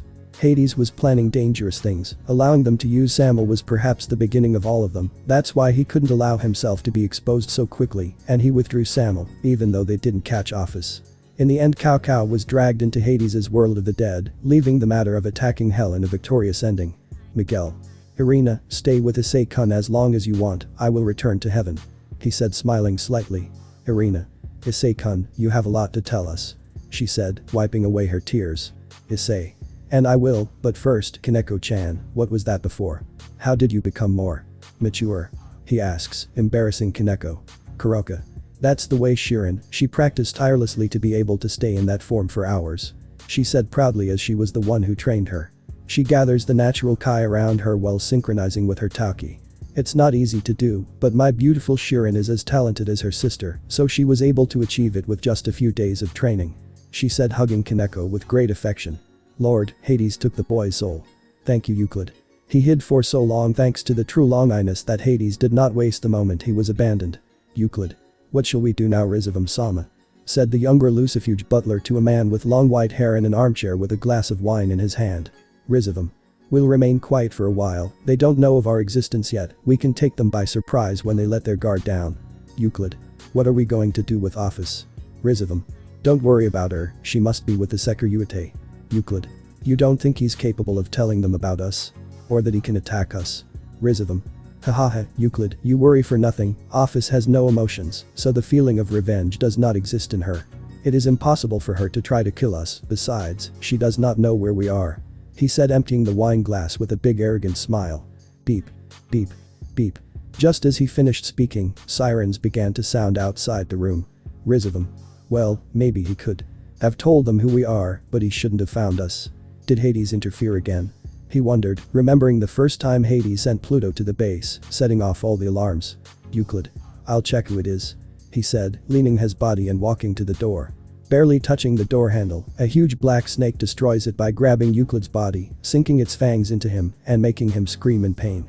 Euclid released all his power in an attempt to get rid of the snake, but only managed to free himself for a moment before another snake appeared and bit his legs, which, together with the first one that bit his torso again, split it in half before each one swallowed his body. Meanwhile, Rizavam was still sitting with his empty glass, ignoring the large blood stain covering the floor and the two snakes moving around the wall, staring at him, hissing at him from time to time. Beep. Beep. The alarm stopped, followed by the sound of bare feet against the cold floor. The man wouldn't admit it, but the sweat running down his temples showed the fear he was feeling as he heard the footsteps getting closer. A head of black hair and eyes as black as emptiness itself appeared in the room, causing snakes to crawl into the brunette's sleeves. Rizavam. Office, what a surprise to find you here. He said, leaving the glass on the table beside him. How did you find this place? Office. Several people in this place had some of my snakes, when I came I claimed them all. She said, seeing a black snake peeking out of her sleeve, so she petted it. Rizavam. You wretched fools. He cursed in his mind. Then you're leaving now, I suppose. Office. Not yet, I still have something to do in this place. She spoke, making the Lucifer feel as if his eyes were turning blacker than before. Rizavam. Office, you know that I. His words were cut off when he was hit by a black snake tail that he couldn't see where it came from, crashing him into the wall. After he fell and caught his breath, he swallowed the blood that had accumulated in his mouth. When he raised his head, to his horror, he found a huge black snake with purple eyes that covered the entire room. Rizavam. Oh, Office. Believe me. I had nothing to do with that seal Cao Cao used on you. Office. Silence. He said with a somewhat different tone of voice that made her soul tremble without even opening her mouth to speak. You think I wouldn't take revenge, you were wrong. You made me believe that you would help me defeat Red. Rizavam.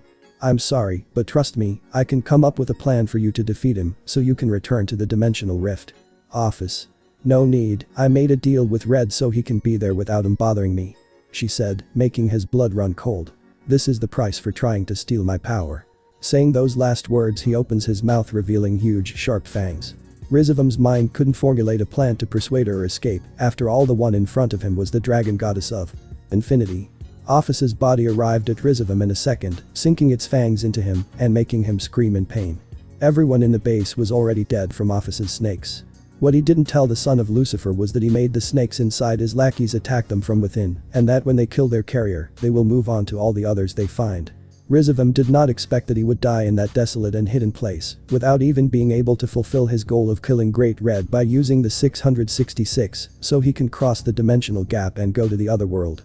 No one knows him and no one ever will. With the topic of the invasion of Hell and the return of Issei, Hell was upside down. Especially the council when they found out that Issei had a body made of the flesh of Great Red, with the magical energy of office, and without an evil piece that linked him to them. Make Ria's Gremory make him your pawn again. We can't let someone like that leave our side. As if it were possible, remember that the Sekiryuite hates her for cheating on him with Riser Phoenix, damn it. What now? What if they attack us and he decides not to help us? We won't be able to claim anything from him since we have no relationship. Of course he does, one of his partners is Ria's Gremory's rook, as long as it is his piece he will be related to us. Serziches was having severe headaches hearing how selfish these council members could be. Mayu Beelzebub, is it possible to create a set of pieces with your draconic power? Asked one who remained silent the whole time to the green-haired man sitting next to Serziches. Ajuka. It is possible. He said, frustrating those who wanted him to say otherwise. But there is a problem. He said, brightening their day. If I couldn't create a piece with dragon power, it would mean I would still have no deep connection with the demons. Ajuka. They are worried that Issei will stop having a relationship with the devils, so in order to tie him down, they long for Ria's tower to not abandon its role. I'm sorry to tell you that you are wrong with that way of thinking. He said without worrying about angering any of them, since none of them could hurt him. If I make a set of pieces with his dragon power and use them on Ria's tower, he will indeed be able to do so, making Ria's recover her tower. In itself, having the set of pieces would link him to us, but I see that for you that is very little, not to say a non-existent link, so I propose something to you. He said seeing that everyone was paying attention to his words. Create a complete set of pieces for him. By no means. Mayu Beelzebub has lost his mind. Ajuka.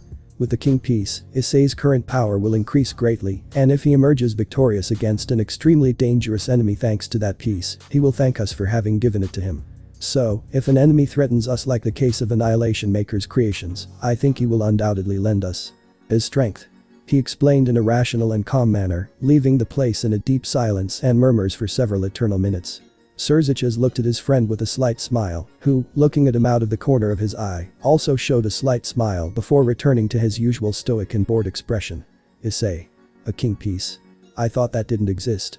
He replied upon seeing 16 emerald green pieces in a box delivered by Serziches himself. A week passed since the attack, and the day Ajuka asked him to accompany him to create his new pieces, since the old ones were no longer compatible with him.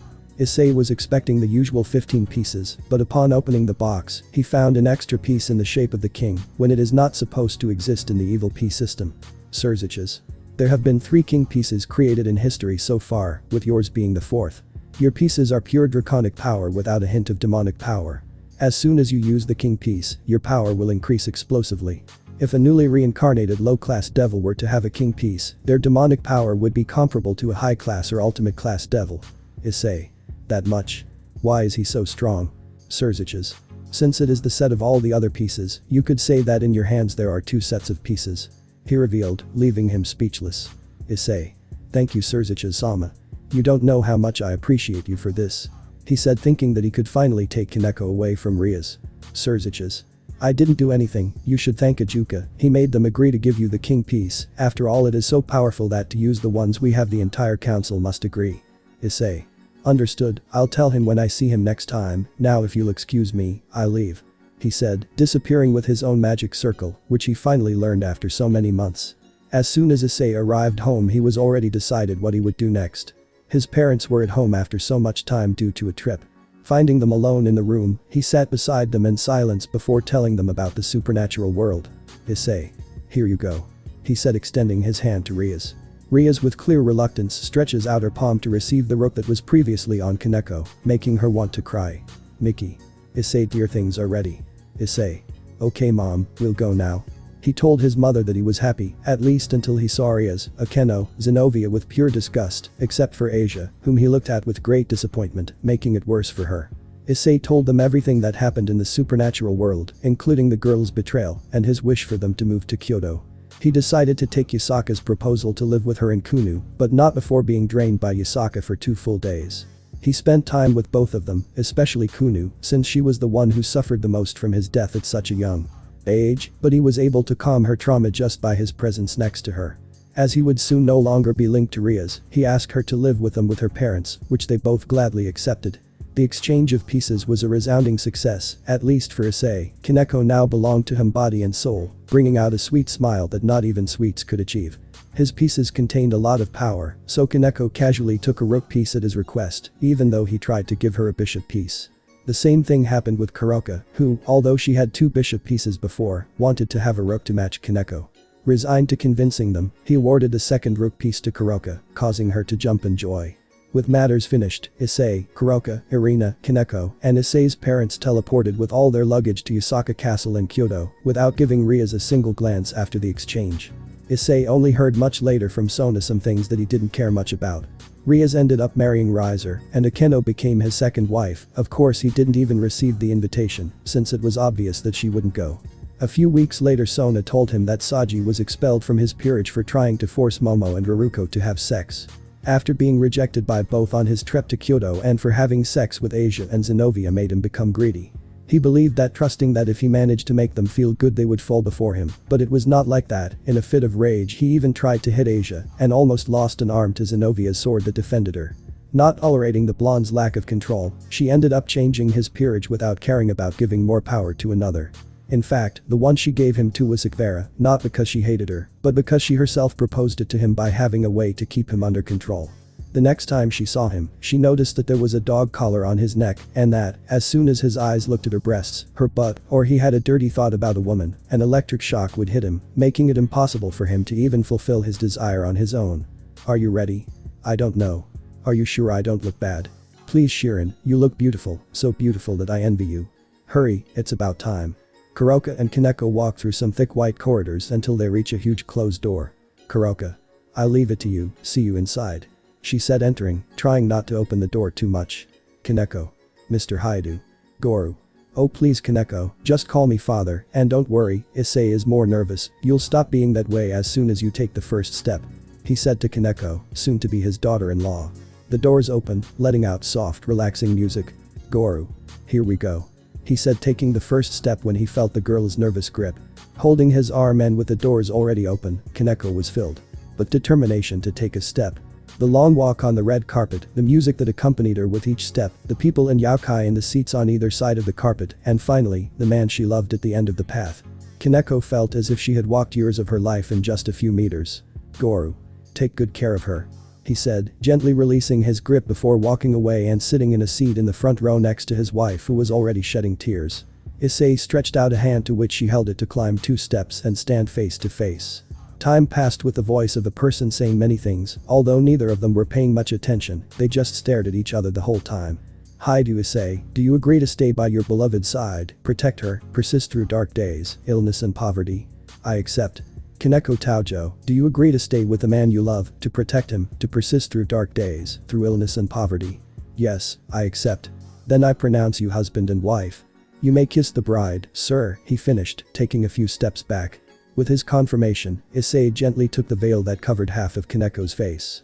Lifting it, he spent a few seconds appreciating how beautiful she looked in that white wedding dress, with her lips painted red and makeup that highlighted the blush on her cheeks, that made her look like a goddess. The two brought their faces closer until they finally kissed, followed by cheers and tears from the more sentimental ones. As they separated, they stared into each other's eyes. As they held hands, they turned to look at all of their wedding guests. Issei's parents crying their eyes out, Kunu jumping happily while clapping alongside her mother, Surzich's and Grafia with a smile, Kiba clapping before having to comfort Roswas for getting too excited, Irina with a radiant smile alongside Kuroka, with the two extremely happy for their wedding, not feeling jealous for not being the first. In fact, the two wished for Koneko to be the first, knowing Koneko's place in Issei's heart. Issei, Koneko. Thank you all. They thanked upon seeing so many people in yaokai celebrating their union. From now on, or rather, from that fateful night, the two of them had already intertwined their lives, only now they made them stronger and more resilient. It was a long road, but you can overcome anything by having each other. Line break. Snow covered Kyoto, turning it into a dreamland of cold. Several yaokai played in the snow, some stayed inside their houses seeking warmth, and a few others admired how the snowflakes slowly fell. Issei Sama. A maid with a foxtail called out to her master who had been watching the snowfall for almost an hour. Issei. What's wrong, Koyuki? He asked without taking his eyes off the sky. Koyuki. Riser Phoenix requests to see him at the temple entrance. Suddenly, all the calm that was circulating in his mind was shaken as soon as he heard who was looking for him. Issei. I understand, I'll go right away. He said, standing up. Turning around, the fox yakai blushed slightly, stepped aside to let him pass and stared at her back with a red face and her heart pumping 1,000 miles an hour. Koyuki. Yusaka-sama is really lucky. She said with envy for having such a handsome man every night. At the entrance of a temple in the human world was Riser in a suit, as if the cold that enveloped the city did not exist. Issei. What do you want, Riser? While waiting, he heard Issei appear out of nowhere, something he was expecting. Riser. I came to invite you to my wedding celebration. Issei. Celebration? Did you marry someone? Riser. Yesterday, with Asia and Zenobia. Issei. Forget it, I'm not fucking going. He said, turning around. Riser. Wait. I understand that you don't like me for what I did, but don't you think it's time to let go? Issei. Riser, I don't hate you. He said, turning around to look at him. I'm just not interested in what you do with your lives. I'm enjoying the falling snow, please don't ruin my day. Riser. Okay, if you change your mind you can go if you want, the celebration is tomorrow at my house. He said finally before disappearing. The brown-haired boy didn't pay any attention to the invitation. In fact, he quickly dismissed the conversation with the blonde from his mind upon returning to the castle. As soon as he entered the Yaokai world again, a smile graced his face. Without stopping his steps, he continued forward until he stopped, took her in his arms and claimed the lips of the empress. Yusaka. What did you want? Issei. Nothing, it doesn't matter. Yusaka. Koneko-san has a surprise for you, don't let her know about this today. She said, giving him little kisses before leaving, but not before passing her tails over his face and receiving an unexpected spanking. In the end she ended up leaving while looking at him in a seductive way and with great desire, making him shake his head. Yusaka really did have a high sexual desire. The hours passed, the light soon faded, allowing the light from the lanterns to illuminate the city, along with the celebration of the Yaokai in the streets or in their homes, as if the snow and the cold did not bother them. Kuroka. Issei listens to this. She spoke to him holding a letter in her hand and with the brown-haired boy's head on top of her legs, letting him enjoy the softness of her thighs. Sona says that Saji rebelled against Sakura because he couldn't take it anymore. Good, now his body doesn't even have a place to bury it. Issei. Were you really that stupid to do that? Did you not imagine that they were going to kill you? Kuroka. It seems the collar also had the function of decapitating him as soon as he rebels. I would have liked to kill him myself, how sad. She commented with true sadness, making the brown-haired boy laugh. Let's see what else. Ha. They deserve it, damn bitches. Things between Riaz and Riser are not going well, they hardly see each other because of work, and Riaz told him that he had long since stopped being so affectionate with her compared to the beginning. He deserves it, she is the main wife, but the one who had his son first was his queen Ubeluna. He should have focused more on her by giving her a son. Now Riaz and Akeno are left aside as if they were the lovers, how funny. Naya. She recounted enjoying the lives of the two without any affection from her husband, remaining as simple lovers. Issei. You'll never change, Kuroka. By the way, where's Shirin? I haven't seen her all day. He said, dismissing what he heard immediately. Kuroka. She's preparing a gift for you, I think. That you'll like a lot. She said, leaving the intrigue in the air. Issei-sama, Kuroka-sama, dinner is ready. Said a different maid before leaving.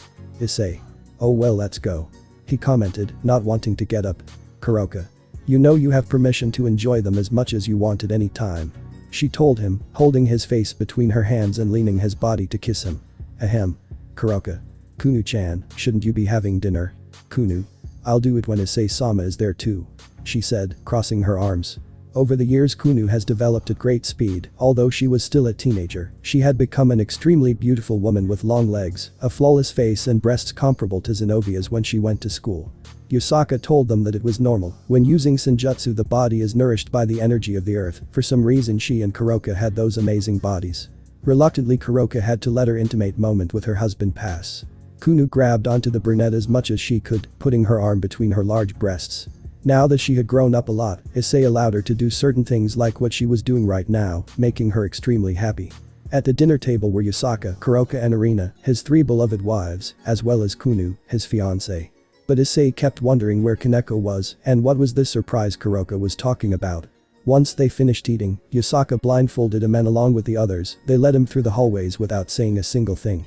What Issei didn't know was that while they were carrying him around carefully so he wouldn't crash, no servants were passing by, as if everyone had left. The next thing he felt was being thrown onto what he assumed was a mattress. He tried to remove the blindfold at that moment, but Yusaka refused to do so. Issei's imagination was going through the roof at that moment. Blindfold, a bed, and his 3 wives with him could only mean one thing. Kuroka. Try to guess who it is. He said in a whisper in her ear before biting her ear, lighting the fire inside her. Issei. So that's what they planned to do. He thought with a smile, feeling someone get in front of him on the bed. Without saying a word. Issei felt the woman's warm and soft kisses, as he was also forbidden to touch her with his hands. He could only focus on the sensation of her lips. The girls separated a minute later, leaving the place in silence, and the brown-haired boy tasting her mouth. Issei. Irina, your kisses always carry with them a ton of affection without any lust. Irina. Yes, it was me. She said with her face red as a tomato. Before he could wait, he was kissed again, but this time the difference was that the person kissing him deeply, something Irina wouldn't do because she was embarrassed. It only took them 5 seconds to know who he was, but she let the minute pass anyway. Issei. Kuroka, there is nothing innocent about your kisses. He commented with a smile, listening to the laughter of his beloved black cat. By elimination, the next one would be Yusaka, so there was no point in continuing with that game. But the sensation of only having to focus on her lips was lighting the fire inside him to great magnitudes. He was planning that as soon as Yusaka stops kissing him, he would take off the blindfold and throw it against the bed. Surprisingly, the next kiss was a completely unfamiliar one.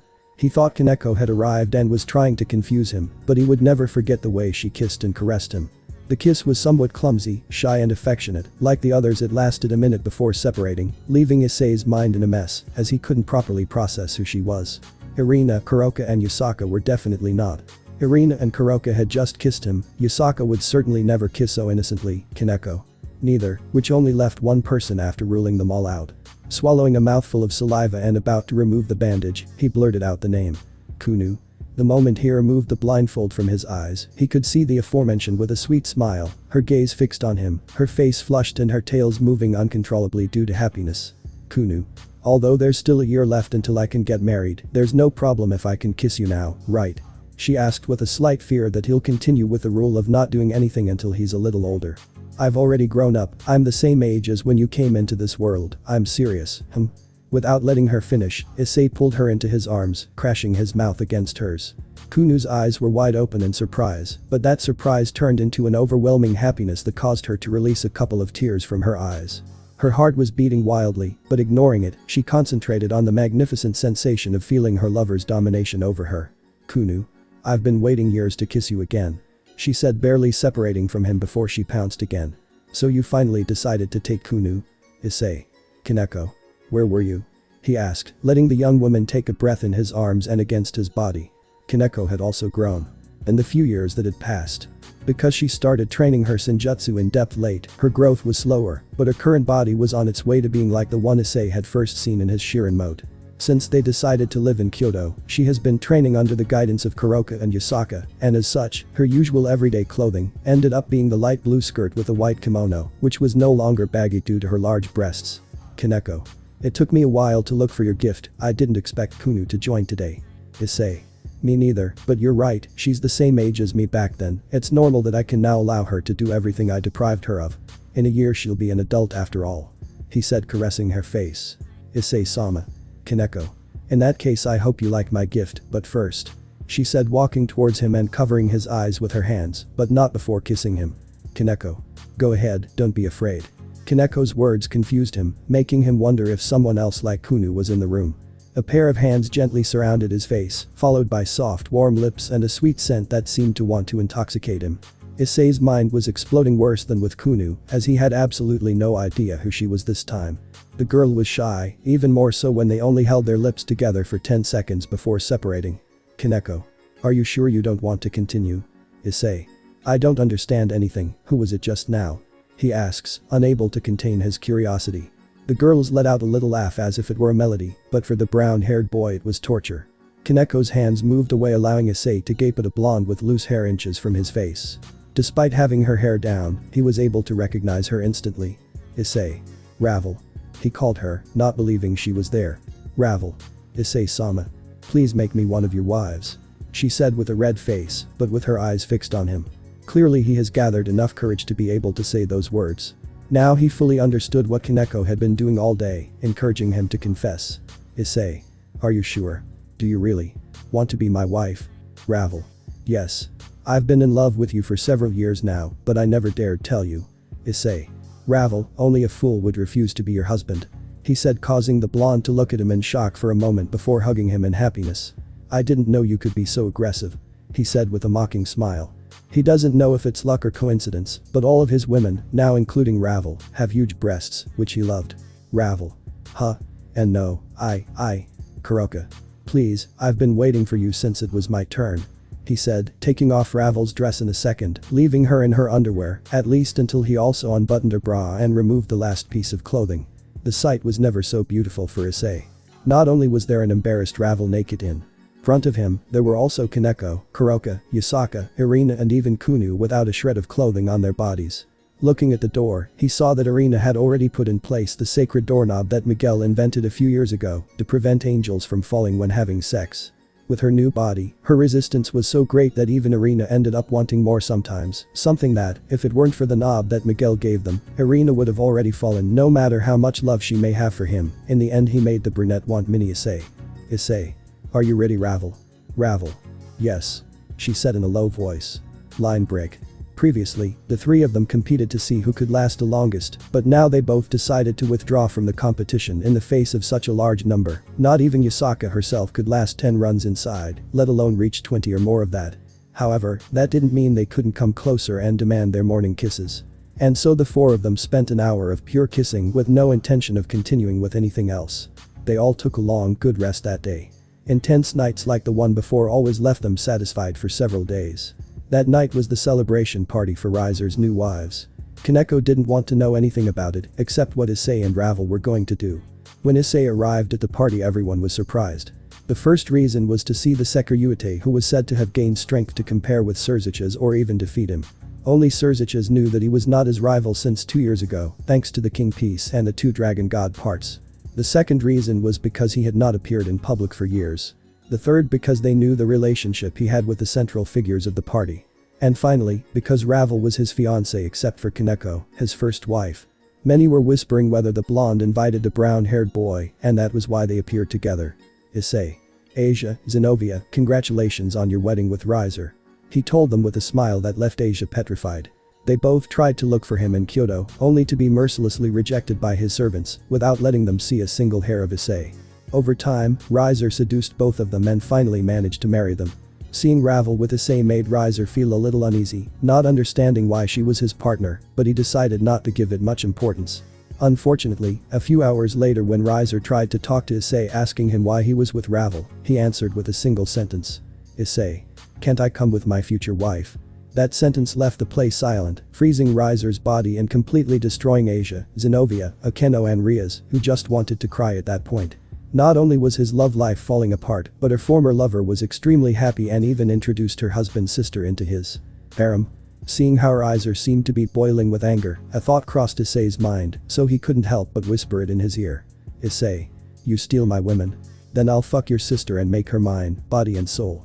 Saying those words, he left, leaving behind a furious Riser who could explode with anger at any moment, along with Ravel, who told her parents earlier that she would move in with Issei, but that she will visit them frequently. Her mother gave her a hug before letting her go with her consent. The days passed and 2 weeks passed since that celebration. Snow continued to fall in Kyoto. Issei and Koneko sat together silently on the wood watching the snowfall. Issei stretched out his hand letting the snowflakes wetted. Issei. Koneko, I have a gift for you. He said suddenly taking a small rectangular box out of his dimensional storage. As she opened it, Koneko covered her mouth. She reached out and pulled out a necklace with a black cat and a white cat crossing their tails in a heart-shaped pattern. Koneko. It's beautiful, thank you Issei. She said, resting her head against his shoulder. Issei. Let me put it on you. He said taking the necklace in his hands. Koneko lifted her hair showing her neck. A few seconds later she observed the necklace residing on her neck. Koneko. Thank you, it's very nice. She thanked him once again, remaining silent with her gaze on the snow. In fact, I also have a gift for you. Issei. It won't be another girl, right? He asked, making her laugh sweetly. Koneko. Maybe. She said, confusing him. Reaching into a pocket in her skirt she pulled something out and placed it in front of her, her face flushed. Issei's body stiffened as he saw what Koneko had in her hands. Issei. Really? Koneko nods her head very embarrassedly. When she raises her head, Issei kisses her before lifting her up and spinning with her. Kuroka. What's going on? She asked, arriving and seeing the brunette spinning with her sister in her arms. Issei. I'm going to be a father. Kuroka. What? She exclaimed, seeing the pregnancy test her sister had in her hand. Oh my god. Shirin, you're going to be a mom. She exclaimed, seeing the positive pregnancy test, pushing Issei away, sending him into the snow to hug her. Oi. Women, watch it. Kuroka. Do you have any names in mind? Issei. Kuroka barely knows she's pregnant, isn't it a bit early? It's not even known yet what it's going to be. Koneko. I was actually thinking about a name. She said with her gaze fixed on the snow. I don't know why, but I think it will be a girl, so I want to call her Shirayuki. Kuroka. A nice name, this must be told to the others. She said more excitedly than the white-haired girl retreating to tell the gossip. Koneko. Does the name bother you? She asked him, helping him up. Issei. No, not at all, I love it, and she will be too, like her mother. He said, taking one of her hands. Koneko. Let's go back inside. She suggested, shaking the snow out of her husband's hair. Issei. Shirayuki, it really is a beautiful name. I said again without moving from under the snowflakes. Koneko was unable to go inside thanks to Issei's hand surrounding her and pulling him towards him. Issei. I'm glad I met you, Koneko. Koneko. And I just met you. The two stood in the snow shower with a long, loving kiss without any lust, making the place seem like something beautiful to behold. After a few seconds they looked into each other's eyes before smiling at each other before entering, and immediately the excited voices of Ravel and Kunu were heard for Koneko's baby, not knowing that this baby was the first of many that Issei will have with each of them. And this was the story of Dragon and his beloved wives. That's it, guys. We've reached the end. Hopefully you enjoyed it. With that, take care.